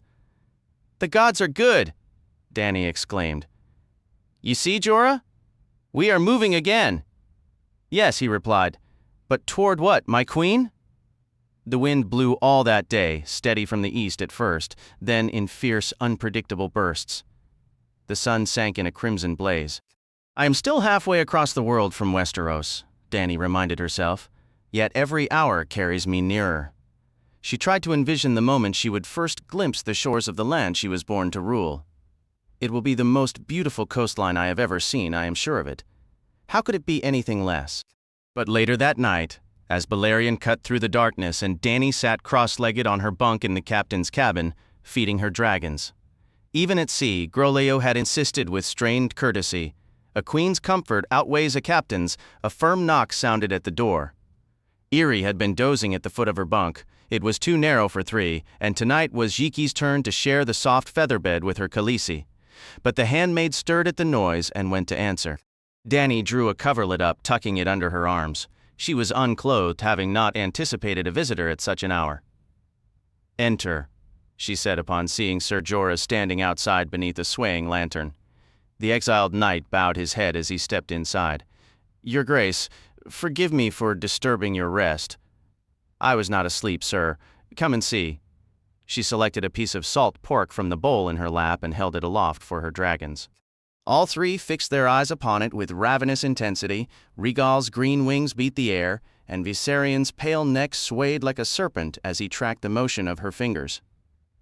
"Drogon," Daenerys murmured. "Dracarys." She flung the pork upward. Drogon struck faster than a viper, a torrent of orange, scarlet, and black flame roaring from his jaws to sear the meat before it could drop. His sharp black teeth snapped shut around it. Rhaegal's head darted near, as if to snatch the morsel from his brother's grasp, but Drogon swallowed with a triumphant scream, leaving the smaller green dragon to hiss in defeat. "Enough, Rhaegal," Dany scolded, swatting his snout. "You had the last piece. I will not tolerate greedy dragons." She turned a smile to Ser Jorah. "It seems I no longer need a brazier to cook their meals." "So I observe." Dracarys, at the sound of the word, all 3 dragons pivoted their heads. Viserion released a stream of pale gold fire that forced Ser Jorah into a quick retreat. Daenerys laughed. "Mind that word, sir. Unless you wish your beard singed, it means dragon fire in High Valyrian. I chose a command unlikely to be spoken by accident." Mormont gave a solemn nod. "Your Grace," he began, "might I speak with you alone?" "Certainly." "Irri, leave us for a while." She placed a hand on Jiki's bare shoulder, gently rousing the other handmaid. "You as well, dear?" "Ser Jorah wishes to confer." "Yes, Khaleesi." Jiki slipped naked from the bunk, yawning, her thick black hair a wild tumble. She dressed swiftly and departed with Irri, the door clicking shut behind them. Dany tossed the remaining salt pork to the squabbling dragons and patted the bed beside her. "Sit. Good, sir, and tell me what weighs on your mind." 3 concerns, Ser Jorah said as he settled. Strong Belwas, this Arstan Whitebeard, and Illyrio Mopatis, who sent them both, again. Dany drew the coverlet higher, tugging it over one shoulder. "And why is that?" "The warlocks in Qarth spoke of 3 betrayals," the exiled knight reminded her, while Viserion and Rhaegal began to snap and claw at one another. "Once for blood and once for gold and once for love." Daenerys was not likely to forget. Mirri Maz-Dur was the first. "Which means 2 betrayers still await you. And now these 2 arrive. I find it troubling, yes." "Remember, Robert Baratheon promised a lordship to whoever killed you." Dany leaned forward. yanking Viserion's tail to pull him off his green sibling. The blanket slipped from her chest as she moved. She grabbed it hastily, covering herself once more. "The usurper is dead," she said, "yet his son now sits the throne." Ser Jorah lifted his gaze, his dark eyes meeting hers. A dutiful son honors his father's debts, even those paid in blood. "This boy Joffrey may wish me dead. If he even remembers I live, what has that to do with Belwaz and Arstan Whitebeard? The old man does not even bear a sword. You have seen this." "Aye. And I have seen how skillfully he wields that staff of his. Remember how he crushed that manticore in Karth? Your throat could have been crushed just as easily." "Could have been, but was not," she countered. "It was a venomous creature sent to kill me. He saved my life." "Khaleesi, has it crossed your mind that Whitebeard and Belwaz might have conspired with the assassin? It could all have been a ruse to gain your trust." Her sudden laughter caused Drogon to hiss and sent Viserion flapping to his perch above the porthole. "A remarkably effective ruse, then." The exile knight did not share her amusement. "These are Illyrio's ships, Illyrio's captains, Illyrio's sailors, and strong Belwaz and Arstan are his men, not yours. Magister Illyrio has shielded me before. Strong Belwaz claims he wept upon hearing of my brother's death." "Indeed," said Mormont. "But did he weep for Viserys, or for the schemes they had woven together?" "His schemes need not alter. Magister Illyrio is a friend to House Targaryen, and a wealthy one. He was not born to wealth. In the world I have known, no man grows rich through kindness. The warlocks spoke of a second treason for gold. What does Illyrio Mopatis hold dearer than his coins? His own skin." Across the cabin, Drogon stirred uneasily, a wisp of steam curling from his nostrils. "I burned Miri Maz Dur for her betrayal, but she was in my power. In Pentos, you would be in Illyrio's grasp. It is not the same. I know the Magister as well as any. He is a cunning man and clever. I need clever men around me if I am to take the Iron Throne." Ser Jorah gave a derisive snort. "The wine seller who tried to poison you was clever too. Clever men weave ambitious plots." Dany pulled the blanket closer. "You will keep me safe. You and my blood riders. 4 men, Khaleesi. You think you know Illyrio Mopatis perfectly? Yet you fill your circle with strangers, this preening eunuch, that ancient squire. Remember the lessons of Piat Pri and Zarojon Daxos? He means well, she told herself. All he does is out of loyalty. A queen who trusts no one is as unwise as a queen who trusts everyone. Every man I bring into my service is a gamble, I know that, but how else am I to win the 7 kingdoms? Shall I conquer Westeros with 1 exiled knight and 3 Dothraki riders?" His jaw tightened stubbornly. "Your road is perilous, I will not deny it, but if you place blind faith in every schemer who crosses your path, you will share your brother's fate." His stubbornness sparked her anger. "He speaks to me as if I were a child. Strong Belwaz could not scheme his way to a morning meal. And what lies has Arstan Whitebeard told me? He is not what he seems. He addresses you with a boldness no common squire would dare. He spoke plainly at my command. He knew my brother. A great many men knew your brother. Your Grace, in Westeros, the Lord Commander of the Kingsguard, sits on the small council, advising the king with his mind as well as his sword. If I am to be the first of your Queensguard, I beg you, listen. I have a plan to propose." "What plan? Tell me." "Illyrio Mopatis wants you back in Pentos, beneath his roof." "Very well, go to him, but on your own terms and not alone. Let us test the true loyalty of these new followers of yours. Order Grolio to set a new course for Slaver's Bay." Dany did not like the sound of that. Every tale she had ever heard of the slave markets in the great cities of Yunkai, Meereen, and Astapor was grim and fearful. What could possibly await me in Slaver's Bay? "An army," said Ser Jorah. "If strong Belwaz pleases you, you can buy 100 more like him from the fighting pits of Meereen, but it is Astapor I would sail for." "In Astapor you can buy unsullied." "The slaves in the spiked bronze helmets?" Dany had seen unsullied guards in the free cities, standing watch at the gates of magistrates and archons. "Why would I want unsullied? They do not even ride and most look soft. The unsullied you saw in Pentos and Myr were household guards. That is easy service, and eunuchs often grow plump regardless. Food is their only permitted vice. To judge all unsullied by a few pampered slaves is like judging all squires by Arston Whitebeard, your grace. Do you know the story of the 3,000 of Qohor? No. The blanket slipped from Dany's shoulder, and she pulled it back. It was over 4 centuries ago when the Dothraki first rode from the east, burning every town and city in their path. The Hall who led them was named Temmo. His Khalasar was not as vast as Drogo's, but it was formidable. 50,000 at least. Half of them were warriors with bells in their hair. The people of Qohor knew he was coming. The city of Qohor fortified its defenses, expanding its own guard and hiring 2 mercenary companies, the Bright Banners and the Second Sons.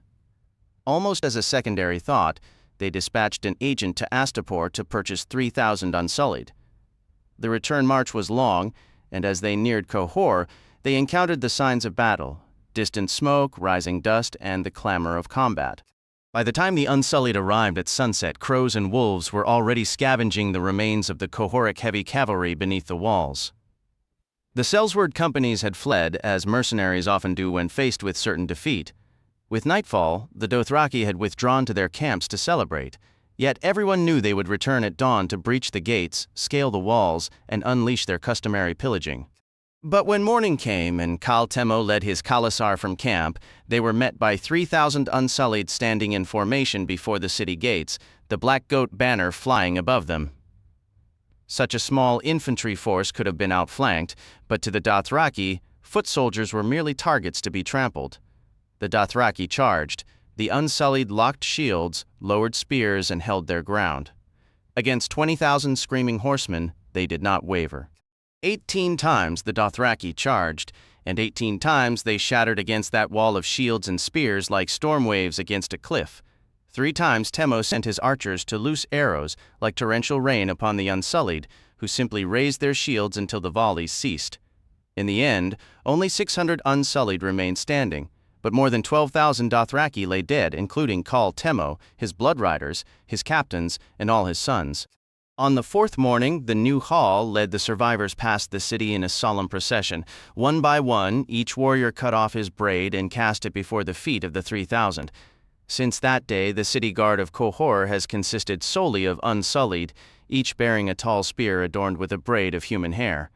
That is what awaits you in Astapor, your grace. Disembark there and travel overland to Pentos. It will take longer, yes. But when you dine with Magister Illyrio, you will have 1,000 swords at your back, not merely 4. There is sense in this, Dany thought, yet she hesitated. How am I to buy 1,000 slave soldiers? The only thing of value I possess is the crown given by the Tourmaline Brotherhood. Dragons will be as great a marvel in Astapor as they were in Qarth. The Slavers might shower you with gifts, as the Qarthine did. If not, these ships carry more than your Dothraki and their horses. They took on trade goods in Qarth. I have inspected the holds myself. Bolts of silk, bales of tiger skin, amber and jade carvings, saffron, myrrh. Slaves are cheap, your grace. Tiger skins are precious. Those are Illyrio's tiger skins, she protested. And Illyrio is a friend to House Targaryen. All the more reason not to steal from him. What good are wealthy friends if they will not lend their wealth when needed, my queen? If Magister Illyrio refuses you, he is no better than Zero Shoandaxos with extra chins, and if he is truly devoted to your cause, he will not begrudge you 3 shiploads of trade goods. What better use for his tiger skins than to purchase the foundation of your army? That is true. Dany felt a surge of anticipation. But such a long march holds many dangers. Dangers exist at sea as well. Corsairs and pirates patrol the southern routes, and north of Valyria the smoking sea is said to be haunted by demons. A storm could sink or scatter our ships. A kraken might drag us under, or we could be becalmed again, dying of thirst while waiting for a wind. A journey by land will present its own perils, my queen, yet none more terrible than this. But what if Captain Groleo will not agree to turn the ship? And what of Arston and Strong Belwys? Where will their loyalties lie? Sir Jorah rose to his feet. Perhaps the moment has come for you to learn the answer? You are right, she declared. I will do it. Daenerys pushed the blankets aside and sprang from her bed. I shall speak to the captain immediately and order him to sail for Astapor. She leaned over her chest, flung open the lid, and grabbed the first clothing she touched, a pair of billowy sandsilk trousers. "Pass me my medallion belt," she told Jorah as she drew the sandsilk over her hips. "And my vest?" she began, turning around. Sir Jorah wrapped his arms around her. "Oh, was all Daenerys could manage before he drew her near and brought his mouth down upon hers." He carried the scent of leather, salt, and sweat, and the iron studs of his jerkin pressed into her bare chest as he held her tightly. One hand gripped her shoulder while the other moved down her spine to the curve of her back. Her lips parted for his tongue without any conscious thought. "His beard is rough," she noted, "yet his kiss is tender." The Dothraki did not grow beards, only long mustaches, and before this, only Khal Drogo had ever kissed her. "This is not proper. I am his sovereign, not his lover." The kiss seemed to stretch on, though Daenerys could not have said for how long. When he finally released her, she took a swift step back. You had no right. I had no right to wait so long," he finished for her. "I should have kissed you in Qarth in Vaes Tolaru. I should have kissed you each day and every night across the Red Waste. You were made to be kissed, and kissed well." His gaze dropped to her breasts. Daenerys covered them with her hands before her traitorous body could respond. That was not appropriate. I am your queen." "My queen," he said, "and the most courageous, the kindest, and the fairest woman I have ever laid eyes upon. Daenerys." "Your grace?" "Your grace," he allowed. "The dragon has 3 heads, remember? You have pondered those words ever since you heard them from the warlocks in the House of Dust. Here is your answer. Balerion, Meraxes, and Vhagar, mounted by Aegon, Rhaenys, and Visenya. The 3-headed dragon of House Targaryen, 3 dragons and 3 riders." "True," Daenerys replied, "but my brothers are gone. Rhaenys and Visenya were both Aegon's sisters and his queens. You have no brothers, yet you may take husbands. And I swear to you, Daenerys, no man in this world will ever be half as faithful to you as I am." Chapter 9. Bran. The ridge rose steeply from the land, a great fold of stone and earth like some giant's talon. Trees clung to its lower reaches, pines, hawthorns, and ashes, but farther up the slope grew bare, the crest standing sharp against the clouded sky. He could feel the high stone summoning him. Up he climbed, moving with an easy lope at first, then faster, driving higher, his powerful legs devouring the slope. Birds exploded from the branches overhead as he sped past, scrambling and beating their way into the air. He heard the wind whispering through the leaves, the squirrels chattering among themselves, even the soft thump of a pine cone hitting the forest floor. The scents wove a melody around him, a song that saturated the good green world. Gravel scattered from under his paws as he surged the final distance to stand upon the summit.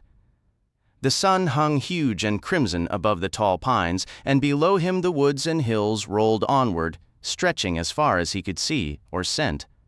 High above, a kite wheeled, a dark shape against the pinkening sky. Prince. The man-word slipped into his mind unbidden, yet it felt utterly true. Prince of the Green, Prince of the Wolfswood. He was strong and swift and fierce, and every creature in the good green world knew to fear him. Far below, near the foot of the woods, something shifted among the trees. A flash of gray, seen for only an instant before it vanished, but it was enough to set his ears twitching forward. Down by the rushing green creek, a shape darted past, moving fast. Wolves, he recognized his smaller kin, hot on the trail of something to kill. Now he could make out more of them, shadows on swift gray feet. A family group. He'd had one of those, too. There were 5 of them, and a 6th who always kept his distance. Somewhere deep within him were the noises the men used to tell them apart, but that wasn't how he knew them. He remembered their smells, his brothers and his sisters. They all carried the scent of family, yet each was unique. His furious brother, the one with the burning green eyes, felt close by. The prince sensed, though he hadn't laid eyes on him for many seasons. Still, with every passing day, that connection grew fainter, and he had been the final one to fade. The rest were scattered far and wide, like leaves tossed by a fierce gale. Sometimes, though, he could feel them, as if they were right beside him, just concealed behind a rock wall or a thicket of pines. He couldn't catch their scent on the breeze, nor hear their night songs, yet he felt their presence at his shoulder, all except the sister they'd lost. His tail sank low when she came to mind. 4 remained now, not 5. 4 and the other one, the silent white wolf. These forests were theirs, the snow-dusted ridges and rocky hills, the towering green pines and the golden oaks, the fast-moving streams, and the deep blue lakes edged with early ice. But his sister had turned away from the wild places to walk in the stone dens where a different kind of hunter ruled, and once you entered those halls, the trail back home was nearly impossible to find. The wolf prince had not forgotten. The wind changed direction in an instant. Deer, fear, blood. The smell of the hunt stirred the old hunger inside him. The prince tested the air once more, turning his head, and then he was moving, racing along the ridge crest with his jaws slightly open. The opposite side of the ridge was a sharper drop than the way he'd come, but he flew over stones and roots and soggy leaves with a sure step down the slope and through the timber, his long legs devouring the distance. The scent drew him on, faster and faster. The deer was already down and fading when he got there, surrounded by 8 of his little gray cousins. The leaders of the pack had started to eat, the male first and then his mate, taking turns pulling meat from the warm underside of their kill. The others waited their turn, all except the lowest wolf, who paced a nervous circle a few yards from the rest, his own tail held tight and low. He would eat last of all, whatever scraps his brothers didn't want. The prince was downwind, so they didn't notice him until he sprang up onto a fallen tree trunk 20 feet from where they fed. The low wolf saw him first, let out a miserable whimper, and shrank back into the trees. His pack brothers turned at the noise and showed their teeth, growling, all except the lead male and female. The direwolf answered their threats with a deep, rumbling growl of his own and bared his fangs. He was a giant next to his cousins, twice the bulk of the scrawny low wolf, half again as big as the 2 pack leaders. He jumped down among them, and 3 immediately broke, vanishing into the undergrowth. Another came at him, teeth snapping. He met the charge head-on, clamped his jaws on the wolf's foreleg as they collided, and threw him aside, yelping and hobbling. And then there was only the lead wolf left to face, the big gray male with his muzzle still wet and red from the deer's belly.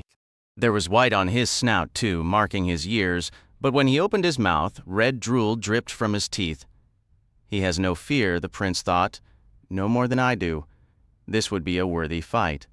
They flew at each other. They fought for a long time, tumbling together over roots and rocks and dead leaves and the scattered guts of the prey, ripping at each other with tooth and claw, breaking apart, circling one another, and charging back in to clash again. The prince was bigger and far stronger, but his cousin was not alone. The female prowled the edges of their battle, sniffing and snarling, and would slide between them whenever her bloodied mate broke away to catch his breath. The other wolves would occasionally dart in to nip at a leg or an ear when the prince was distracted. One became too bold, earning a furious whirl and a torn throat for its trouble. After that, the pack kept a respectful distance. As the final crimson light filtered through the emerald canopy, the old wolf wearily lay in the dirt and rolled over, exposing his throat and belly in submission. The prince sniffed him, licking blood from the matted fur. At the old wolf's soft whimper, the direwolf turned away. The prey was his, and his hunger was a sharp, gnawing thing. Hodor! The sound made him freeze, a low snarl rumbling in his chest. The wolves watched with luminous eyes, green and yellow in the fading light. None of them had heard it. The wind seemed to whisper only to him. He buried his muzzle in the deer's warm belly, tearing free a rich mouthful. Hodor! Hodor! No, a thought protested, small and human. I won't. The forest was dissolving into shadow around him, leaving only the ghostly shapes of trees and the glow of his pack's eyes. Through those eyes he glimpsed a grinning man's face and the damp, spotted walls of a stone vault. The coppery taste of blood began to fade from his tongue. Don't. I want to eat. I want. Hodor, Hodor, Hodor, Hodor.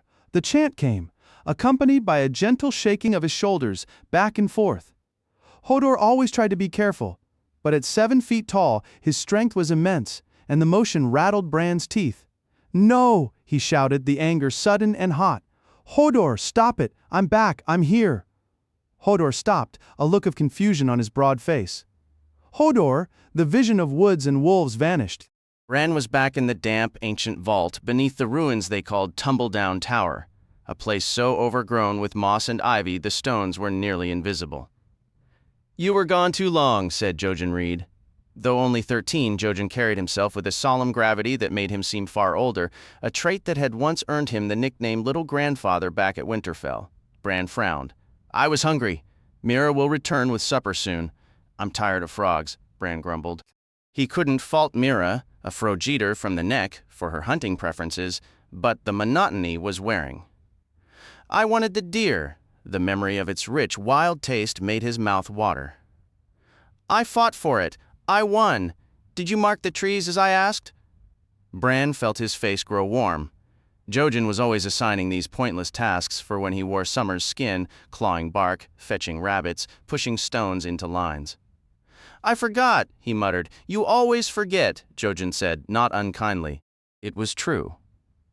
In the wolf's skin, with a world of scents and sights, and the pure joy of the hunt, Jojen's instructions felt trivial. There was nothing like running, the wind in his fur, the thrill of the chase. "I was a prince out there, Jojen," Bran insisted, a touch of defiance in his voice. "The prince of the woods." "You are a prince?" Jojen reminded him, his voice soft but insistent. "You remember, don't you? Tell me who you are." "You already know," Bran said, a flash of irritation making him wish, just for a second, that he could kick the older boy. "I need to hear you say it. Tell me." "Bran," he answered, sullen. "Bran the Broken. Brandon Stark. The cripple. The Prince of Winterfell." The words tasted like ash, a title for a home that was now just scorched stones and scattered ghosts. The glass gardens lay in ruins, their shattered panes scattered across the ground. Hot water streamed from fractured walls, steaming in the sunlight. How could he claim to be a prince of a home he might never return to? "And who is Summer?" Jojen asked, nudging him back to the present. "My direwolf," Bran replied, a faint smile touching his lips. "Prince of the Green Woods." "So there is Bran the boy and Summer the wolf. You are two beings, then?" "Two," Bran sighed, "and yet one." He felt a familiar frustration with Jojen in these moments. Back at Winterfell, the older boy had urged him to embrace his wolf dreams. But now he constantly called him back from them. "You must remember who you are, Bran. Hold on to yourself, or the wolf's nature will overwhelm your own. Sliding into Summer's skin isn't just for running and hunting. But it is for me," Bran thought privately. He far preferred the freedom of Summer's form to the confines of his own broken body.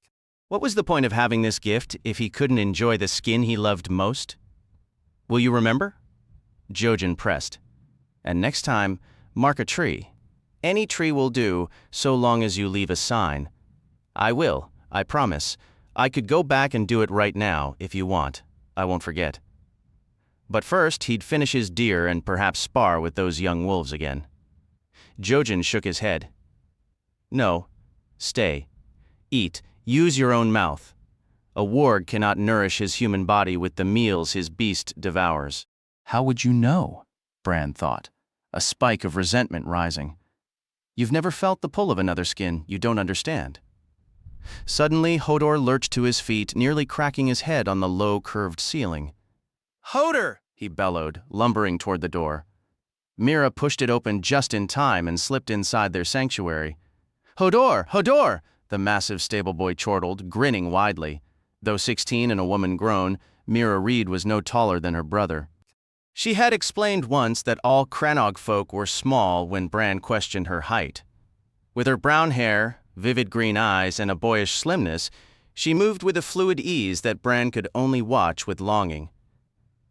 She carried a sharp dagger, but her preferred weapons were a light, 3-tined frog spear and a woven net. "Who's hungry?" she asked, lifting her bounty. 2 gleaming trout and 6 plump green frogs." "I am," said Bran, though not for frogs. A memory surfaced of the Frey boys at Winterfell, before everything fell apart, claiming that eating frogs would green your teeth and sprout moss in your armpits. He wondered if the Walders were among the dead. He hadn't spotted their bodies in the castle grounds, but there had been so many, and they hadn't searched the buildings. "Well, we'll have to feed that hunger. Will you help me clean the catch, Bran?" He nodded. Sulking around Mira was nearly impossible. She carried a brightness her brother lacked and always found a way to lift his spirits. Almost nothing seemed to frighten or anger her. Well, except for Jojen on occasion, Jojen Reed had a way of unnerving most people. Dressed in green with eyes the color of deep moss, he was a dreamer whose green dreams held truth. What Jojen saw came to pass, except he dreamed me dead and I'm not, although in a way perhaps he was. While Bran and Mira prepared the fish and frogs, Jojen sent Hodor for firewood and built a modest fire. Using Mira's helm as a pot, they diced their catch, adding water and the wild onions Hodor had dug up to create a froggy stew. It wasn't as satisfying as venison, Bran decided as he ate, but it was far from terrible. "Thank you, Mira," he said. "My lady, you're most welcome, your grace." When morning comes, Jojen declared, we should continue our journey. Bran saw Mira stiffen. "Have you had another green dream?" "No," Jojen admitted. "Then why leave?" his sister challenged. "This tower is a good shelter. No villages are close. The forest is full of game. The waters have fish and frogs, and who would ever find us here? This is not where we are meant to stay." "It is safe," Mira insisted. "It feels safe, I grant you," said Jojen. "But for how long? We witnessed the dead after the battle at Winterfell. Battles lead to wars. If a passing army were to stumble upon us—" "It could be Robb's army," Bran offered, a flicker of hope in his voice. "I know Robb will return from the south soon," Bran insisted, his voice carrying a stubborn hope. "He'll come back with his entire army and drive the Ironborn away for good." Jojen's tone was quiet but firm. "Your maester spoke no words of Robb as he lay dying. He spoke of Ironborn raiding the stony shore, and of the bastard of Bolton gathering strength in the east.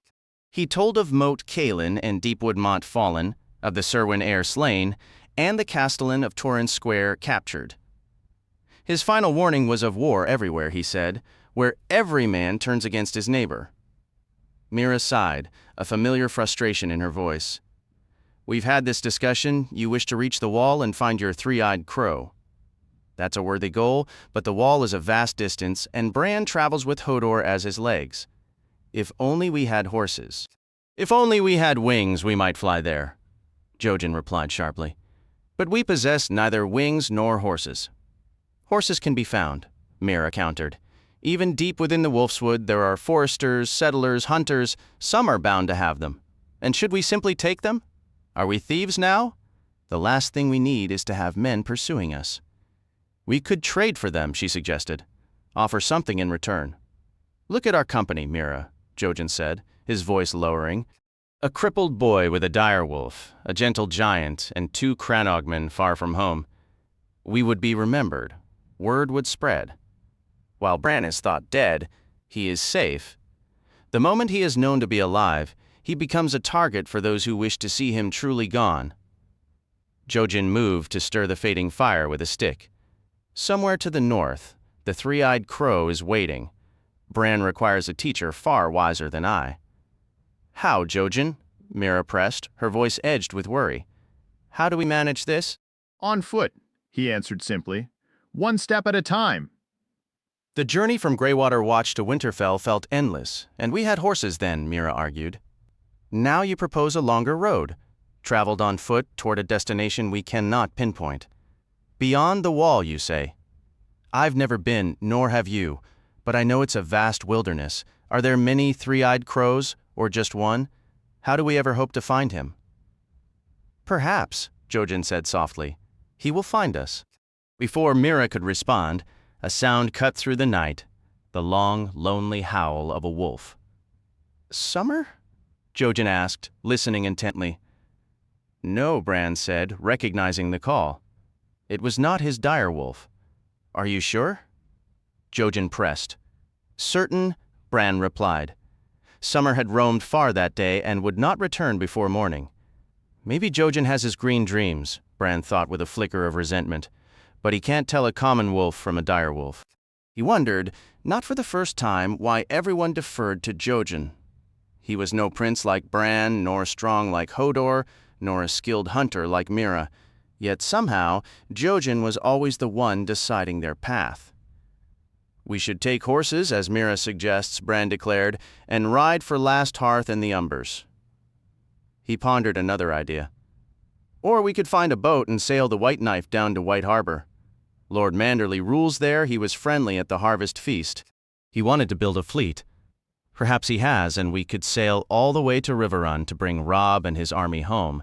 Then it wouldn't matter who knew I was alive. Robb would protect us." "Hodor!" Hodor belched loudly. "Hodor! Hodor!" He was the sole supporter of Bran's plan. Mira offered only a gentle, pitying smile, while Jojen frowned. They never truly listened to him, Bran thought bitterly, even though he was a Stark and a prince, and the Reeds were sworn to his house. "Hodor!" Hodor droned, beginning to sway. "Hodor! Hodor! Hodor! Hodor! Hodor!"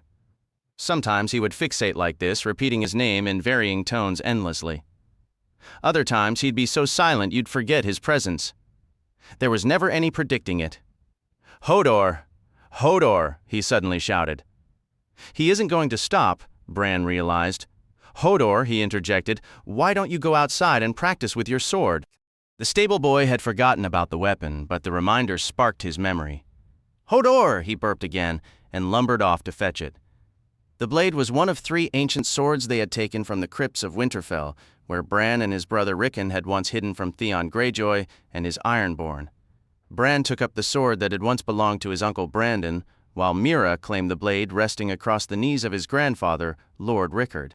Hodor's weapon was far older, a massive length of iron, its edge dulled by centuries of neglect and mottled with rust. He could swing it tirelessly for hours. Near the fallen stones stood a rotted tree he had hacked nearly to splinters.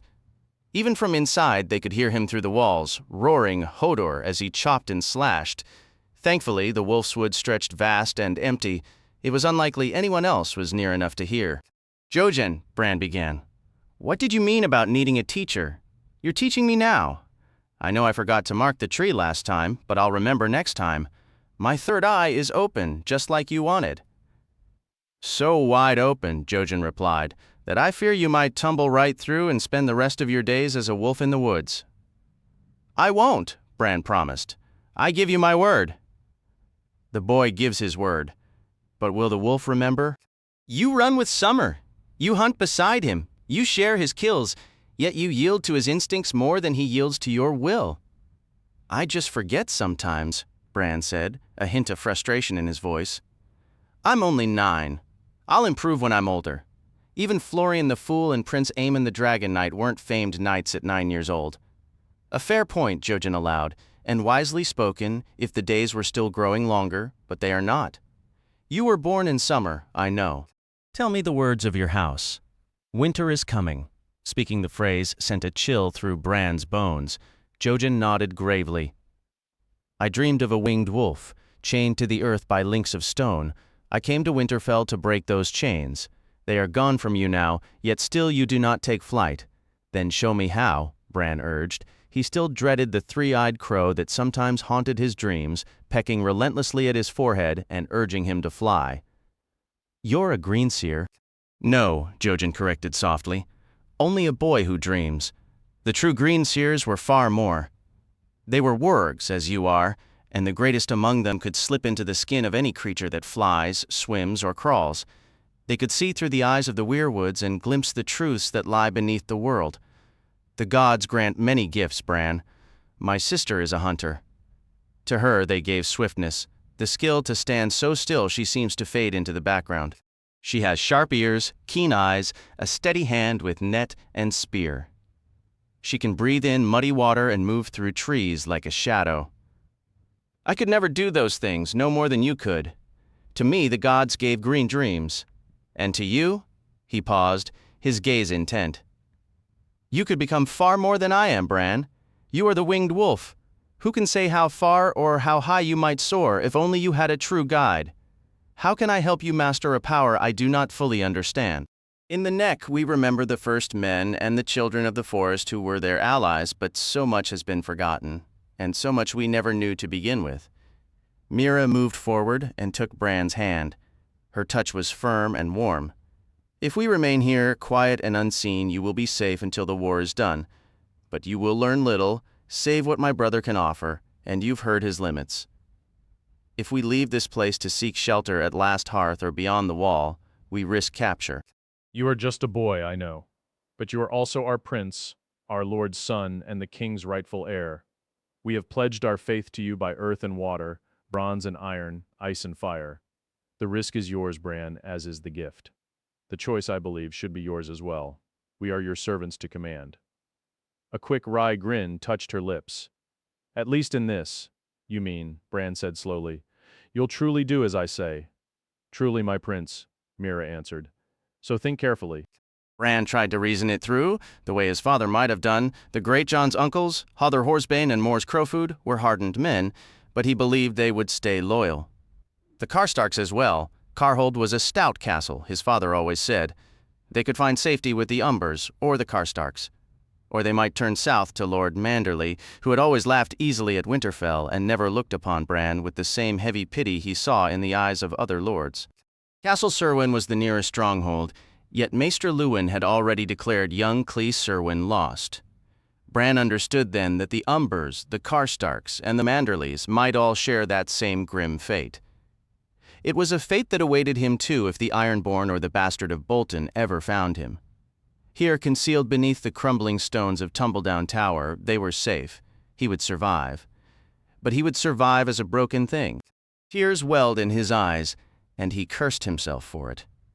A stupid, weeping child. It didn't matter if he fled to Karhold, White Harbor, or the mysterious moving castle of Greywater Watch, he would arrive the same way he left, a boy who could not walk. He clenched his small hands until the knuckles were white. I want to fly, he whispered, then said it again, louder, pleading with the strange company around him. Please, you must take me to the Three-Eyed Crow. Chapter 10. Davos emerging onto the deck. Davos watched the slender tip of Driftmark fade into the haze astern. Ahead, the brooding mass of Dragonstone shouldered its way out of the waves. A thin, pale streamer of smoke trailed from the mountain's crest, the only sign of the island's presence. The Dragonmont is stirring today, Davos mused, or the Red Woman has lit another pyre. The priestess, Melisandre, had haunted his thoughts throughout the voyage of Shayala's dance as it beat its frustrating way across Blackwater Bay and through the Gullet, fighting stubborn headwinds every league. The beacon, blazing atop the watchtower on Sharp Point, had glowed like the ruby at her throat, and at every dawn and dusk, the stained clouds mirrored the deep reds of her whispering silks. She would be there on Dragonstone, waiting in all her terrible beauty and power, surrounded by her god, her shadows, and his king. She had seemed a steadfast servant to Stannis, once. Now he saw the truth. She had broken his will as a trainer breaks a spirited stallion and meant to ride him to glory. For that ambition, she had fed his own sons to the flames. I will carve the heart from her chest myself, he vowed silently, and watch what color it burns. His fingers found the hilt of the elegant Lysine dagger Captain Corraine had gifted him. The captain had shown him unexpected kindness. Corraine Sathmantes was a Lysani, like the famed Salator San who owned the vessel. He had the pale, ice-blue eyes common to his people, set in a face lean and toughened by years at sea, yet his speech was peppered with the idioms of the Seven Kingdoms from long years of trade. Upon discovering the man fished from the water was the notorious Onion Knight, he had surrendered his own cabin, provided fresh clothing, and even a pair of boots that were a near fit. He insisted Davos dine at his table, though that generosity proved a trial. Davos's stomach, weakened by his ordeal, rebelled against the rich fare of snails, lampreys, and spiced wines the captain favored. After that first meal, he spent hours clinging to the rail, wretchedly ill. With each pull of the oars, Dragonstone grew, its details sharpening. The grim silhouette of the mountain became clear, and on its flank, the dark fortress with its towers carved like dragons and leering gargoyles.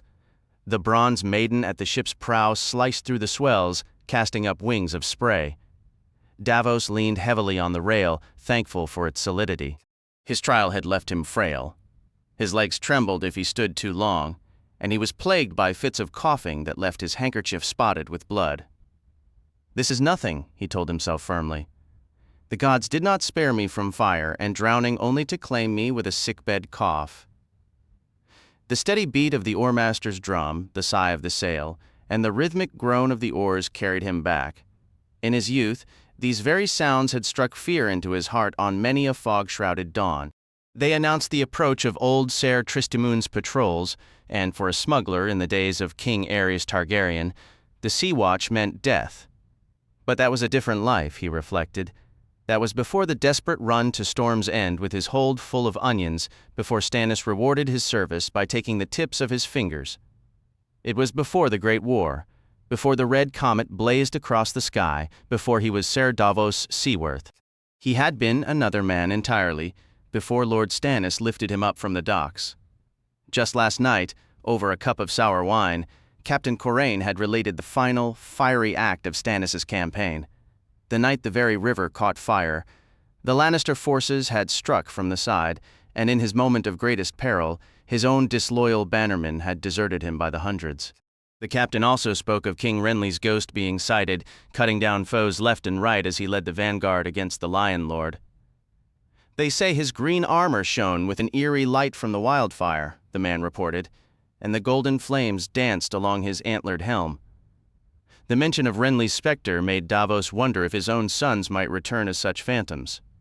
Having witnessed too many strange sights upon the waves, he could not dismiss the existence of spirits. "Did no one hold true?" he asked. "A handful," the captain answered. "The Queen's family, foremost among them. We rescued many wearing the fox and flower sigil, though far greater numbers wearing every manner of badge were left behind. Now Lord Florent serves as the king's hand on Dragonstone." The mountain loomed larger ahead, its peak shrouded in a veil of pale smoke. The sail hummed, the drum maintained its steady rhythm, and the oars dipped in unison, soon bringing the harbor's entrance into view. It felt desolate, Davos thought, a stark contrast to the memory of crowded quays and vessels anchored along the breakwater. He spotted Saladhor Saan's flagship, Valyrian, secured where Fury and her sister ships once docked. The vessels flanking it also displayed the striped hulls of Lys. His search for any sign of Lady Marya or Wraith proved futile. They lowered the sail upon entering the harbor, proceeding to the dock under oar power alone. As the lines were made fast, the captain approached Davos. "My prince will want to see you immediately." A sudden racking cough prevented Davos from replying. He gripped the rail to steady himself and spat into the water. "The king," he managed, his voice a strained whisper. "I need to reach the king." His true aim was to find Melisandre, for she would be where the king was. "No one approaches the king," Corraine Sathmantis stated firmly. "Saladhor Saan will explain. You see him first," too drained to argue. Davos could only acquiesce with a nod. They did not find Saladhor Saan aboard the Valyrian. Instead, they located him a quarter-mile down at another quay, deep in the hold of a broad-beamed Pentoshi merchant ship called Bountiful Harvest. He was inventorying cargo with two eunuchs, one holding a lantern and the other a wax tablet. 37, 38, 39. The flamboyant old pirate was counting as Davos and the captain descended. Dressed in a tunic the color of deep wine and tall boots of bleached white leather adorned with silver filigree, he pulled a stopper from a jar, sniffed, sneezed, and declared, "A coarse grind, and second-rate quality, my nose informs me." The manifest claims 43 jars. I find myself wondering where the others have wandered off to. Do these Pentoshi believe I cannot count? Spotting Davos, he halted abruptly. Is it pepper dust or tears stinging my eyes? Can this be the onion knight before me? No, it cannot be, for my dear friend Davos perished on the burning river. Everyone agrees. So why does he come to haunt me now? I am no ghost, Sala. What else could you be? My onion knight was never so gaunt or so pale. Saladhor Saan wove his way through the hold, past jars of spice and bolts of cloth, and enveloped Davos in a powerful embrace. He kissed him once on each cheek and a third time on the forehead. "You are still warm, sir, and I feel your heart thumpity-thumping. Can it be true? The sea that devoured you has now spat you back out." The moment brought to mind Patchface, Princess Shireen's simpleton fool, who had also been taken by the sea and returned touched by madness. "Have I gone mad as well?" Davos coughed into his gloved hand. I swam under the chain and washed up on a rocky spur. I would have died there had Shyala's dance not chanced upon me. Saladhor San threw an arm around the captain's shoulders. This was well done, Corain. I'm thinking you will have a fine reward. Mazo Mar, be a good eunuch and escort my friend Davos to the owner's cabin. Fetch him some hot wine with cloves. I dislike the sound of that cough. Squeeze some lime in it as well. And bring white cheese and a bowl of those cracked green olives we tallied earlier. Davos, I shall be with you shortly, just as soon as I have a word with our esteemed captain. You will forgive me, I am sure. But do not devour all the olives, or I shall be quite cross. Davos allowed the older eunuch to guide him to a grand cabin at the stern, furnished with deep carpets and windows of colored glass. The great leather chairs were so vast any one of them could have held 3 of him. A platter of cheese and olives soon appeared, followed by a steaming cup of spiced red wine. He cradled it in his hands, sipping slowly, feeling the comforting heat bloom within his chest. Saladhor San entered not long after. You must forgive the wine, my friend.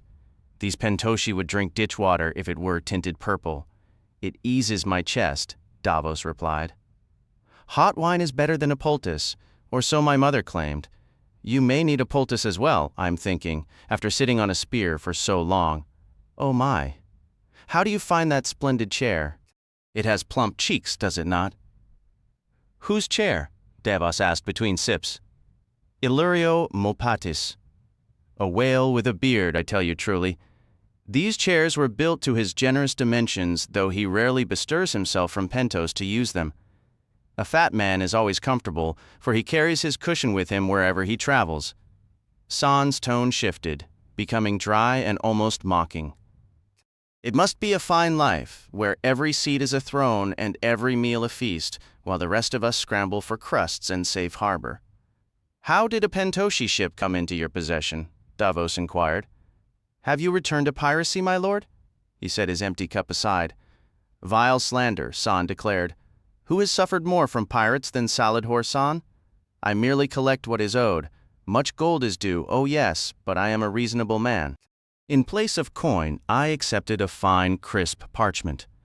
It bears the name and seal of Lord Alistair Florent, the king's hand.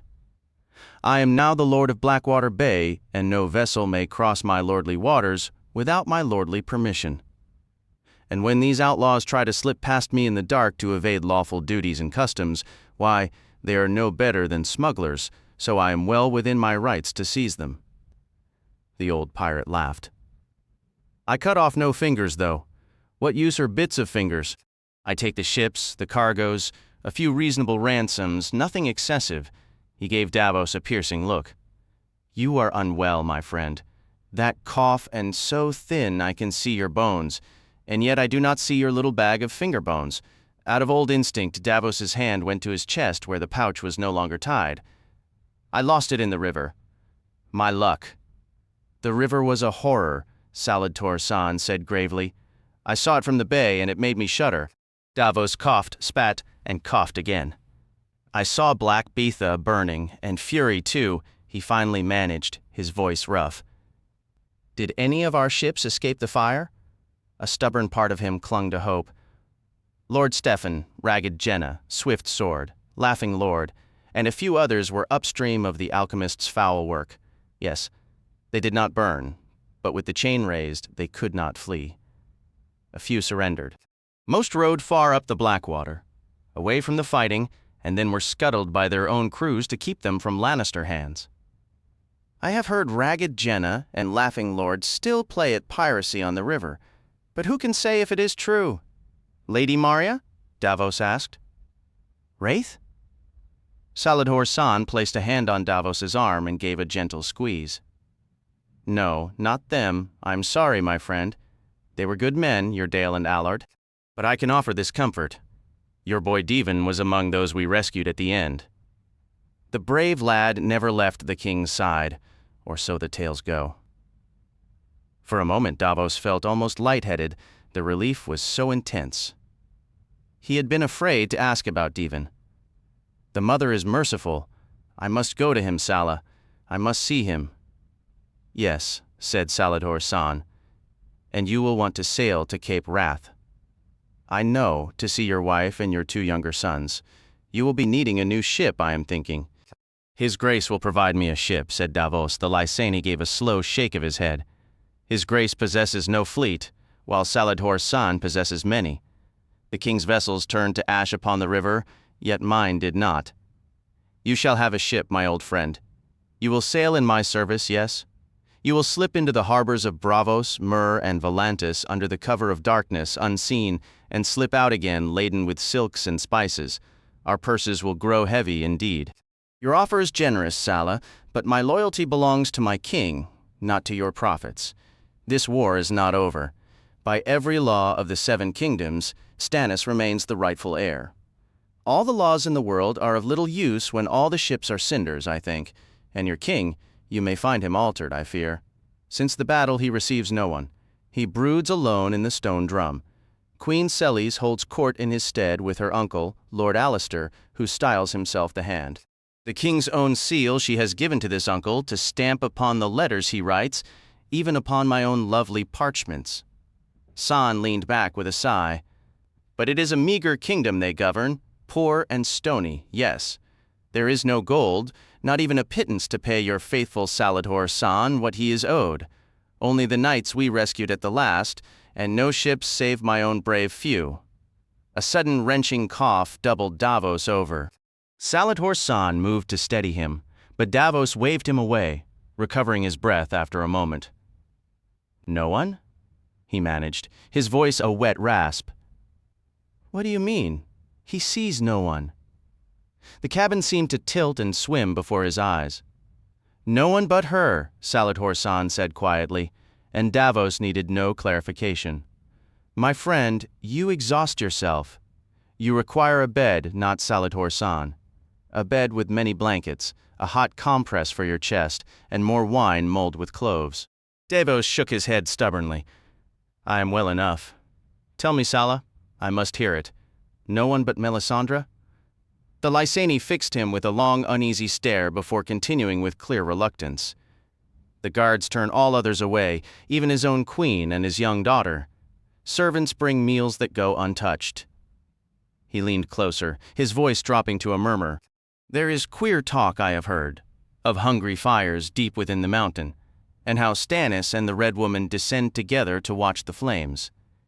They speak of shafts and hidden stairs leading down into the mountain's fiery heart, into places so hot only she can walk there and not burn.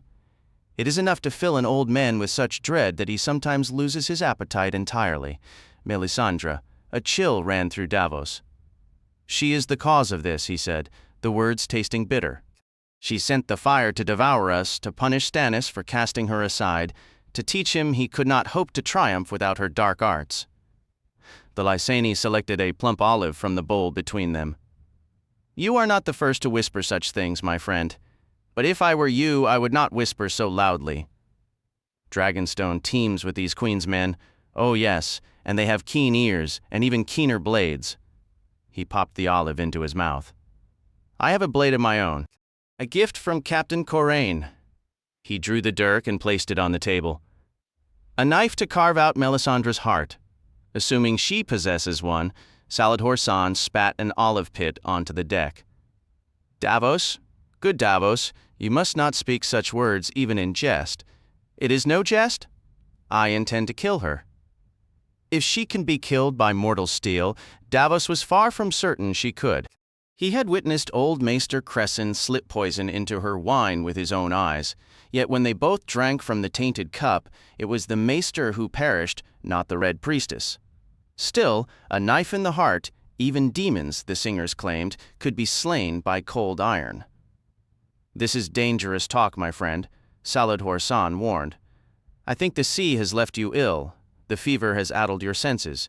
You should take to your bed for a long rest until your strength returns. Until my resolve crumbles, you mean.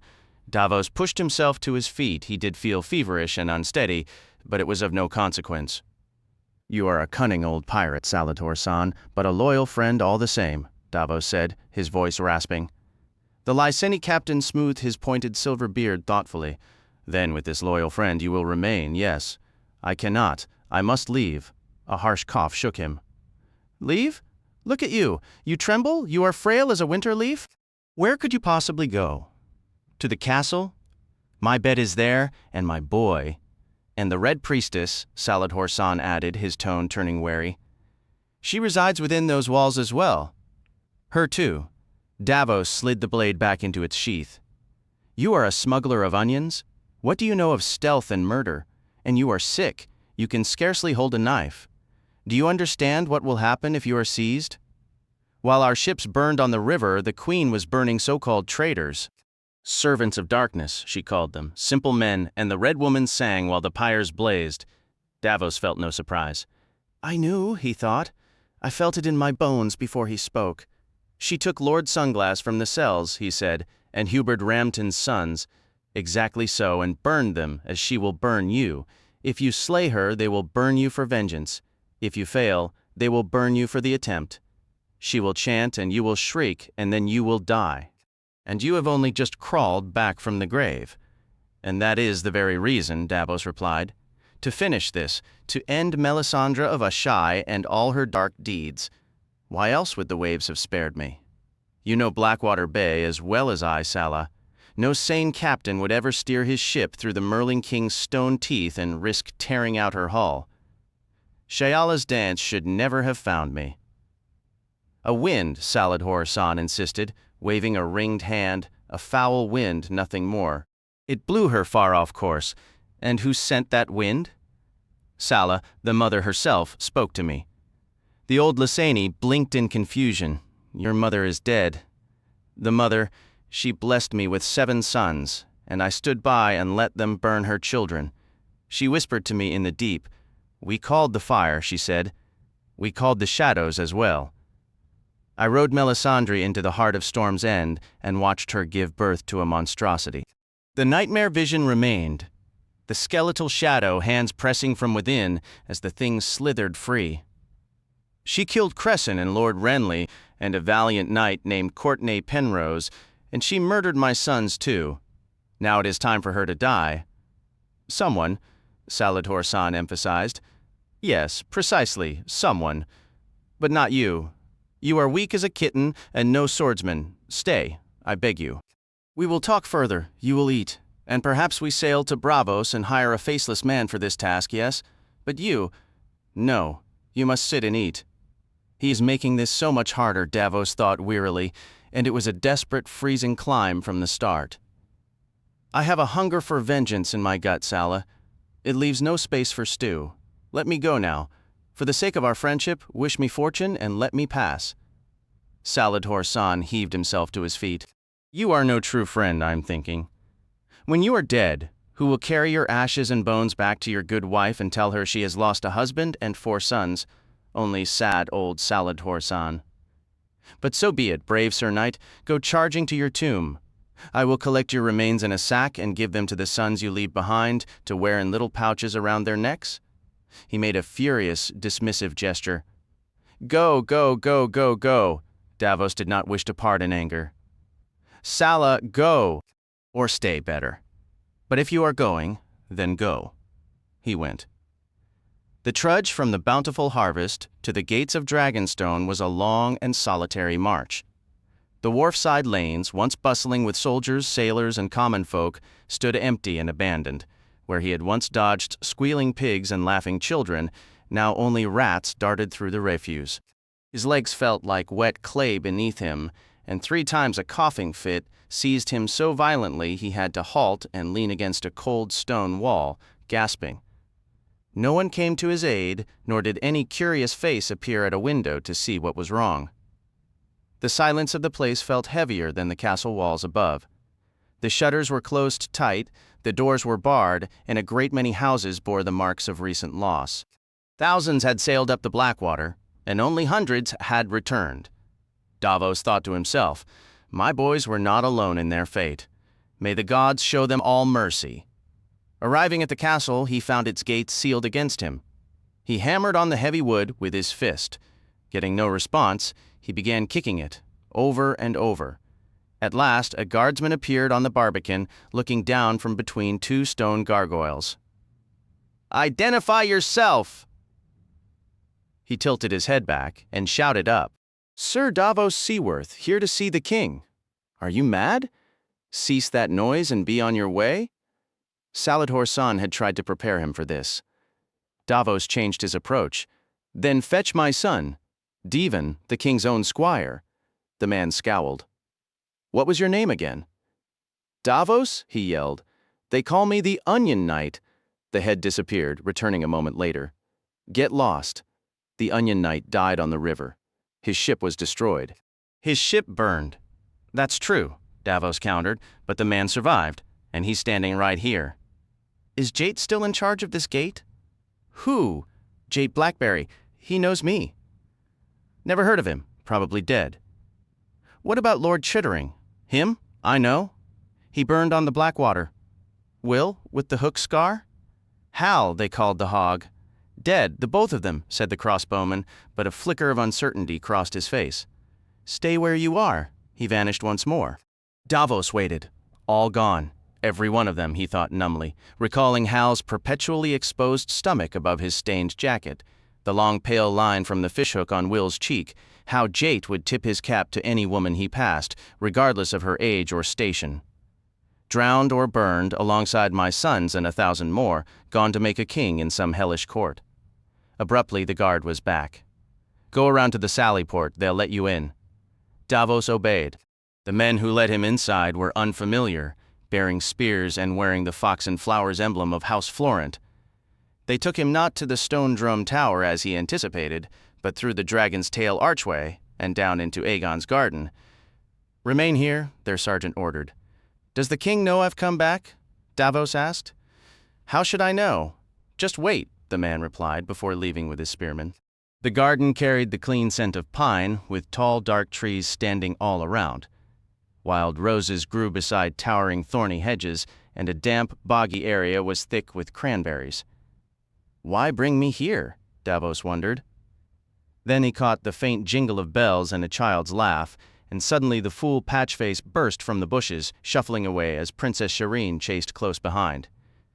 You come back now, she was calling. Patches, you come back? Spotting Davos, the fool jerked to a stop, the bells on his tin helmet with its antlers ringing. Ting-a-ling, ting-a-ling, he began hopping from foot to foot, singing, Fool's blood, king's blood, blood on the maiden's thigh, but chains for the guests and chains for the bridegroom. Aye, aye, aye. Shireen nearly grabbed him then, but he hopped over a fern patch and disappeared among the trees, the princess in quick pursuit. The sight almost made Davos smile. He had turned, coughing into his gloved hand, when a small figure burst from the hedge and collided with him, sending them both tumbling. The boy was up in an instant, brushing himself off. What are you doing here? He demanded. His hair was jet black, falling to his collar, and his eyes were a piercing blue. You shouldn't stand in the way when someone's running? No, Davos agreed, a new coughing fit overtaking him as he pushed himself to his knees. I shouldn't. Are you sick? The boy asked, taking his arm to help him stand. His tone shifted from annoyance to a flicker of concern. Should I call for the maester? Davos shook his head. Just a cough. It will pass, Davos assured him. The boy accepted this without question. We were playing monsters and maidens, he explained. I was the monster. It's a silly game, but my cousin enjoys it. What's your name? Sir Davos Seaworth. The boy gave him a skeptical once-over. Are you sure? You don't look much like a knight. I am the Knight of the Onions, my lord. The boy's blue eyes widened in recognition. The one with the black ship? You know that story. You brought my uncle Stannis fish to eat before I was even born, when Lord Tyrell had him trapped. The boy straightened his shoulders with pride. I am Edric Storm, he declared, King Robert's son. That much is clear, Davos replied, having seen it almost immediately. The lad had the distinctive ears of a Florent, but everything else, the hair, the eyes, the strong jaw and cheekbones, was pure Baratheon. Did you know my father? Edric demanded. I saw him often at court when visiting your uncle, but we never spoke. My father taught me how to fight, the boy said proudly. He visited almost every year, and sometimes we would spar together. For my last name day, he sent me a warhammer just like his own, only smaller. They made me leave it behind at Storm's End, though.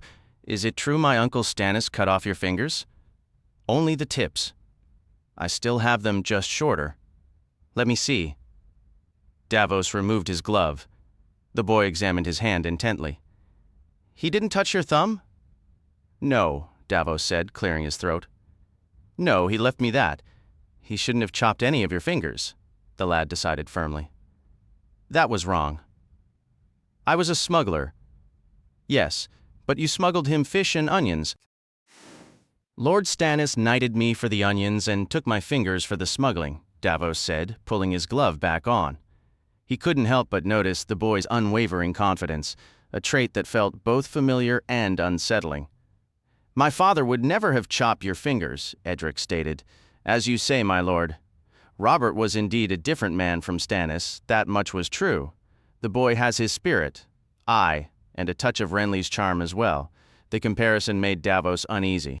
Edric was about to speak again when footsteps echoed on the path.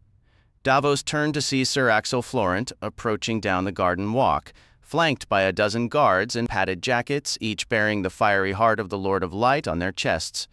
Queen's men, Davos thought, a sudden cough tightening his throat. Sir Axel, the Queen's uncle, was a stout, muscular man with a barrel chest, thick arms, and hair sprouting from his ears. He had served as Castellan of Dragonstone for years, and had always treated Davos with a measured courtesy, aware of his standing with Lord Stannis. But now there was no courtesy in his voice, only a cold edge, as he said, Ser Davos, and still above water. How is that possible? Onions float, sir. Have you come to take me to the king? I have come to take you to the dungeon. Sir Axel gestured to his men. Seize him and take his dagger. He intends to use it on Our Lady.